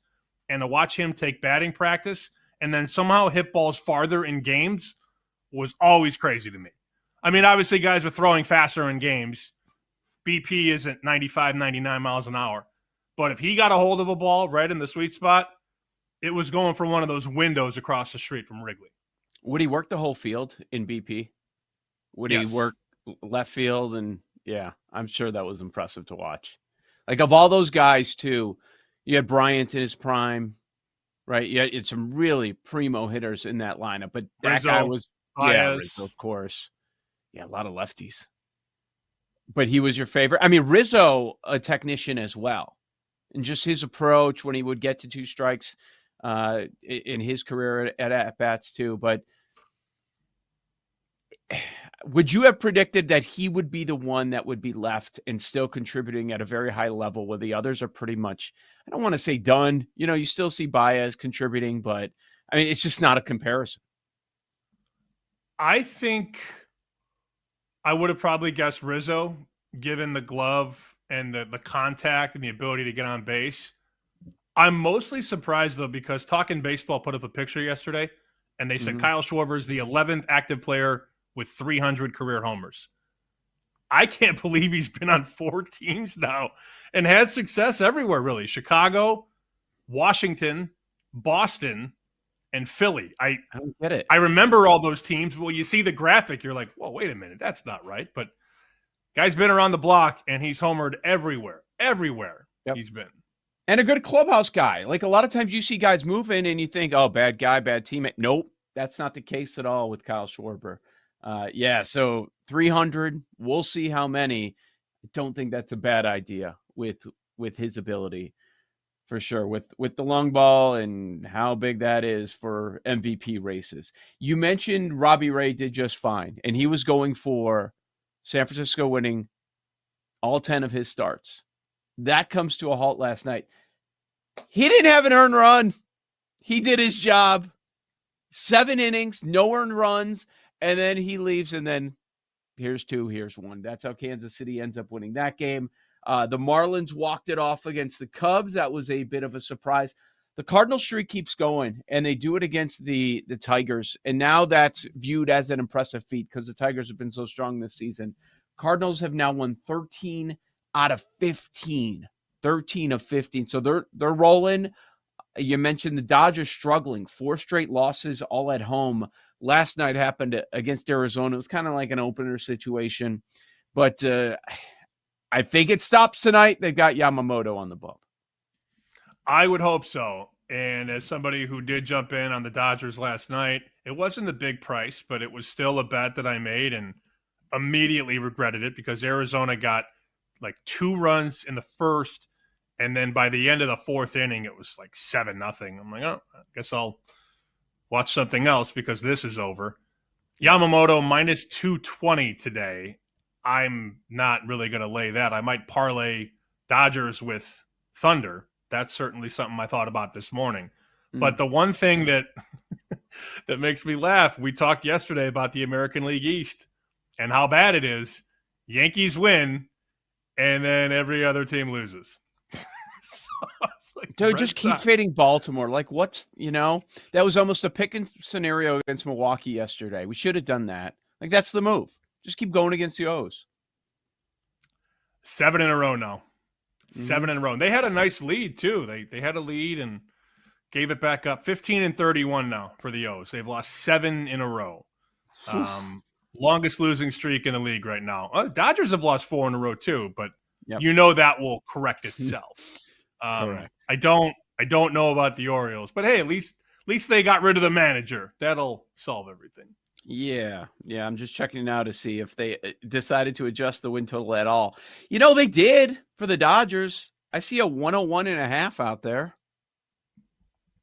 Where did we start the season? Like 105? 104.5.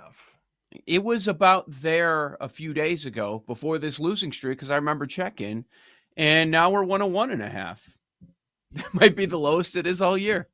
Could be. What's the updated number on the Rockies?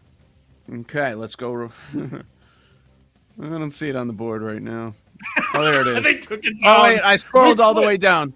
I found it. 40.5. Under 40. Under. Joe O. Sammy P. NBA playoffs preview on the other side. The BetMGM Network.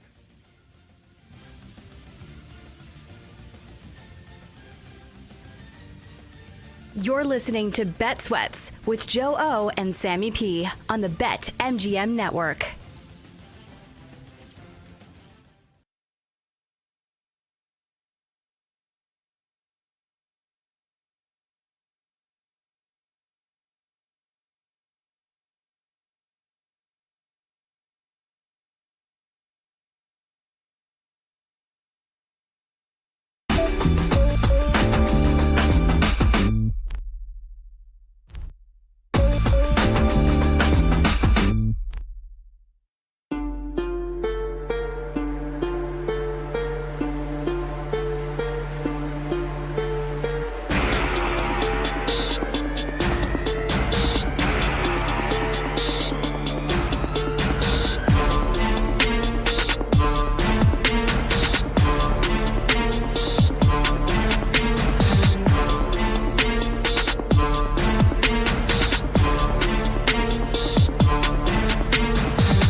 Minnesota lost in 5 to the Mavericks last year in the conference finals. They're going to get another bite at the apple. That's a ball game. Minnesota is moving on. A 121-110 victory in Game 5. And they take out the Golden State Warriors minus Stephen Curry and advance to the conference finals. Welcome back to Bet Sweats with Joe Ostrowski and Sam Paniotovich on the BetMGM Network. Game 1 tonight, Minnesota, OKC. We're here to preview it. Joe, Sammy P. Sam, we were getting some reaction to our last segment on some of the baseball conversation in reaction to yesterday and some of the big picture stuff that we were going over. By the way, during the break, tried out a bunch of different books. Nobody's letting me parlay Schwarber home run leader, Schwarber NL MVP. From what I see. Let me know if you find a spot that will do it. But I don't think I understand it because that's going to be a massive payout. If you were to take the 66-1 and the MVP number, parlay that with the home run number, we're talking 200-1. And mostly, to your point, there's correlation there. And they don't like when people parlay correlated stuff. But we got a tweet. I want to get the handle right here on the show. At Carl Hassick, who says the Rockies are as high as minus 2,500 for the worst record on DK. And Carl adds, they're not even through May yet. You laid out that schedule at the end of April. You're like, oh, my God, look at May. Look at what May brings. And I remember talking about this mid-April on our show. I said, Joe, they're going to take this off the board by May or June. Because at some point, they're going to be so bad and so obviously the worst team in the league that there's no reason to write anymore. Now, MGM, for those of you numberheads out there that like to shop around, MGM has minus 1,000. I'm telling everybody this is a winning bet. Like, it's not going to lose. And if one book is minus 2,500 and another's minus 1,000, yes, there's value, literally, at the MGM shop. If you want to wheel that, like Rockies' worst record, Bills to win the AFC East, that's a winning wager, likely. But one book already says, you know what, forget it. Let's just go to minus 2,500. And if they want to lay that, let them lay it. But they will be the worst team in the league. When it was minus 200, we were telling people, look, none of us like to lay $2 on things. This is going to hit, and it won't be anywhere near this price very long. And you mentioned there are some books that are going to minus 2,500 because they don't want to write any more money on it. But yeah, what was that win total? There was a May win total posted for every team, and we were surprised how high it was for the Rockies. I want to say like 8.5. Okay, that's what I was thinking. They have 3 wins in the month. So you've got 3 more with the Phillies, 3 with the Yankees, 3 with the Cubs, 2 with the Mets. 3, 6, 9, 11 games left. Dude, those are all playoff teams. All of them. Yeah. They have to go 6-5 against those playoff teams. No. Phillies, Yankees, Cubs, Mets. It's like, it was so obvious. Like, wait, is there something wrong? Are we missing something? No, we weren't missing anything. We've been on it. We've been on it since before the season. People text me, tweet me every night when the Rockies lose. It's very funny because we're betting against the worst team every day, in a sense. The only thing that will make me nervous is if You Better You Bet goes on a rant today that says the Rockies are the worst team in baseball. Then mountains will move, things will shift, and somehow the White Sox will be worse. So until we see that clip, I feel good about it. Speaking of that, we've got the conference finals starting today. We wait on the East with the Knicks and the Pacers, but we get the Timberwolves and the Thunder. Do we want to hear it now? Because we can talk both series. I mean, we've got plenty of show to go. Let's go to Costos. Here's Nick Costos yesterday on Knicks Pacers on You Better You Bet. Indiana is a great basketball team, and some of the parts is unreal. The Knicks are better. Like, the Knicks are just better than Indiana. And even if I acknowledge that Rick Carlisle's a better coach than Tom Thibodeau, duh. I think Tom Thibodeau is okay. Rick Carlisle's like a next level NBA head coach. Even if I acknowledge that, I think the talent gap, the talent disparity between the two teams really favors New York. And when you throw in home court advantage going to the Knicks, I think this price might even be a little short, honestly, at minus 155. I think Knicks in 7 feels like a pretty likely outcome here. Goes to 7. And if Indiana had home court, maybe I'd be more disposed to taking the Indiana Pacers in this series. But it's not. Game 7 is going to be at Madison Square Garden. And I'm going to love the Knicks to win if and when we get there. Knicks series price. I got it parlayed with everything. Okay. We told you 24 hours ago that was coming. So that's why we love that so much. Like, we couldn't wait to hear Nick say Knicks in every which way. We cut it off a hair too early. Because what he was leading to was, I've got it parlayed with everything. Sam, do you remember what the next sentence was? Because I think you saw the clip.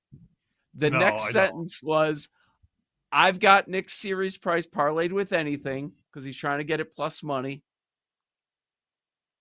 He parlayed it with the Wings last night, who lost to the WNBA Storm 79-71. I love that so much.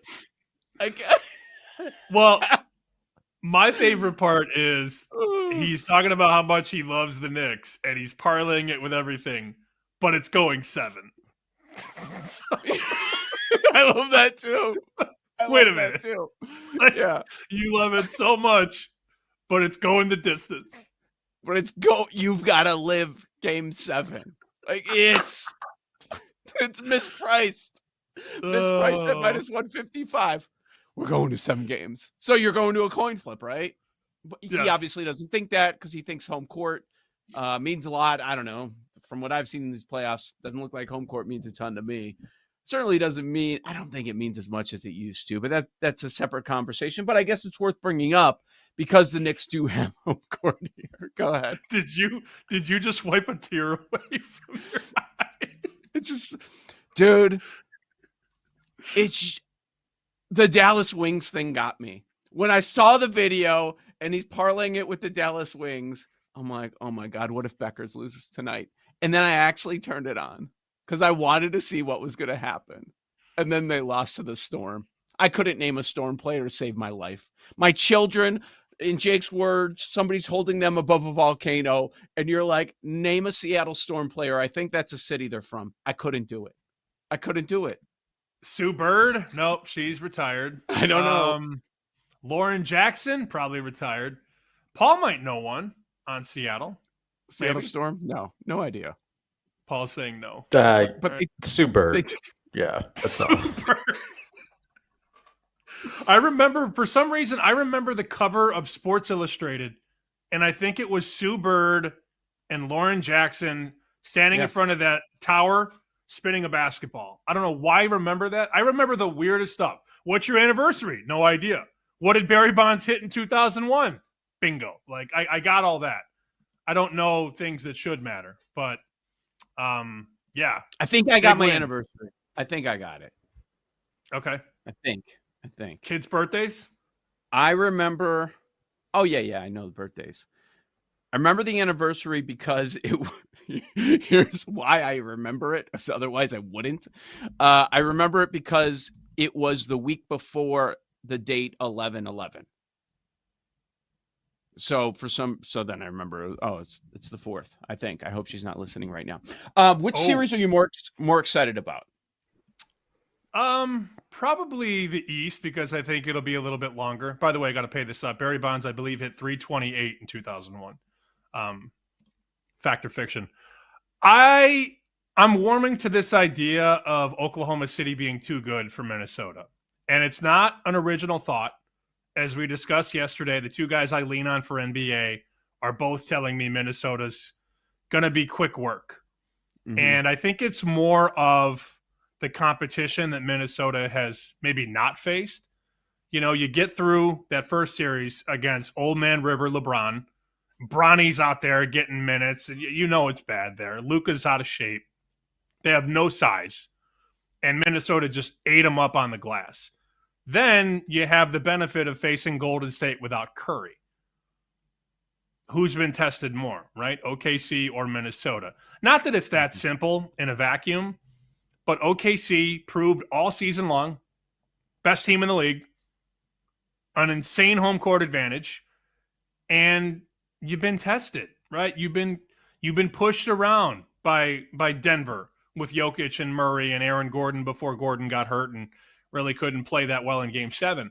But this team has been tested a lot more, have home court, have the closer in Gilgeous-Alexander, and I think they probably have the better coach. I like Dagno a lot.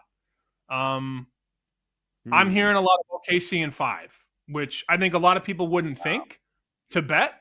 You know, this is 6 or this is 7. Both teams are playing well. I'm warming to the idea of a shorter series, and I've also looked at the Thunder to win Game 1 and win the series. You can bet that at MGM. I'll get the price up here in a second. I think it's like minus 150. So you got to win the first game and then win the whole series. That's probably my favorite bet so far in the West. But the East should be a longer series, no? Yeah, no, I would agree with that. And because of the storylines and the fan bases, and we got guys like Nick, and we got guys coming on the network saying Brunson's going to have a 40-piece game, which maybe he has. He's done it before in the playoffs. He's done it before against this specific team. But I think that's the fun one. That's going to be the more fun one. Short, I see the T-Wolves winning a couple games. I'm looking at 6. I know that's probably the popular pick, OKC in 6, but it makes a lot of sense to me. First off, one of the first things that people are bringing up in this series, Minnesota OKC, well, they split in the regular season. It was 2-2. There's a lot of context there. First off, 3 of the 4 matchups happened in a span of 11 days. And there were some key players not available in those games. One happened on New Year's Eve. The New Year's Eve game, SGA went off. He had 40. Okay, give him credit. OKC wins. They didn't have Chet. They didn't have Caruso. 2 big players in this series on the Thunder side, and they still end up winning. And then in that stretch in February where they played 3 times and 2 of them go Minnesota's way, one of them going to overtime, no Randall, no Gobert, no DiVincenzo in all of those games. So that's kind of interesting. Minnesota wins 2 of the 3, and Minnesota didn't have some of their players. We're sitting with this number of 7.5 tonight. Big picture, I agree. OKC wins. 5, I'm not going 5. Now, look, maybe it sounds like a Boston conversation because Minnesota, they take so many threes, and they're going to have games where they're just missing them, and that's going to be the reason that people point to them losing. But there are also going to be games where they're just hitting them. And the interesting thing about this OKC defense, while they are number 1, every stat category you want to come up with on defense, like they throw so many guys at you, and Dort versus Edwards is going to be so much fun. And we did see that in those matchups this season, and Dort did a really good job. While they do have that strong defense that is super scary, they will let you shoot threes. And so I'm expecting a couple of games where Minnesota just might be hot from the outside. And they're knocking down those threes, and that's how they end up winning a couple of these games. It's not going to be like the last series where Minnesota shoots awful from the outside and they still end up winning. I don't see that going on in this specific matchup against the Thunder. But I do think that Minnesota is going to grab a couple, and we're looking more at 6. I understand your angle with 5. That could be the case. I mean, they took out the Grizzlies.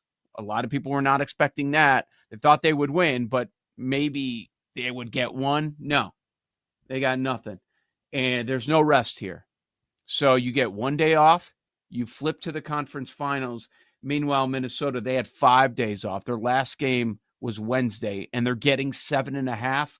I think this game 1 is a nice spot here for Minnesota to hang on the road. I'm going to take the 7.5 tonight. I want to pump the brakes a little bit. I remember the first price here was Thunder minus 150, minus 160 to win game 1, win the series. MGM right now has minus 200. So it's been bet quite a bit. I'm going to pump the brakes on that. I'm not laying 200. I was looking for 150, 160.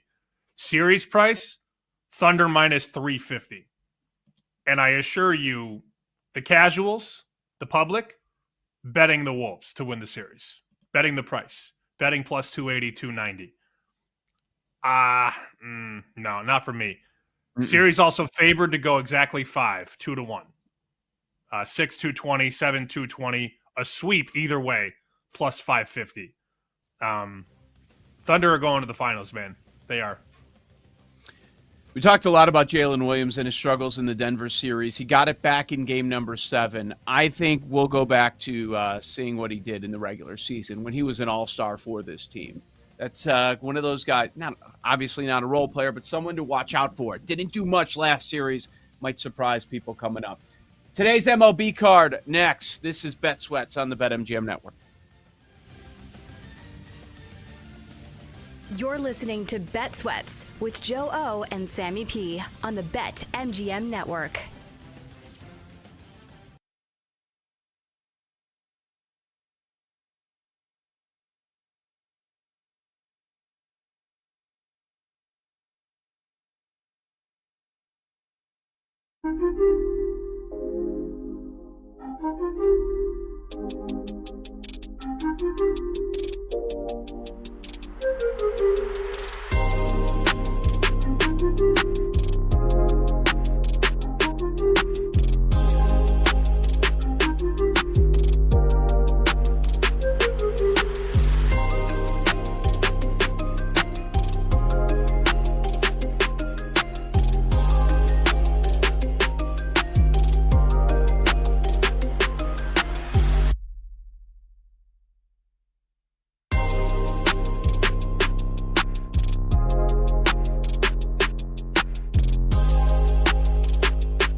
Phillies win tonight as Schwarber lifts one to deep right field. It's number 300 off the facing of the upper deck. What a shot by Kyle Schwarber. And the Phillies now lead it 7-3. Welcome back to Bet Sweats with Joe Ostrowski and Sam Paniotovich on the BetMGM Network. Let's talk about today's MLB card. In 20 minutes from now, Michael Felder will be dropping by, college football analyst. You know him as a North Carolina guy as well. So can't wait to talk about this Belichick situation. I think it's going to take the entire segment. I don't even think we're going to be able to have time to get to anything else college football related, but we'll do that after Michael Felder. There's a top 10 quarterback list that is out from Joe Klatt. We want to give our reaction. I saw some people very upset about the very top of that list. So we'll get to that coming up next hour as well. All right, Major League Baseball card. I mean, I'm really looking forward to the Felder conversation. I don't even know if calculators are going to come up.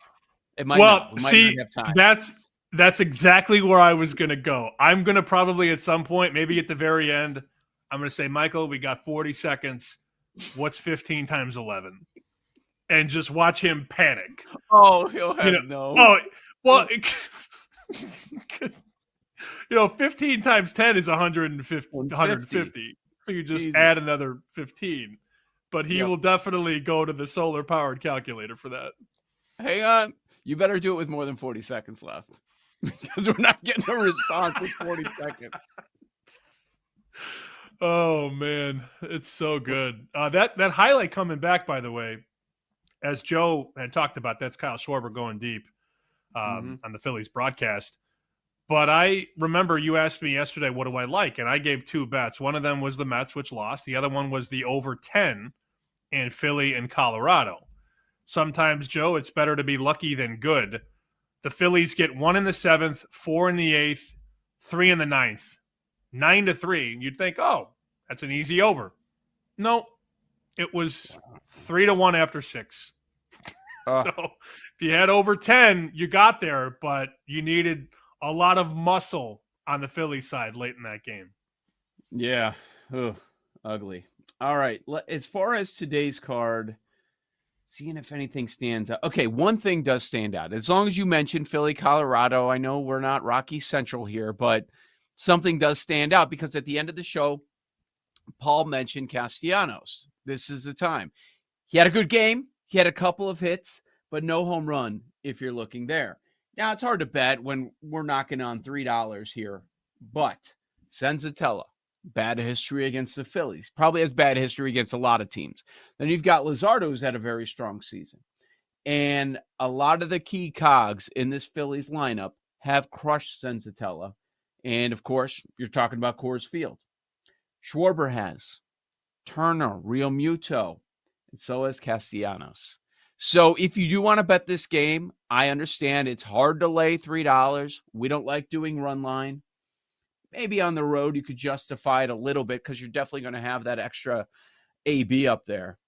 But player props is probably the way to go, even though price-wise may not be exactly what you want. I think Paul may have been just a day early on Castellanos. This might be the day. $5.75. That's your plus price today. Are we doing it as a show? I think that might be the guy. Unless you want to, do we want to go Schwarber? Because I'm sure the price is nowhere near. You could go Schwarber's got to be 250, 270. I mean, he's there. Could be 3-1, I guess. But in that ballpark, here we go. Try the low side of the Schwarber home run number is 195. Oh, my goodness. MGM has the highest number in the market, plus 240. There's a 225, a 220, a 215, and a 195. Yeah, that's rough. I assume Harper's a similar price, but then Castellanos should be hitting right after Schwarber. I'd hunt for the value there. I'd go Castellanos or Real Muto. That's where I would look, and the value difference is crazy. I mean, for good reason, but still. Yeah, I would look to player props in that market. And like you mentioned before, maybe you could pair that with something else. So the question is, what are you going to pair it with? How about the Cincinnati Reds? It's minus 125. They are visiting Pittsburgh. Falter's been awful. He's bad in general, but he's been really bad against this Reds lineup, and this Pittsburgh team can't score runs. There's just no other way to go about it. If you look at their numbers compared to everybody else, especially recently, last couple of weeks, last month, they're just on a different planet than the rest of the league. They can't do anything offensively, and to be able to fade Pittsburgh, and their pitcher on the bump is bad history against the opposing team, and it's kind of close to even money. You're not laying much. I think that's worth it at minus 125. I don't expect that price to stay at that number the rest of the day. I want to talk about the Dodgers and what we do there. If we do anything, eventually this team is going to win. Could you lay $2 with the Dodgers? I could. I know several people that are listening are going to go, oh, I can't lay 200. Well, I have no issue with it in the right spot. So I want to get your take on the Dodgers. But I did our parlay that we've talked about many times, and I believe you are now up 13 units if you just parlay this every day. I hate to sound like a broken record, but people want winners, and people want, intel on bets that are going to put you in a good spot. Mariners to win, Phillies to win. It's our daily fade of the White Sox and the Rockies. It is plus 112 at BetMGM. Yeah, we don't even know the Mariners pitcher today, and they're minus 175. I honestly don't even care. Yeah, I don't either. I was just going to bring up, what do you want to do as far as which two are you going to pair together? So you go White Sox opponent, which gets you a better price, because I was going to bring Philly into the – you're doing it with Philly or doing Dodgers? Doing Dodgers, right? I was just talking the anti-Rockies, anti-White Sox parlay, which is up 13 units. Every day they play together, if you've parlayed against, you're up 13 units. But you're right. If you actually, it's crazy. If you take the Phillies out and plug in the Dodgers, you get a better parlay price. So Dodgers and Mariners is plus 130 at BetMGM. Yeah.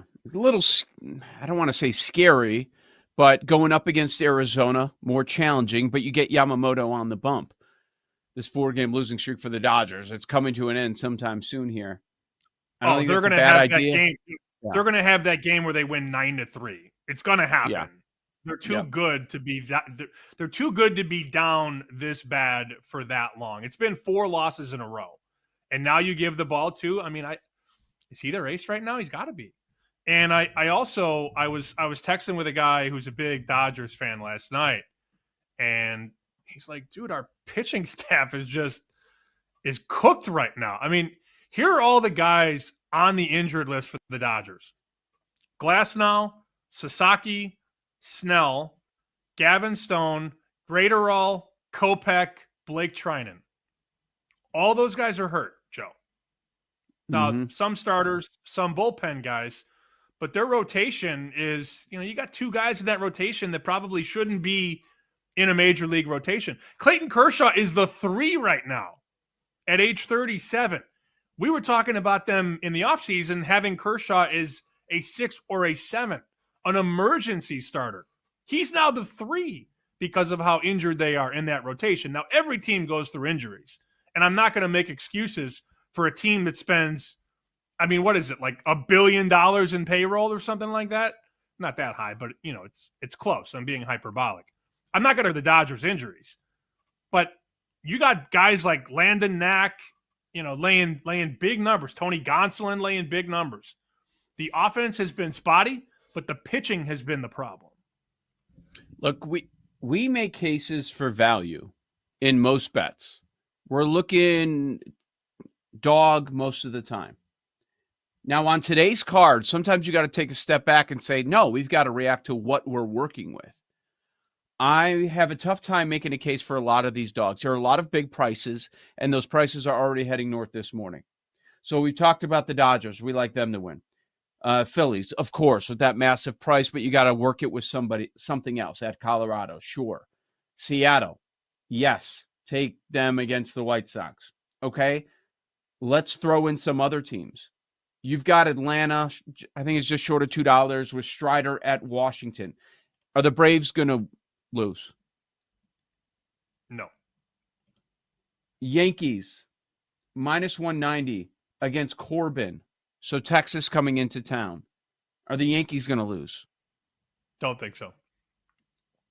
Brewers. Now, this is a much better price. Minus 120 going against the Orioles. Are the Brewers going to lose? They could. They could. And then we've got Skubal going for Detroit, best pitcher on the day. And that price is, in the minus 185 range, but you're going against a red-hot St. Louis team. Do you think Detroit's going to lose? I don't. We should, when we have a little more time, we should take all these big favorites that are likely to win and package them together and see what we get.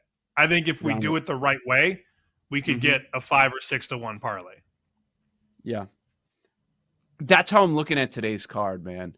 I hate to be Joe Better here, and let's just go with all the chalk, but just on today's card and these specific matchups, that's how I read it. I think it's going to be a favorite stay.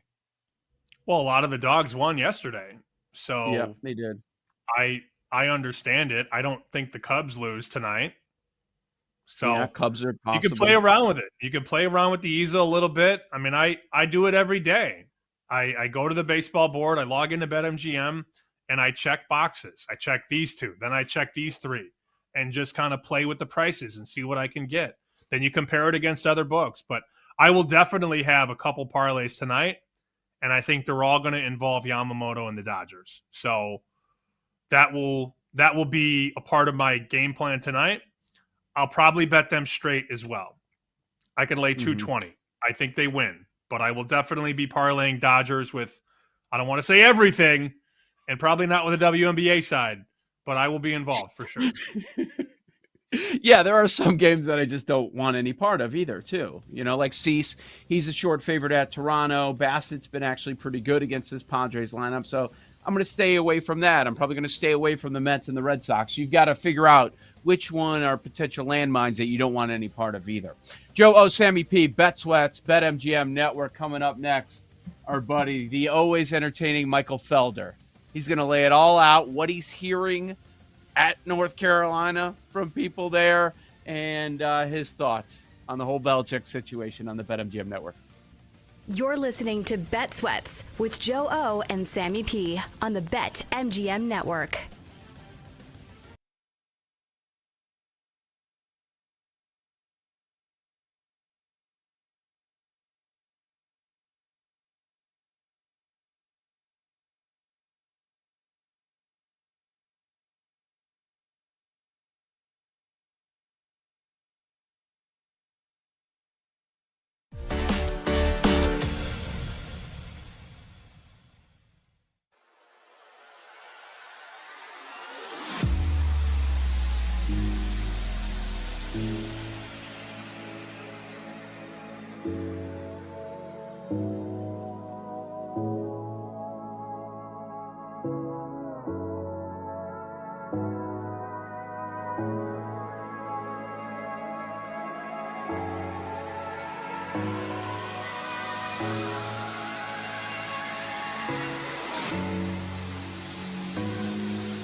mass exodus of fishermen that's occurring in the rural areas of Maine, and I don't want to see more fishermen displaced. As your next Miss Maine USA, I would make it a point to go into the communities, to go to the legislature, to go into the government and advocate for these people so that they don't have to think about these memories as a past moment. Welcome back to Bet Sweats with Joe Ostrowski and Sam Paniotovich on the BetMGM Network.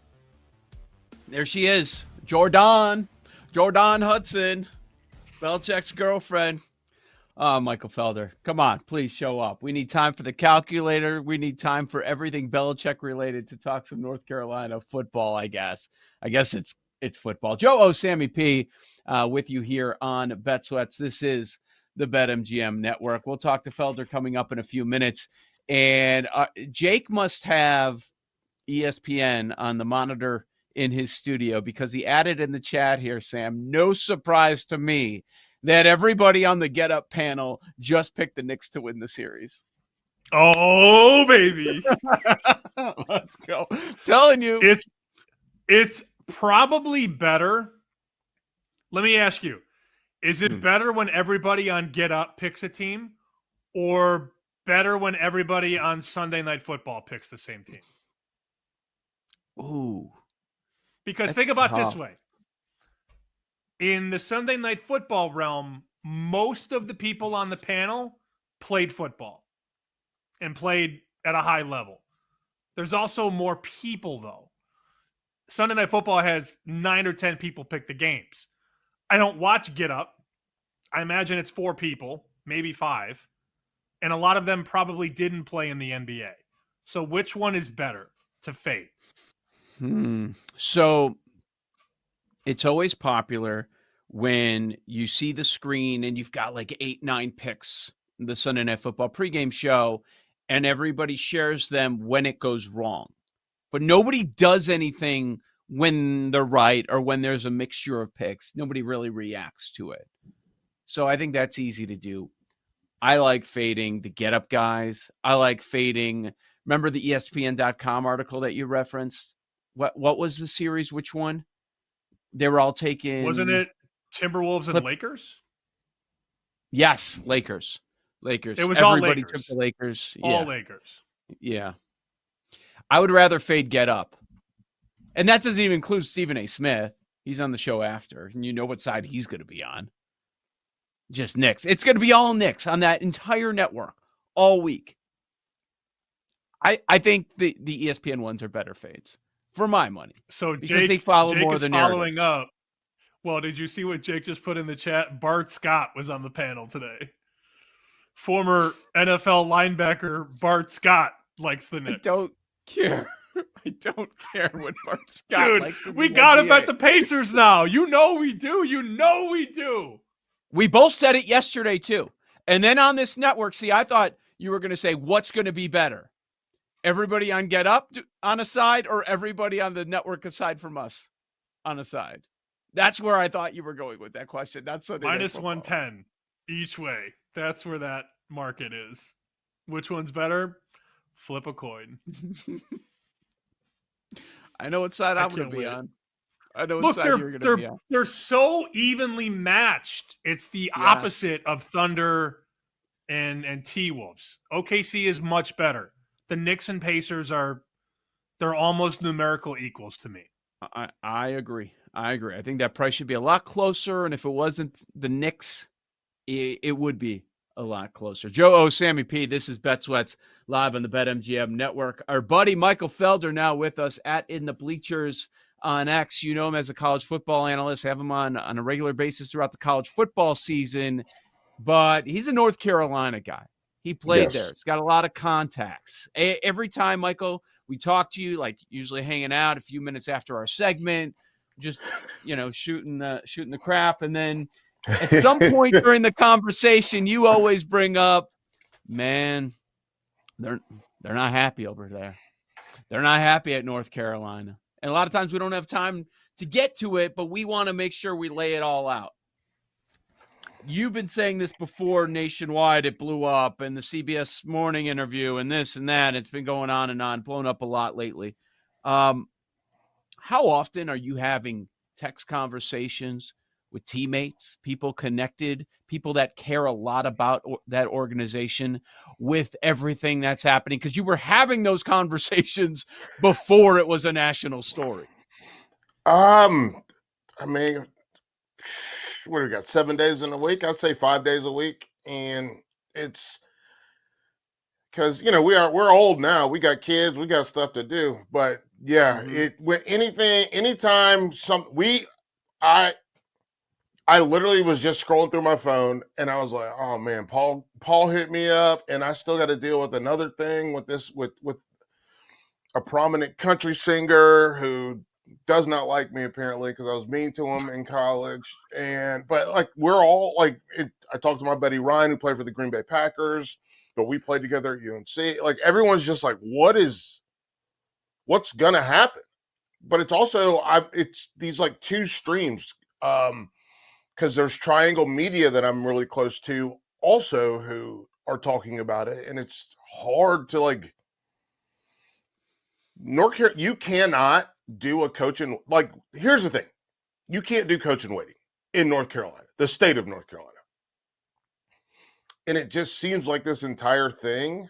And I had a conversation with Joe Ovius, who is part of the OG Media Group in Raleigh. And I told him, I said, I think this is subterfuge. The Jordan Hudson stuff, all that stuff is like, look over here so you don't look over here. And the buyout, what are we? What day is today? The 20th? Yes. 20th, 10, yeah. So we're what, June 11 1st, days? right? June 1st is the date. Buyout goes from $10 million to $1 million. Right. Goes from 10 to 1. What's $1 million to Bill Belichick?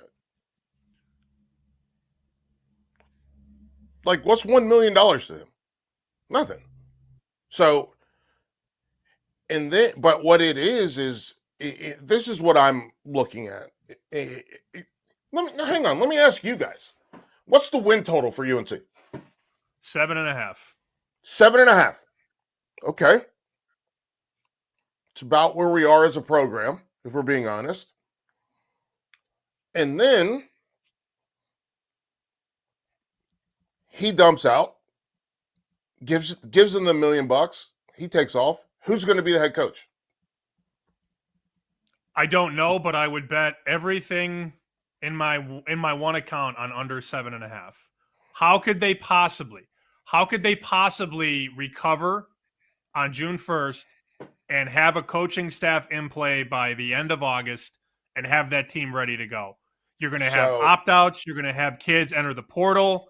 It is going to be a disaster if he leaves. And I honestly, Michael, I don't know how a bookmaker would quantify the number if Bill left. It's hard enough with Bill there at 7.5 because he hasn't done it in a while in college. But if he's gone and they plug in Michael Felder, I mean, what is the win total then? How do you even get to a number? We're going to get to 9 if it's me. But that's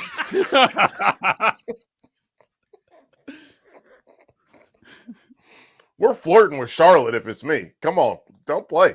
No, but being serious, here's the thing. I don't think it happens immediately. He's smart. This is a smart guy. You drag it out.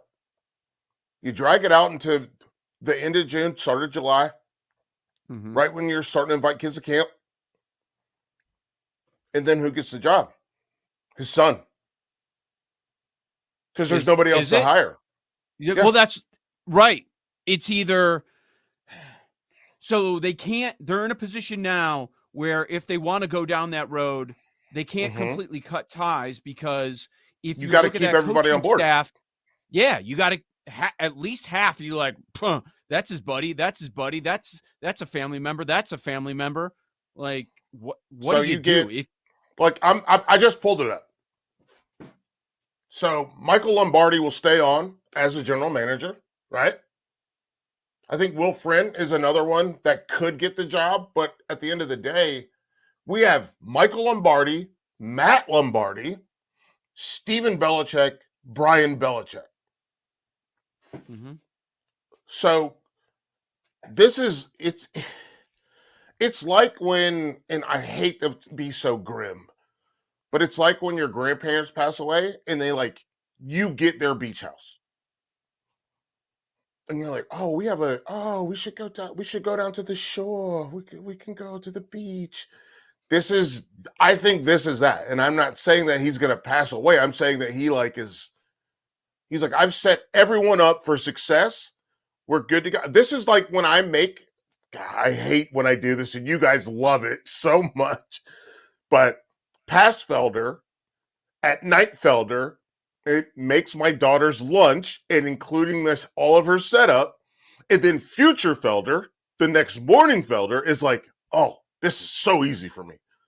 And he's in that same world where he's like, oh, past me got my kids set up for this. And then future me will be happy that my kids, one has a head coaching job. His younger son will get elevated to defensive coordinator. All this stuff's going to happen. That's the way that I see it working.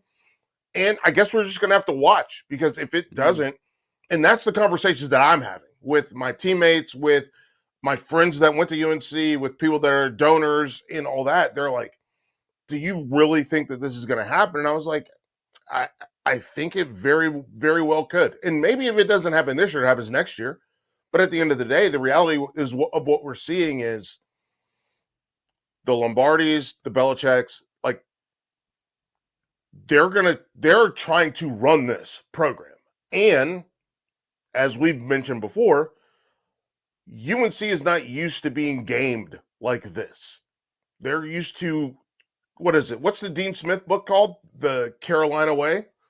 They're used to it working where everyone is worked. Like they have no ties to the university. Like, think about that, right? Think about, like, just go to basketball. Dean Smith coached with Roy Williams.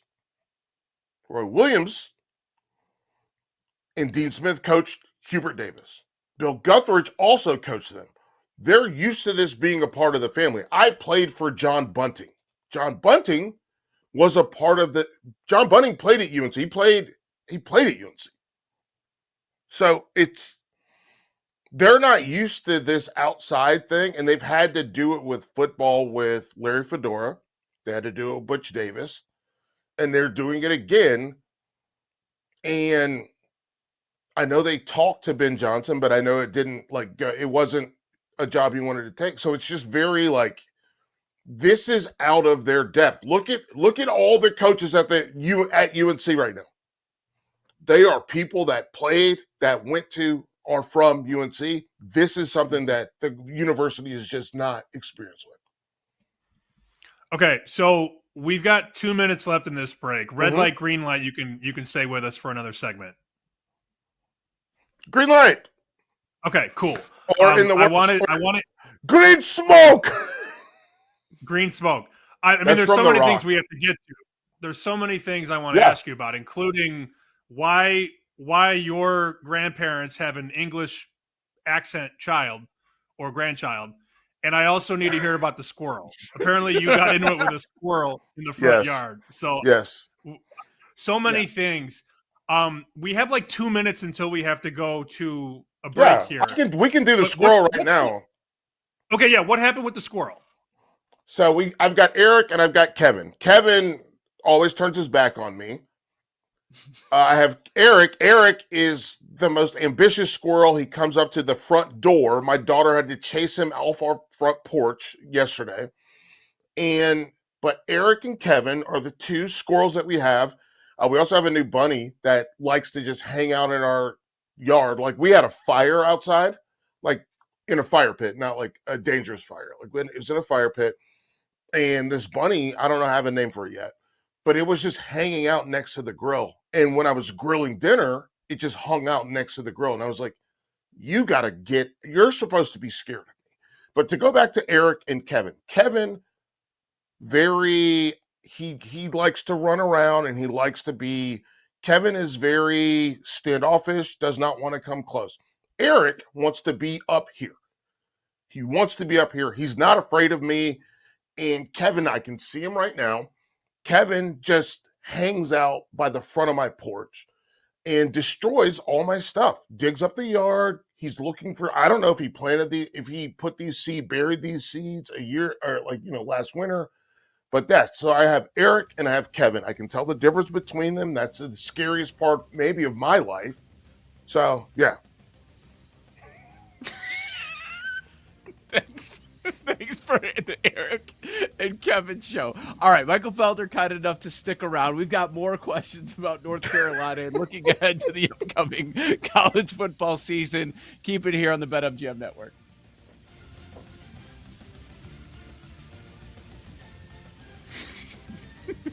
You're listening to Bet Sweats with Joe O and Sammy P on the BetMGM Network.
next Miss Maine USA, I would make it a point to go into the communities, to go to the legislature, to go into the government and advocate for these people so that they don't have to think about these memories as a past moment.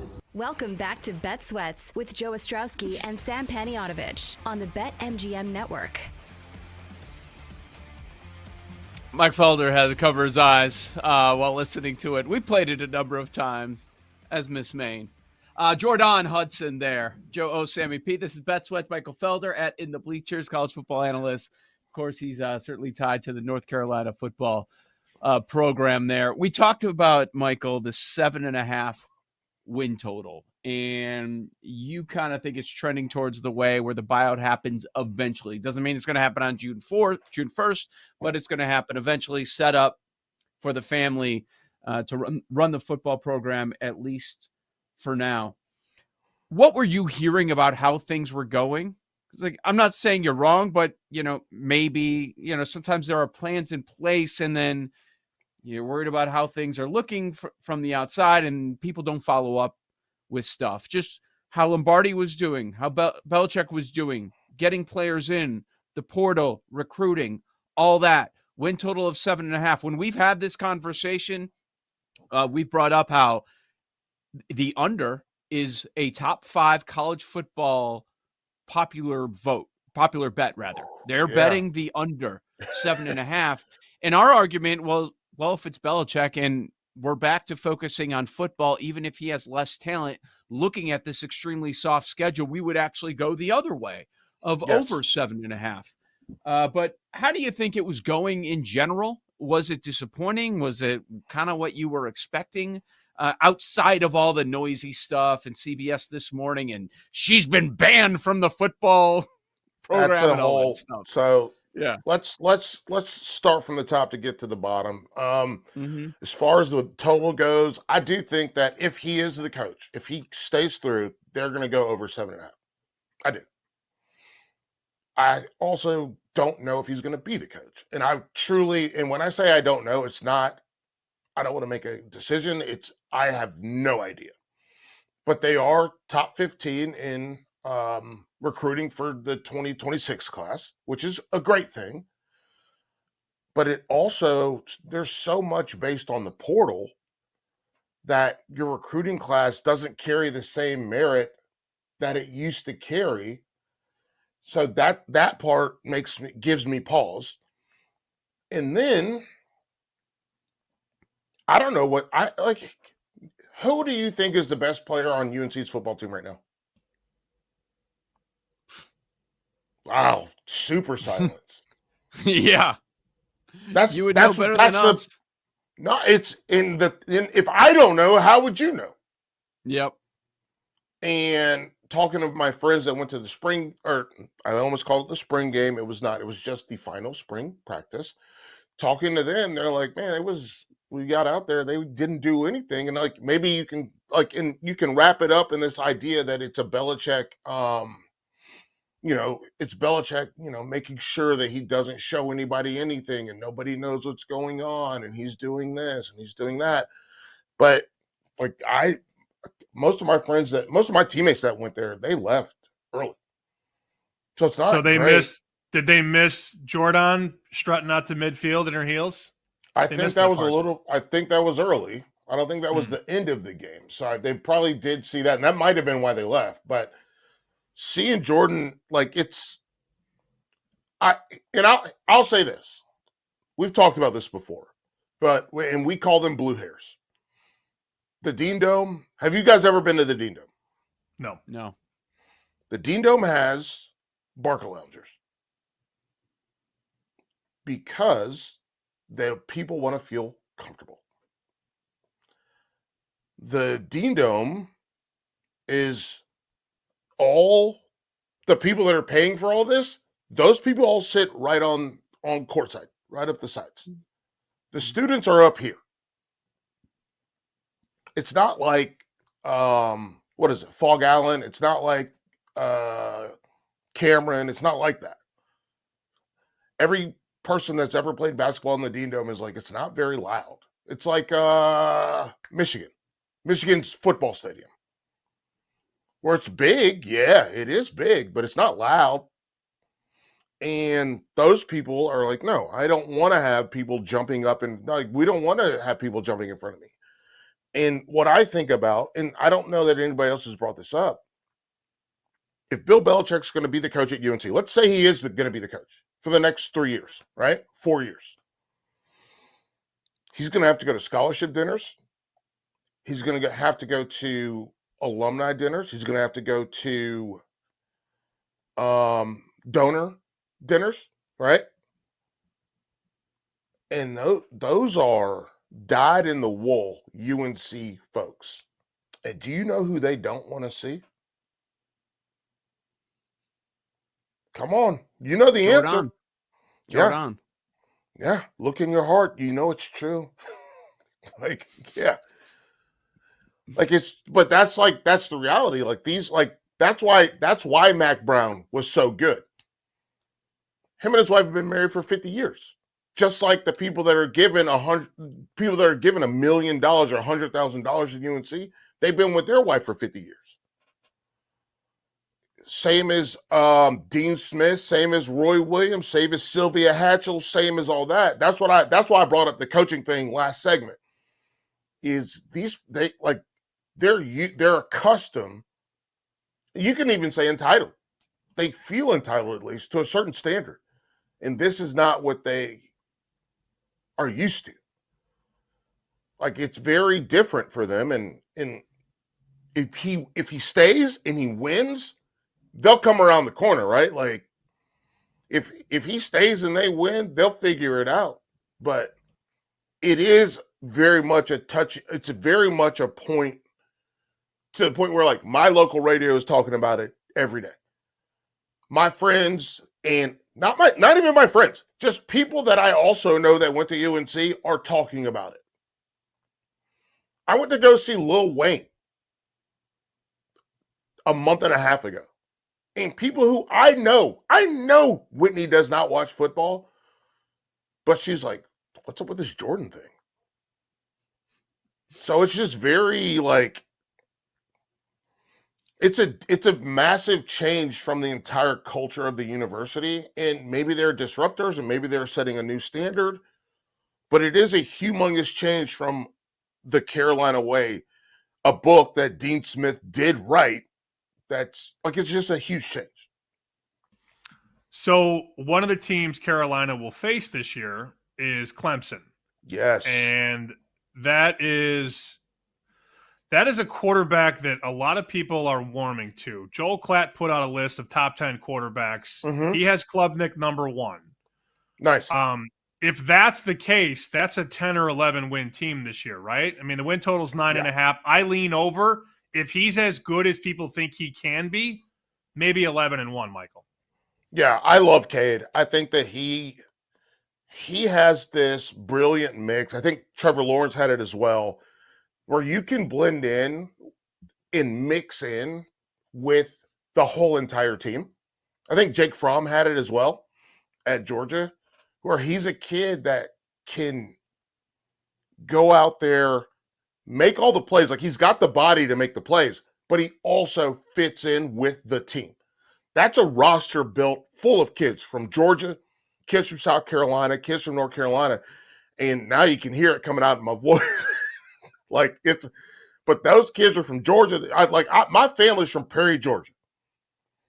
Jake Fromm is also from right there in Houston County.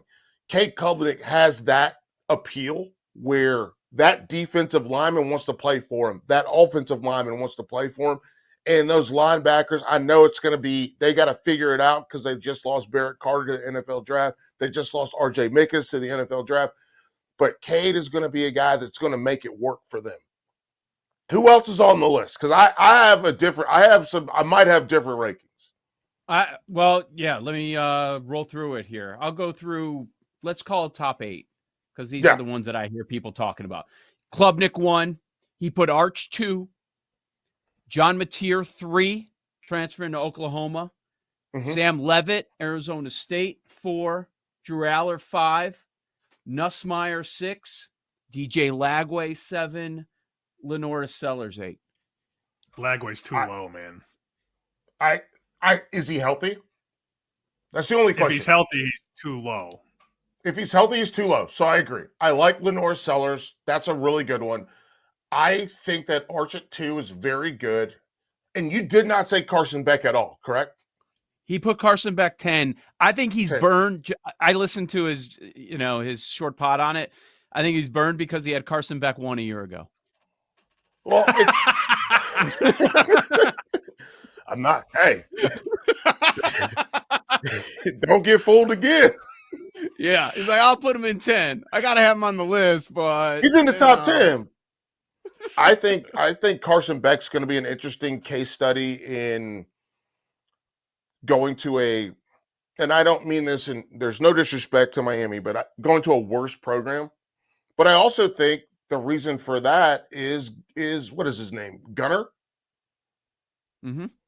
Yeah, I think he's going to be a really good quarterback. I think he's going to be probably a top 5 quarterback this year. So, and he can't leave. But so he's not on like the NFL draft list for a lot of people, but I think he is a very interesting prospect going forward. I think Nussmeier belongs in this list because I really like the fact that he's got this pedigree. He's got double pedigree, right? Like, just like feeding your dog twice. We got a guy whose dad played in the NFL, then coached in the NFL, also coached, like, just triple. So I think Nussmeier, he's got some,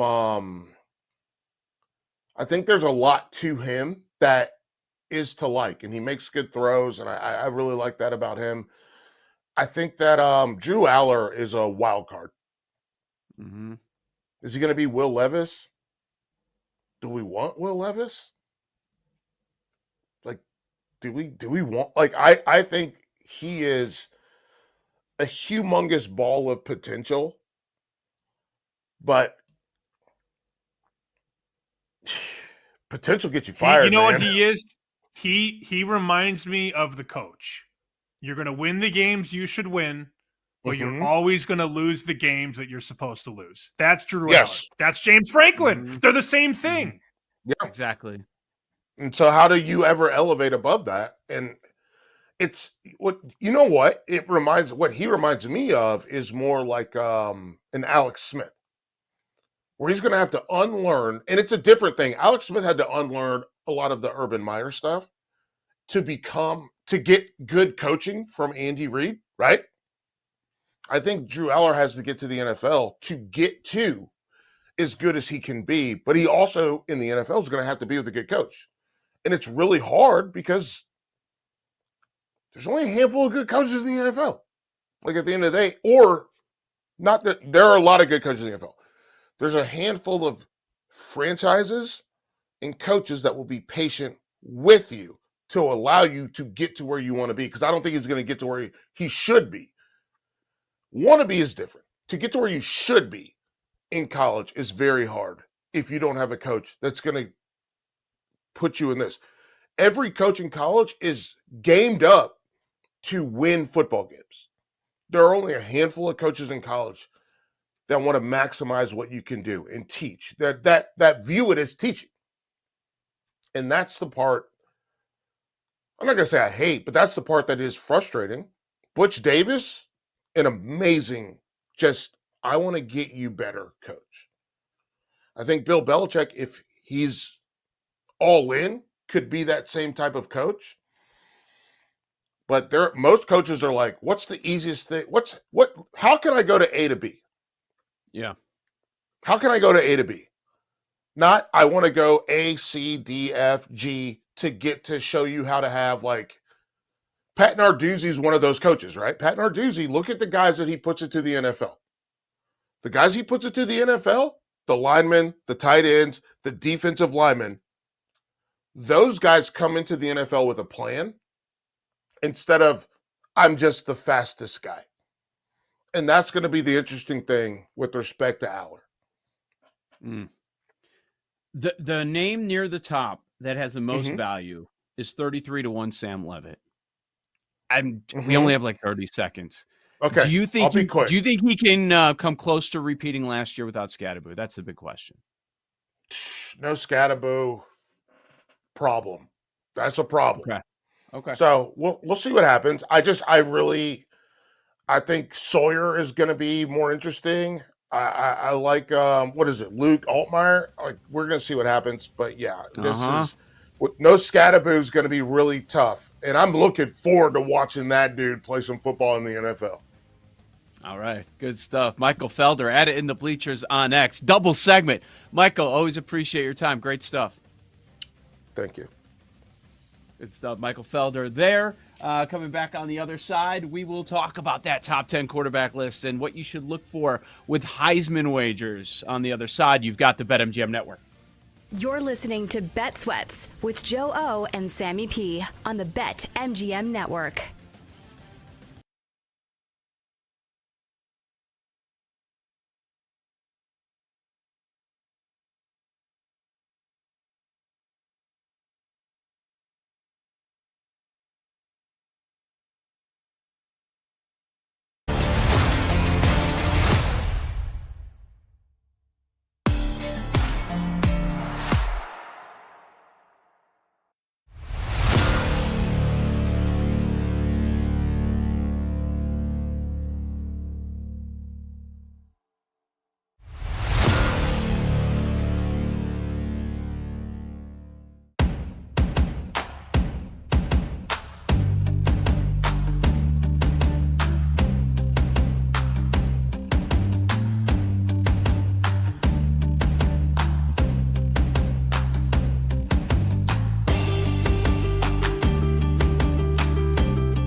Manning taking a shot on the post.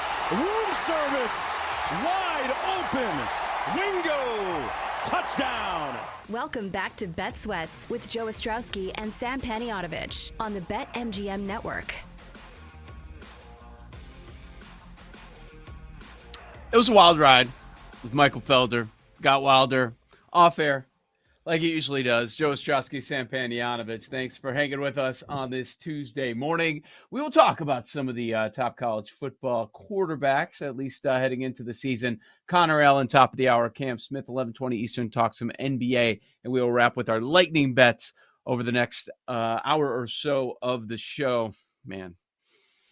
Okay. Joe Klatt's top 10 quarterback list. You had a hearty laugh when I mentioned that he had Carson Beck number 1, which makes you think, oh, should we be paying attention to this list? But we all get things wrong. I do respect his opinion, and he pays close attention as far as Joe Klatt. I think he's one of the better analysts in the booth in the game. So if we go down the list, if you missed us talking about it, he got some heat because he decided not to put Arch Manning number 1 overall, where I think most people would put him. He's your favorite for the Heisman Trophy. He put Cade Klubnik number 1, Arch Manning number 2 at Texas, John Mateer number 3, a transfer to Oklahoma, which we'll get into. Number 4, Sam Levitt, Arizona State. Sounds like Felder doesn't like him after missing a couple of pieces. Drew Aller, number 5 for Penn State. Then you get into Nussmeier, DJ Lagway. I know you're a fan. Lenore Sellers, a guy that's been bet in this market. I didn't mention it with Felder, but Klatt had your guy, Luke Altmaier, number 9 overall, due to his experience. And we see year after year, the experienced quarterbacks, once you get 3-4 years under your belt, you kind of break through. That's the expectation there. I mean, Heisman Trophy's a lot. We're not saying that, but Altmaier could have a big year. And Carson Beck, the transfer from Georgia to Miami there. Where do you want to start? It's not every day you see an Illini on the top 10 college quarterback list. And Jake knows exactly what I'm talking about. Yeah.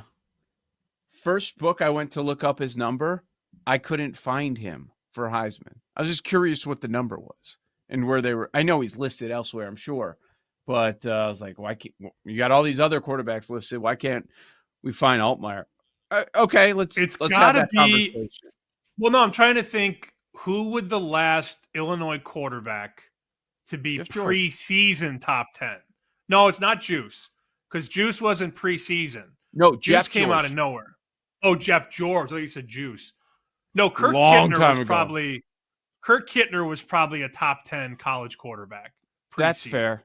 That's fair. Kittner would be my first guess. Before that, maybe Jeff George. I thought you said Juice. Juice had a top 10 year. That was my freshman year at Illinois. Yeah, Juice at quarterback, Rashard Mendenhall at running back, an insane defense with guys like Jay Lehman and Vontae Davis, Ron Zook, the coach. But Juice wasn't a top 10 guy coming into the year, for that matter. He may have played his way to a top 10 level. I can feel Jake getting all nostalgic now. Maybe a tear running down about the old Juice and Rashard Mendenhall fighting Illini. But I am shocked to see an Illinois quarterback on this list, and it's very funny that he's ahead of Carson Beck. Yes, just due to the experience. But that could give you an idea for maybe taking a look at the win total with Altmaier. You don't go Heisman, but maybe it takes you somewhere else, or I'm sure there's a Big Ten market where you could take a look at, like maybe we should back Illinois. The teams that are going to be backed, but maybe people aren't looking at Illinois as much. You love Lagway. I could tell in our conversations last year, and now you look at him, you said he's too low on this list. I don't know who you'd move down, but he's in that, I guess, 17 to 20 range for Heisman. You think he should be on the short list of possible bets there? He should be much, much higher than 7. So I don't have the Heisman list in front of me. I see the one on our screen. So where's Lagway? Okay, he's not even on the rail that we have on our graphic. I can't see Heisman odds in Massachusetts either. So it's a long process where I have to text a buddy or pull up a Vegas book.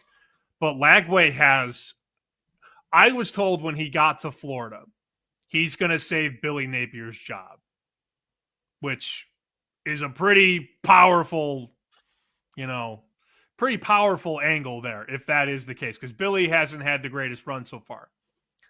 And Billy got Lagway to Gainesville. I had a guy tell me who scouts at a very high level that Lagway could be a future number 1 pick. Whew. The issue, and Felder brought this up, is that he's had injury issues. I believe it's a hamstring he had last year because they went into Texas. He was questionable. I remember you and I actually bet that game. That was when Texas opened 21, got bet to 24. Wise Guys came in, took the 24, back to 23, and Texas bulldozed Florida. Lagway, he couldn't move. He's a dual threat with accuracy. Big kid. Can run over a linebacker if necessary. But the pinpoint accuracy that a lot of these athletic quarterbacks don't have. So he's a dual threat. The question is he healthy? If he is, and if he can stay on the field, he's better than Aller. He's better than Levitt. And I don't understand the Mateer hype. This isn't Lincoln Riley's Oklahoma. So it used to be you could just plug in a quarterback under Lincoln Riley and he'll take off, right? Think of all the Oklahoma quarterbacks, the Kyler Murrays, the Baker Mayfields, the Caleb Williams, who started at Oklahoma and then followed Lincoln Riley to USC. If the system were better and the receivers were legit, I would be completely on board. But I don't agree with John Mateer as the 3rd best quarterback in the country. And the odds don't either. For Heisman. No, they don't. Yeah, I saw him in the 25-1 range. To your point about Lagway, he's 18-1. He was on the second page of our board here over on the screen if you're watching the show. So, yeah, in that 17 to 20 range for Lagway. I understand the concerns about Levitt. Mateer, same offensive coordinator, comes with him. So maybe people are thinking that could transfer a little bit. You're going to a different world, man. That is a different world, going to Oklahoma and that conference. That's not Washington State. You're not going to put up the same numbers. Like we could talk about, okay, look what he did here. The number of times he had over 300 yards, averaging over 250. And then on the ground, do we think he's going to do that on the ground in that conference? I don't think so. Yeah, he's not going to put these numbers up here. That's a little bit too high for me. Mateer and Levitt, like we're kind of eliminating them. Aller, I thought you put it perfectly, and he is Penn State. So now to slay all the dragons and to win the Heisman, no. 16-1, I would need a much bigger number, and I just don't think he's going to get there. So then we're getting to that Nussmeier, Lagway, Sellers territory, and those seem to be more appetizing numbers. You talked about Lagway, and then Sellers is a guy that, as you talk to odds makers, he's getting bet this offseason, correct? Yes. Also getting bet in the number 1 pick market because there's a faction of people that believe Arch is not coming out. So if Arch has a Heisman season, wins a national championship, declares for the draft, he's going first. But the books that are dealing that market have to account for the potential that he comes back because Peyton came back, Eli came back, maybe Arch comes back too. Sellers was, I believe, 25-1 to be the first overall pick, and I saw him as low as 8-1.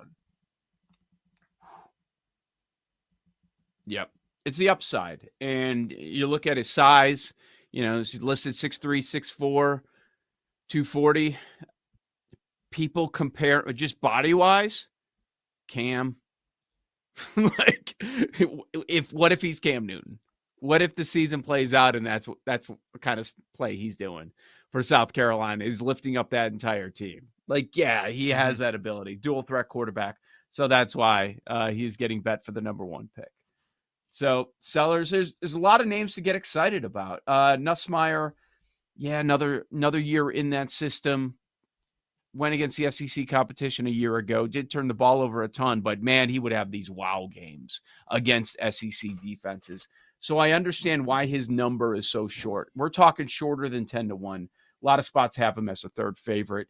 Same number as Klubnik. Klubnik has everything there. He has the line, which is always pretty solid at Clemson. Dabo finally went out and got some non-Clemson kids to come in and play receiver.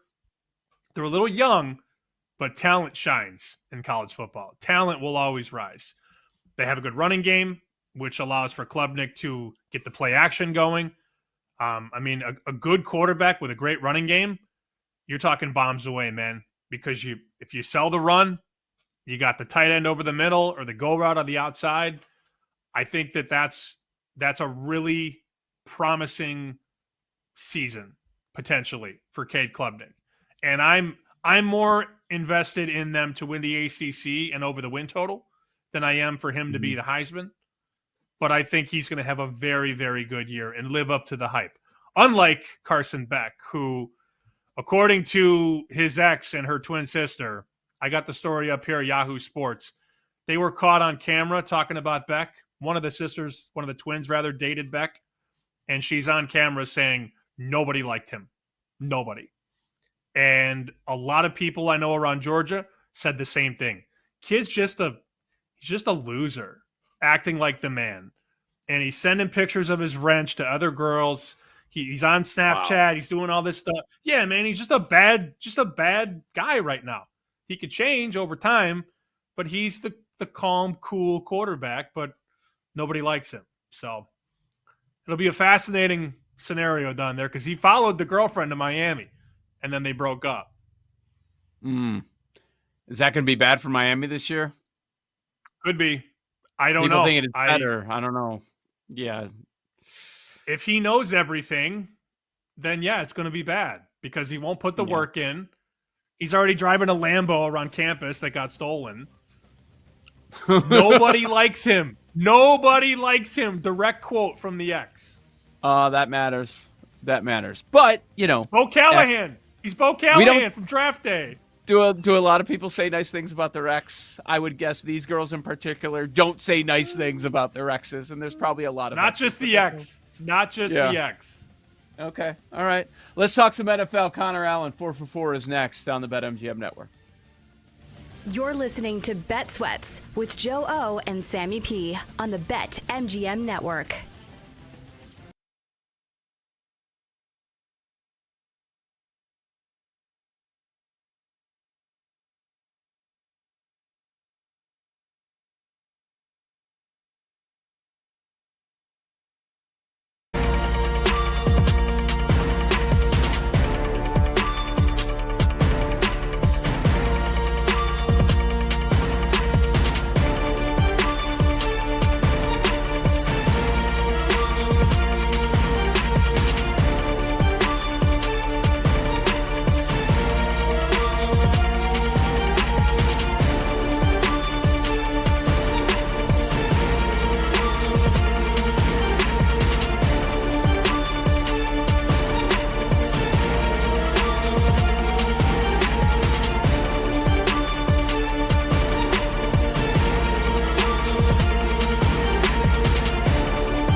Panayotovich on the BetMGM network.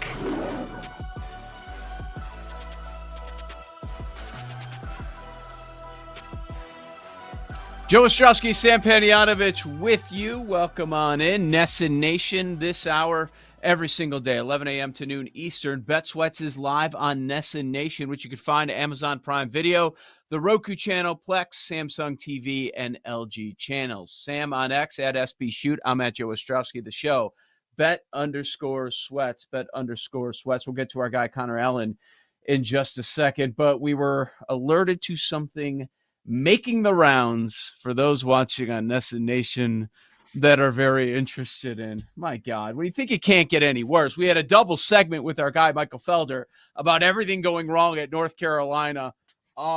Sam, how could it be worse? How could it be? What's out there?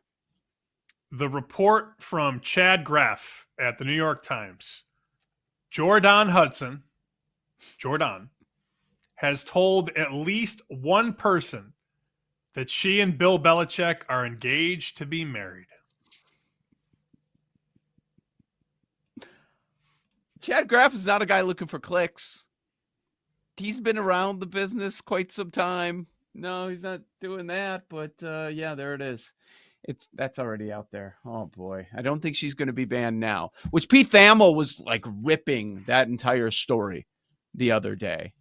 Just how false Pete everything and Pablo are back and forth. They're disagreeing. I don't know. Like, I don't think he called him out personally, but he was just saying how he was laughing at the reporting and that was never the case. And this is why that was bad. So yeah, Pete Thamel was taking shots, I guess, at Pablo Torre there. Okay. I also, before we get to Connor Allen, loyal listener to the show, Harry, tweeted at us, quoted the Chad Graff story about Jordan Hudson, saying that they're engaged. And Harry added, "Does Bill know?" ? We're almost there. We're almost there. All right. All right. Yep. You've got Bet Sweats. Let's bring on Connor Allen, 4 for 4 at Connor Allen NFL over on X. What's up, Connor? How you been? Good. Appreciate you guys having me on. You think North Carolina would have hired Bill Belichick if they knew that all this was going to happen? Like, Nope. say this happened like 6 months prior. You think that they hire him or no? Absolutely not. I No don't think so chance. either. What do you think, Sam? I'm just reading some of the details in the story. Boys, they're insane. Like, I want to read this clip real quick, or read this quote. So one of my old coworkers at Nesson, he put a snippet of the story up, Keegan Stifel. And this is from the New York Times story. When she attended training camp practice in New England, she often wore red pants at the request of Belichick, so he might easily spot her in the crowd. And then she would stay at the nearby hotel and join Coach Belichick frequently. The team's record that season was 4-13, and Belichick left at the end of the season. So this has been going on longer than people realized. Wow. It's all going to be out there. It's all going to be out there. All right, Connor. So we had the official release of the schedule last week, and, you know, people have their different takes. Okay, this is good. This one's bad. Awful 3-game stretch here, 3 road games. You know, people marking all that stuff in. At this point now, about a week later, it's all baked in with these win totals. Is there anything, I don't know, about actionable that you think is noteworthy? Whether you saw movement in win totals, whether you looked at it and said, oh, this schedule is better or worse than I expected, even though we knew the opponents? Just overall takeaways to what we saw last week. Yeah, I think there were two main takeaways for me. One would be the Lions here. I mean, they have one of the toughest schedules in the league, but they also have one of the most, net rest advantages, which essentially means that they're playing an advantage like the opposing team plays on a Monday and they're playing on a Sunday, or, vice versa. They are coming off of a Thursday night game and then get to play the following Sunday. So they're plus 13 on total advantage days. They have 8 games where they have a rest advantage, which I think is pretty interesting because it's not just the net aggregate, it's 8 games individually where they have some kind of rest advantage, whether it's team coming off a Monday night game and they're playing on Sunday or different looks there. So I think that's pretty notable, especially considering the schedule is tough. That kind of helps even the playing field for them a little bit. On the other hand here, I think the Commanders have a really interesting kind of scheduling, bit here because their schedule, like strength-wise, which we've already known, we knew who they were playing, just didn't know when, middle of the pack, but they faced 3 teams coming off a bye, which is tied for the most in the league.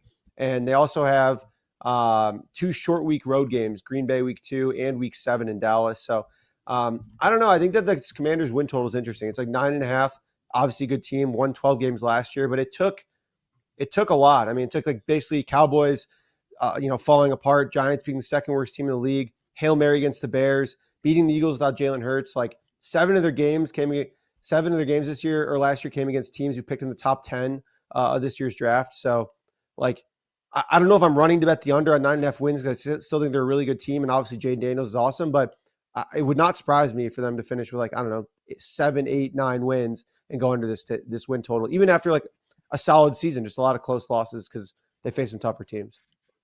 I tend to agree with you. And let me be fully transparent. I thought the same thing last year about Houston. 2 things happened. I looked at that schedule coming into the season. Josh Allen, Jordan Love, Aaron Rodgers, Jared Goff, Dak Prescott, Tua, Mahomes, Lamar. That was their non-divisional slate of quarterbacks to face. Half of them were hurt. So they didn't face all of those guys. And then Joe was giving me credit halfway through the year. He's like, dude, the Texans stink, but the division's worse. The good thing about Washington is that you have Philly. The Cowboys should be better. And maybe the Giants can sneak a win or 2 here and there. I thought the same thing with Houston. You got a quarterback who's way too sexy right now. Everybody likes him. Everybody's betting him. The team probably isn't that good. They should regress. It's a very similar blueprint, but I like the Washington angle because the division's tougher, and I don't think the NFC East is going to be as bad as the AFC South was a year ago. Yeah, it would be tough to be that bad. I mean, that was brutal. And now, yeah, we're looking at it like I think the Cowboys could be. I hate to say that there could be an interesting buy low opportunity as a team, but I kind of think so. Like the more that we look at this, they're constantly, it feels like, overrated or at least rated, properly in the markets for the last, I don't know, forever. I guess it finally feels this year that they're just a little bit underrated as a team here, given that they have Dak, they have CeeDee Lamb, and they have plenty of firepower, on the team overall and defensively. So I don't know. They're a team that I'm watching, not a team that I'm like running to bet because I think there is still the floor is pretty low. But when you have a couple of superstars, like I think that the ceiling is pretty high. With Connor Allen, 4for4.com here on Bet Sweats. Let's talk Niners. They've been in the news a lot with some of the moves that they've made. Most notably, Brock Purdy over the weekend. He gets the massive contract. They signed Warner yesterday. Kittle signed in the offseason to an extension as well. So they're locking up a lot of their guys long-term. And they've also been discussed a whole bunch because, according to everyone, they have the easiest schedule in the NFL. What are your thoughts right now sitting mid-May on the San Francisco 49ers?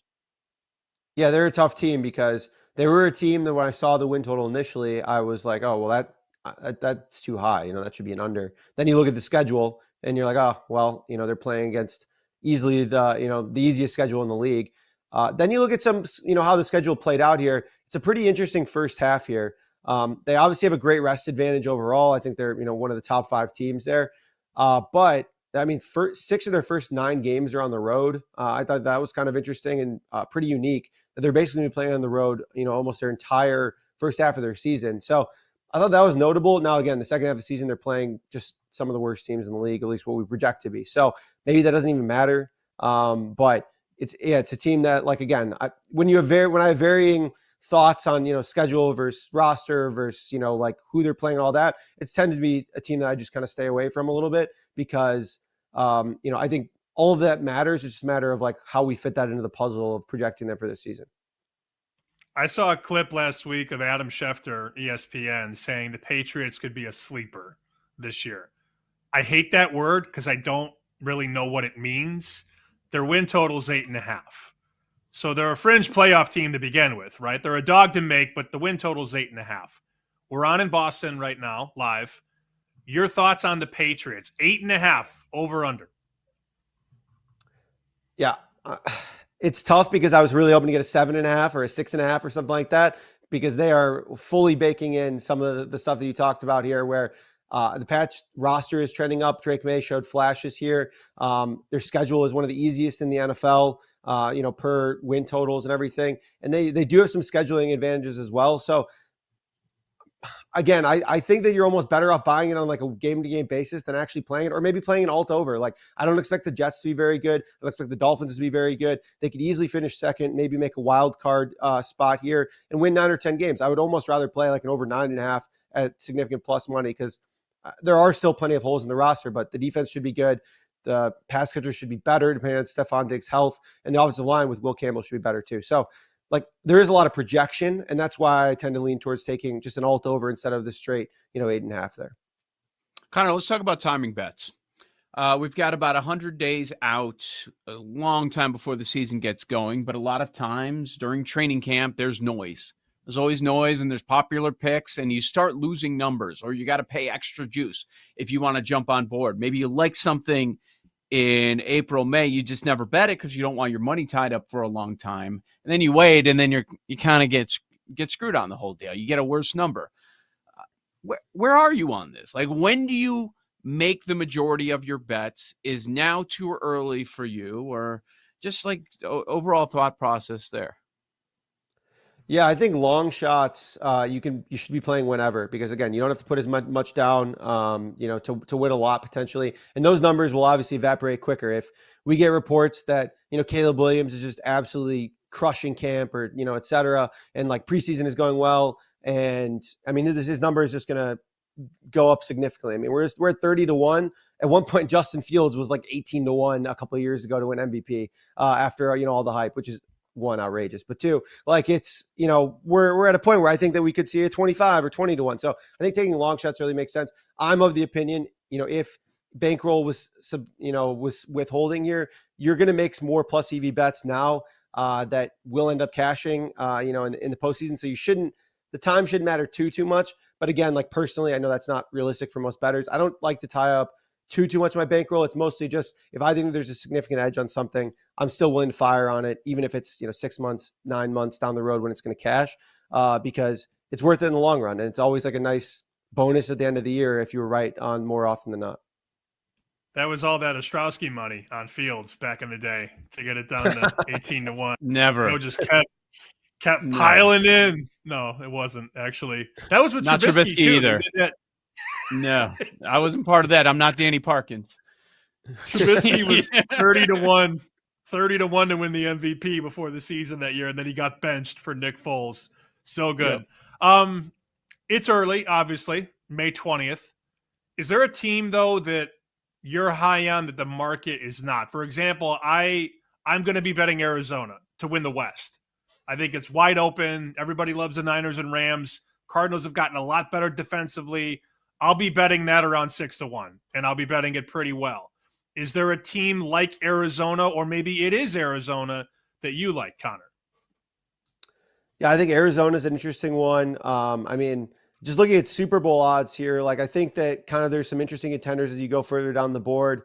Maybe not Super Bowl contenders, but just like as you talked about, how you value it relative to the rest of the market.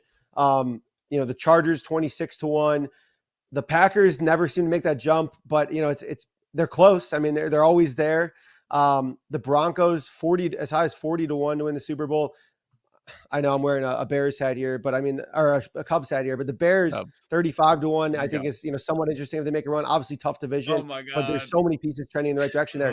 The Cowboys, we talked about it a little bit, 60-1 to win the Super Bowl here. Like, that would not, I mean, all you need is a contender. You just need someone that's going to be in play, someone to come close here. And I think that all those teams mentioned could very well easily be in the mix. Are any of them going to the Super Bowl? I don't know. I got Joe, crying here in the back of the scenes here because I mentioned the Bears. So I'm happy that it warms your heart to hear that.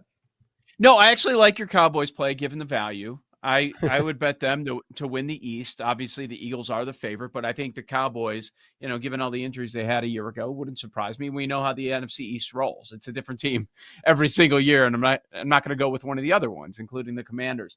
So you're in on the Bears. It's their time. You like what they did. We put off this conversation long enough, I guess. We've got about a minute. What Bears bets are you making? Yeah, I think some alt overs, win total wise. I don't know if to win the division is a really great bet, just considering how strong the division is. I mean, you and I have gone back and forth on Chicago radio. I don't even know, 6-7 years running at this point on just ripping on the Bears. We're getting plenty of hate mail. And then finally, I think this is it. This is time to buy. It's not even a dip because obviously the market is more than accounting for all the adjustments here. But I think it's time to buy on the Bears. I'm big on Ben Johnson. I think that the defense should be solid. O-line should be much more improved. The drafting or the selection of Colston Loveland, great for 12 personnel. They're going to play a ton of 2 tight end sets. And then Luther Burden, I think, is an explosive option. I think they're also going to sign a running back or trade for a running back at some point because I cannot imagine that they go into week 1 with Swift as like their primary guy here.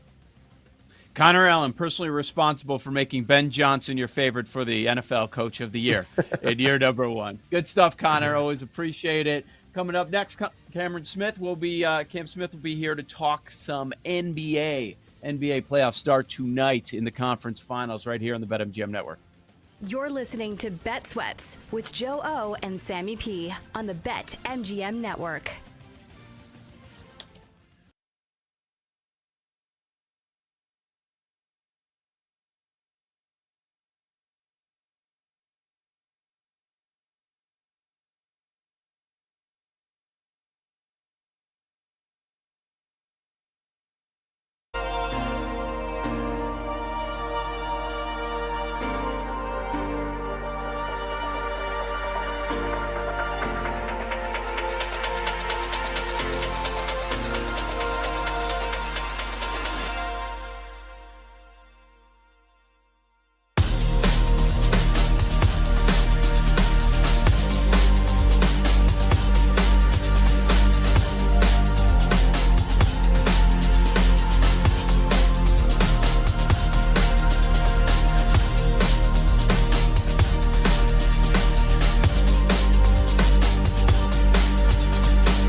BetMGM Network.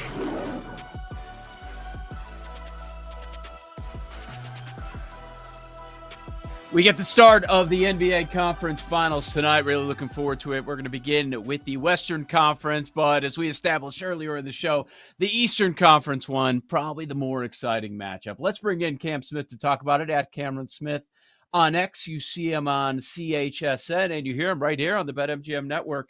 Weekends with Kate Constable. He's got the better angle on Saturday afternoons. What's up, Cam? How you feeling? Hey, what's going on, Sam Joe? How you guys doing, man? I appreciate you having me on and get this conversation started about the conference finals. I mean, we got to be excited about this thing. We got some new blood that's going to be crowned with the NBA when it comes to the NBA championship. Speaking of new blood, it has been 29 years in the Western Conference Finals where we haven't had a team from either California or Texas. 29 years, Cam. Yeah, that's amazing, right? I mean, you think about just the teams from those states, especially the state of California. When you think of the Lakers, obviously the Warriors as well, and just the history of those two franchises. And again, to my point of just the new blood, I know there's been a big conversation about is parity good for the NBA? Is the death of dynasties a real thing? I think really both two things can be true with this, because if you're having parity, I think it's great for the game, and it really gives a lot of different fan bases hope, realistic hope that they can win an NBA championship. But then also for a lot of these smaller market teams, and we're seeing with the Oklahoma City Thunder and also a little bit with the Indiana Pacers as well, is that you give hope to those franchises and those fan bases as well to have an opportunity to win a chip. And I think Adam Silver and the NBA have done a tremendous job of making sure that there is balance within the league, because you're going to have new stars step up and be able to have their own superhero type story, right? I think that's great. And trust me, I'm a guy that is born and raised in Chicago and remember very vividly the Michael Jordan years and the Bulls run in the 90s, and we were spoiled for sure. But from a lot of family and friends that live outside of Chicago, they were always of the mindset of, hey, you know what, you guys just dominated every single season, and we just got tired of seeing the Bulls. And as great and iconic as Michael Jordan was, we got tired of seeing a Michael Jordan, and just kind of killed any dreams that we had with our franchises and our teams of winning an NBA championship. So I get it from that standpoint of people wanting to see these dynasties continue on. But at the end of the day, when you have a balanced attack and you have this feel of anybody has an opportunity to be crowned as a new champion, I think you embrace that and you enjoy it. Yeah, no doubt. And it's good for bettors too, right? Because a lot of times when betting the NBA, depends what kind of bettor you are, but it could be, dare I say, a little boring if you know the last 3-4 teams before you even start the playoffs. Like, hey, a month from now, if you want to circle back, we know this is probably going to be the Final Four. Well, nobody had this. Nobody had this as the Final Four. And it's going to be now 7 different champions in 7 years once this one is a wrap. And that's pretty exciting. Not the NBA that a lot of us grew up on. And you mentioned Jordan. So let's talk about the NBA that we grew up on. Teams that were close but never good enough to topple Jordan are meeting in the Eastern Conference Finals. And it appears it's going to be the more competitive series. At least that's what most of us think, between, of course, the Knicks and the Pacers. The Knicks around -150, -155 favorites. Where are you at in this one? You know what? And I'm a guy that before I joined the Chicago Sports Network, freelance with MSG Networks out in New York. So I understand the passion and what that New York City fan base is like, especially that Knicks fan base is like. So when a lot of people were giving shade and throwing shade and hate to Knicks fans that were out there celebrating, I really enjoyed seeing them just, catharsis, just get all of that emotion out from just years of backed up frustration and just disappointment. So seeing them out there celebrate is great. And then also, as I mentioned, the Chicago part of me is just like, it is good to see the Knicks have some type of joy after we just killed all of their dreams back in the 90s during the Jordan years. So it's great to see that. But this series is something that, as you mentioned, no one predicted. I mean, how many months and how many times did we talk about Celtics, Cavs, Eastern Conference Finals, and preparing ourselves for that? And so that gets back to the parody aspect of just what the NBA is now. But also, this is more so reliving what that rivalry was in the 90s between the Knicks and the Pacers, but more so now, right? Because even going back to last year with these two teams and meeting in the second round, it went 7 games. And so they were able to revive that rivalry, and you saw it time and time again with little, game within game situations. Obviously, the Jalen Brunson factor of it, and Andrew Nembhard and guarding him, and you had Aaron Nesmith as well. So you have those different components that just makes and adds to the stories of what this rivalry is between the Knicks and the Pacers. So I'm excited for it for sure. You're going to have, as I mentioned, game within a game. When you think of Tyrese Halliburton and Jalen Brunson, of course, they're not going to guard each other. You would love for that. That's just me, the basketball purist that I live with daily with myself. But still, you have Tom Thibodeau against Rick Carlisle. And Rick Carlisle has been far underrated as he is as a head coach when it comes to you talking about the top coaches in the NBA. He gets overlooked, but to see what he's been able to do with this Pacers team and to get this team in position to get back to the NBA Finals, something they haven't seen in a very long time. You're going back to this year of 2000 when the Pacers played against the Lakers there.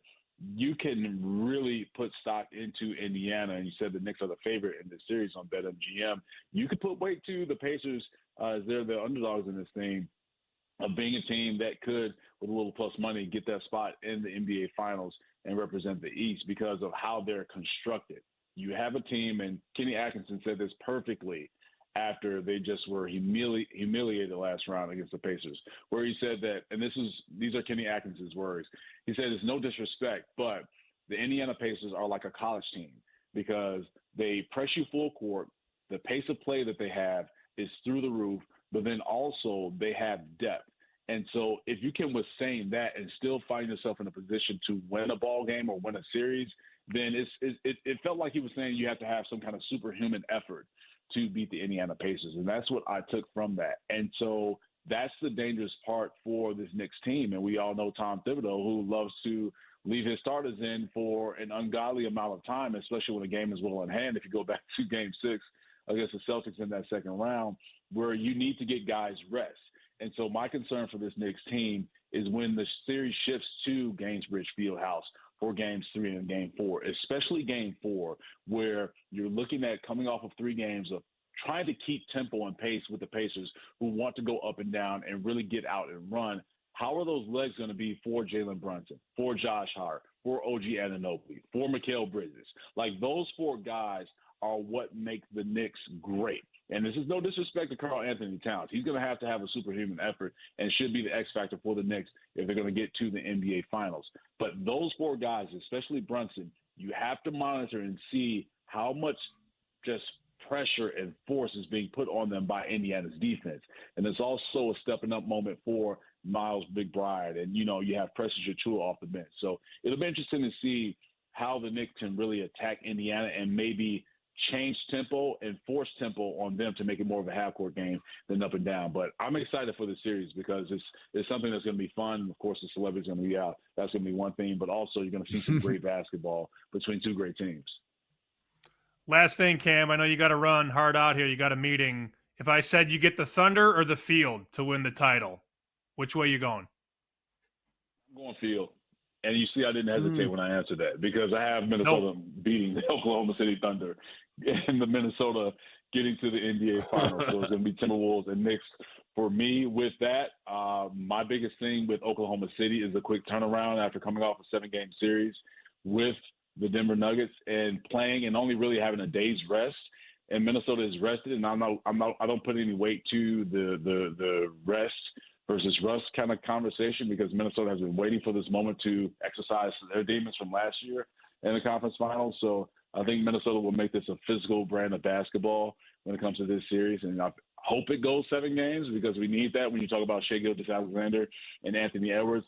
But also with this Minnesota team, they have a lot of physicality with their front court. And be careful, guys, but I'm going to say a name that could be the biggest X factor in this series. But Rudy Gobert could be the biggest X factor in this series just because of his force inside of the lane, just how great defensively Minnesota is inside of that restricted area. So I'm going to take the Field on that one. Cam Smith, CHSN. Check him out, the Better Angles Saturdays right here on the BetMGM network. Thank you, Cam. Enjoy tonight and the rest of it, all right? I appreciate you guys. Thanks for having me on. Good stuff. Cameron Smith on X there. Ask me that question. Thunder or the field? Joe O, if I gave you all 4 teams, Oklahoma City or the field, where are you going? Thunder. No Yeah, me doubt. too. No doubt. You there too? Yeah. I was like, it was a good question. And then, but like the second you asked, I'm like, Thunder. And then he's just like, the field. Oh, okay. I was a little surprised by that response. If he's a Minnesota guy, though, and he called his shot, I completely respect not flipping off of that. Because I remember actually seeing the clip of Cam talking about the Wolves. So if he comes on our show and goes, oh, yeah, the Thunder, like, then you're playing both sides. You're like a tout. You got the Wolves before the series or before the playoffs, and then you flip to the Thunder. I don't like wafflers, so I do respect him sticking to his guns. Yeah, then you have 4 Super Bowl picks 6 months before the season even starts, and then by the end of it, who knows how many you end up having. So yeah, I don't have any Super Bowl picks myself. I have none. I don't either. I'll probably add at some point. I'll probably add one. That's usually one.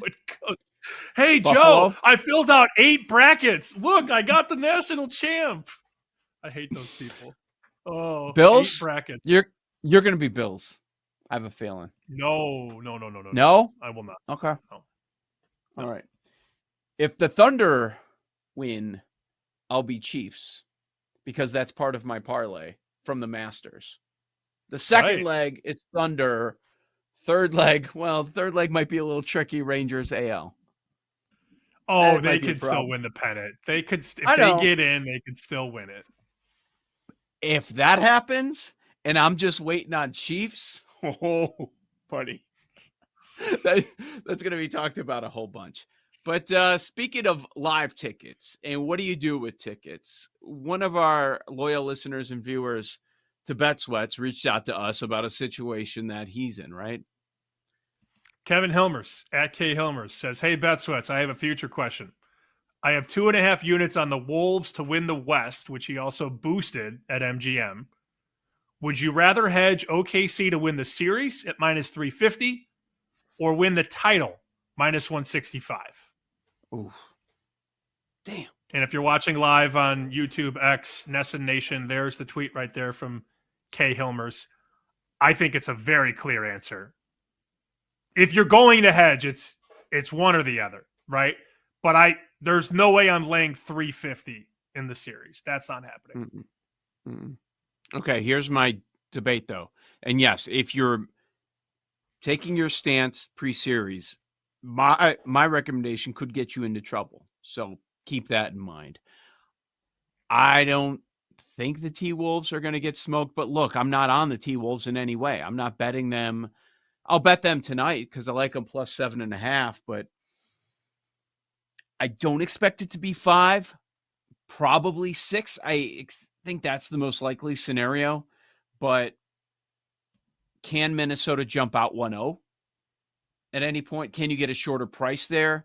That would be rolling through my brain, but I just answered that question about Thunder or the field. I think the Thunder, I think they win the championship. So that would probably be the move. What I'm considering now is, do I just let it roll and just see what happens?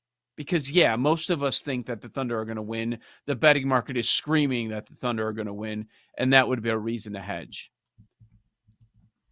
Yeah, I get the hedge in this scenario, but most of the time, I do not hedge. I'm going to ride with my bet that I believed in. I'm in the same boat with you, but this is a 2.5 unit bet to win 60 plus units, right? Yeah. So that's where the math gets complicated. And I don't know what his unit size is. It's not my business. But even if it's $50, well, it wouldn't be 50 because it's 2.5 units. Let's call it $63 times 25 is $1,575. That's a lot of money if you're betting, at that size. So I would just take enough to get you over the top and bet that on OKC to win the title. But if you believe they're going to win, don't hedge it. You only hedge if you don't feel good about it. I don't hedge for profit. I hedge if I no longer like my bet. And the concern is if you don't do something now, what is it tomorrow morning when we go on the air if OKC wins? Now where are we out to? And then what if they take both home games? You're stuck. What are you going to do? And then what's the price on the title? If it's minus 175, minus 150 at this moment, what is it if they're up 2-0? And people are thinking, oh, they're winning it in 4 or 5 games. Like, just put their spot in. It's going to be a tough spot. So I get why you might have to do something right now, unless you feel really strong that Minnesota with the rest advantage is going to take advantage tonight and win outright. And then you can get a really nice price. But, yeah, that's the move. We're in agreement there if you want to hedge. Joe O, Sammy P, Lightning Bets next on the BetMGM Network.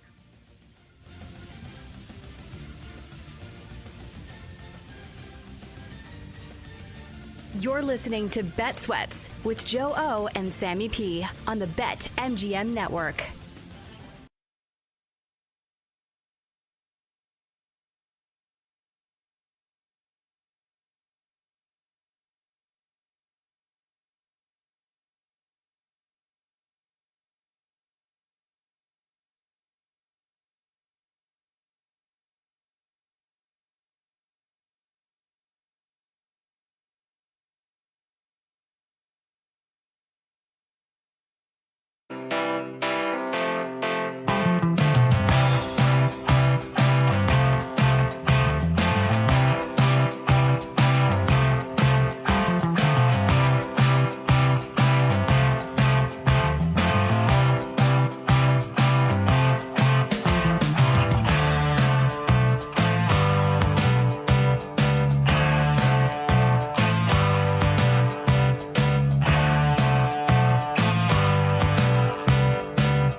Welcome back to Bet Sweats with Joe Ostrowski and Sam Paniotovich on the BetMGM Network.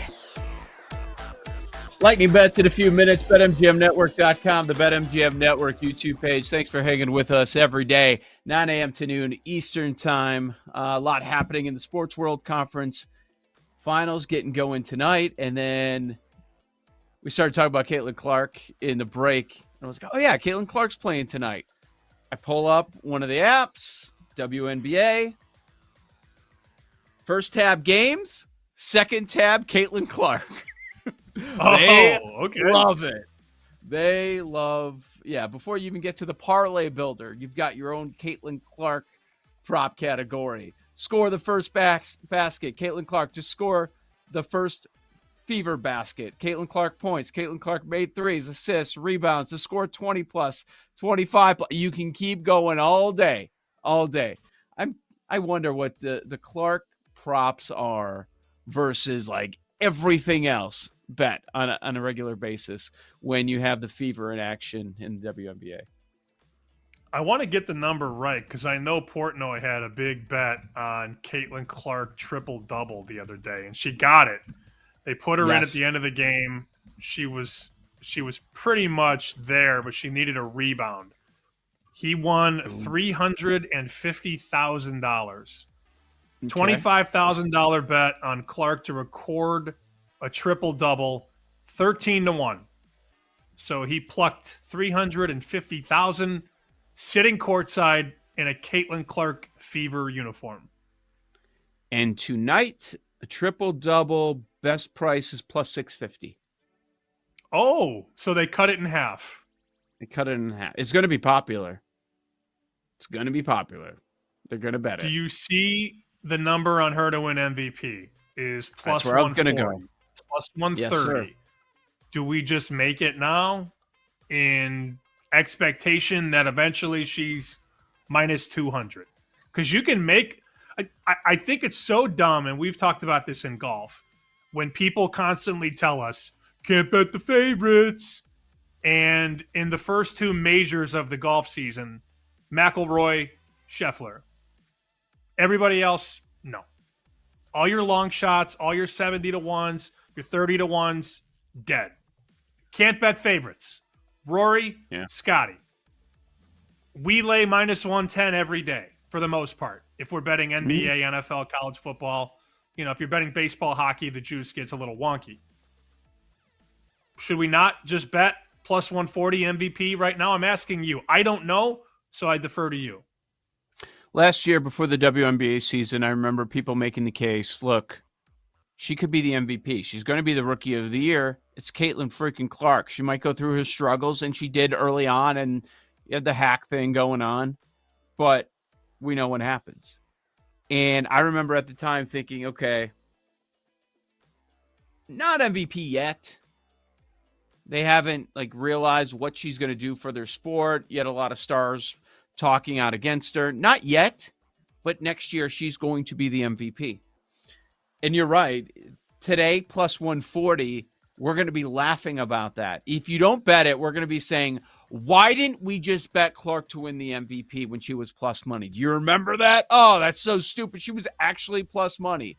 And look at what she is now. A'ja Wilson, she's the third favorite. Collier, well, she's actually second favorite. There's second favorites there, plus 275.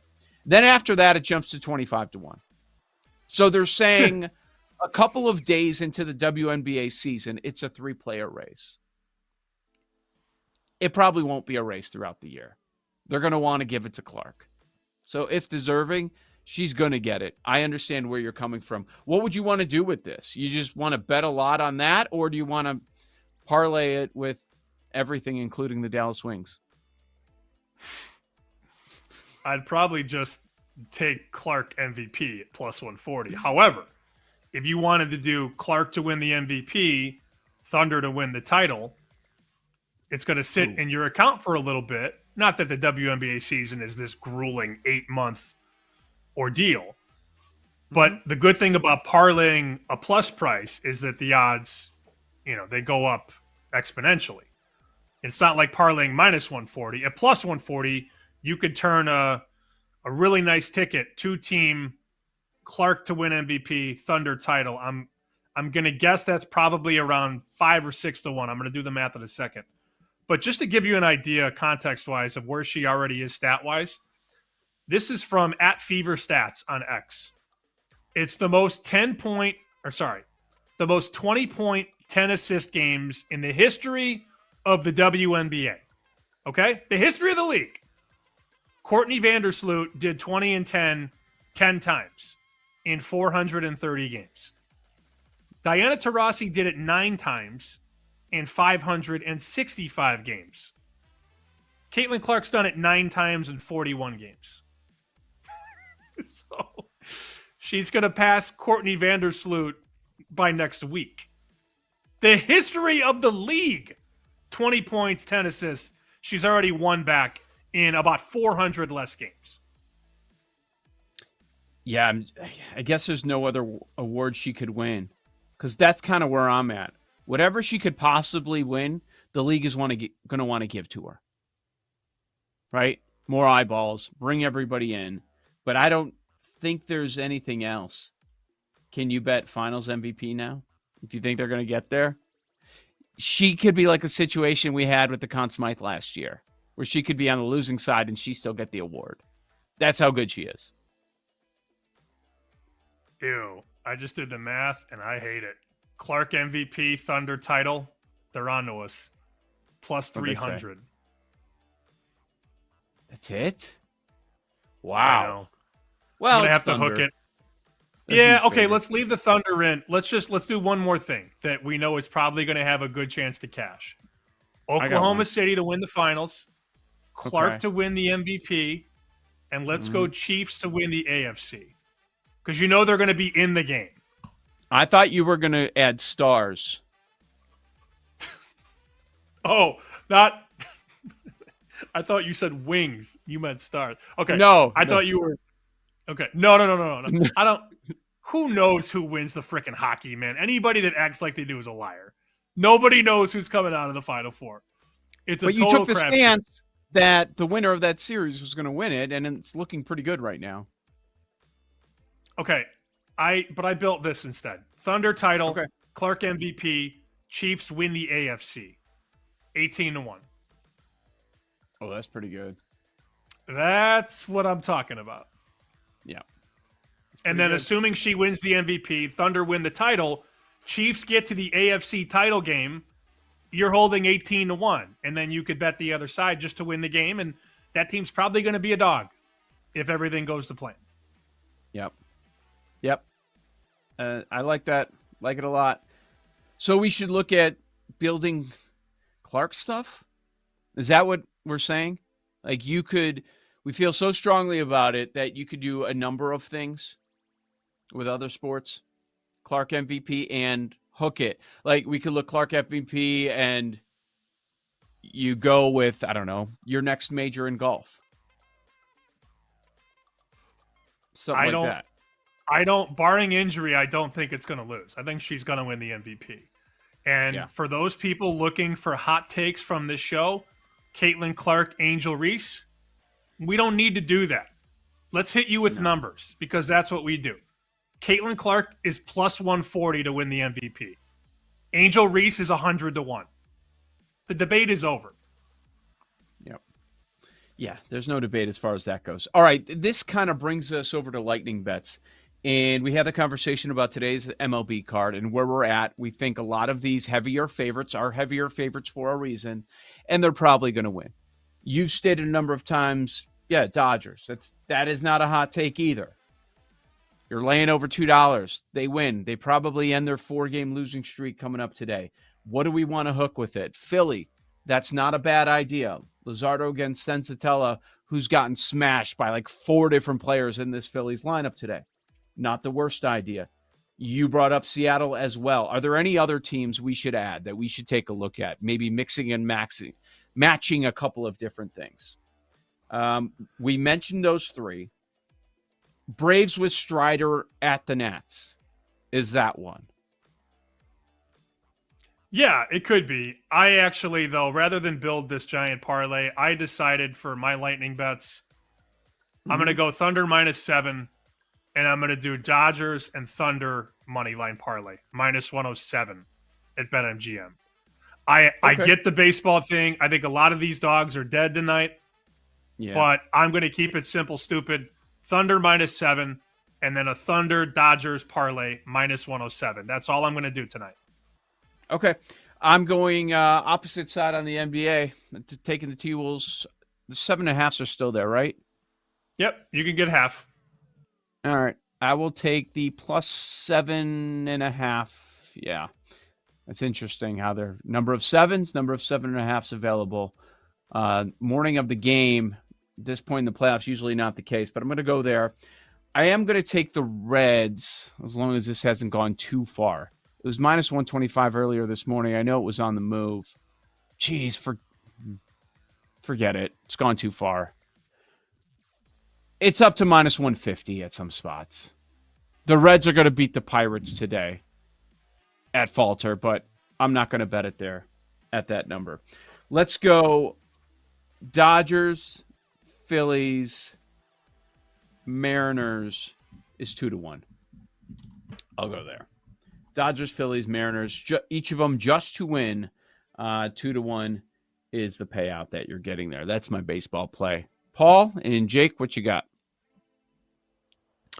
Top 2 props at BetMGM for tonight's game. Anthony Edwards under 26.5 points, minus 125. That is prop number 1. Here's your winner. Chet Holmgren under 9.5 rebounds at minus 160. So Chet's hitting the Let's do it. Hey, if you line up Gobert and Holmgren, Gobert's much bigger, Paul. It's that obvious, right? Holmgren's built like a coat hanger. Thought of that. Can't wait to be cheering for rebounds tonight with Chet. Can't wait. Oh, good stuff. All right. Check out Jake Assad, 1:30 p.m. Eastern time right here on the BetMGM network. Just find it on the Odyssey app. We'll be back tomorrow morning to talk about it. We get the Eastern Conference Finals started. That will be a lot of fun. A lot more panels, all picking the Knicks to win it. We discuss at 9 a.m. Eastern right here on the BetMGM network. Thanks for listening to Bet Sweats. If you missed anything on today's show, make sure to listen back on the Odyssey app or wherever you get your podcasts.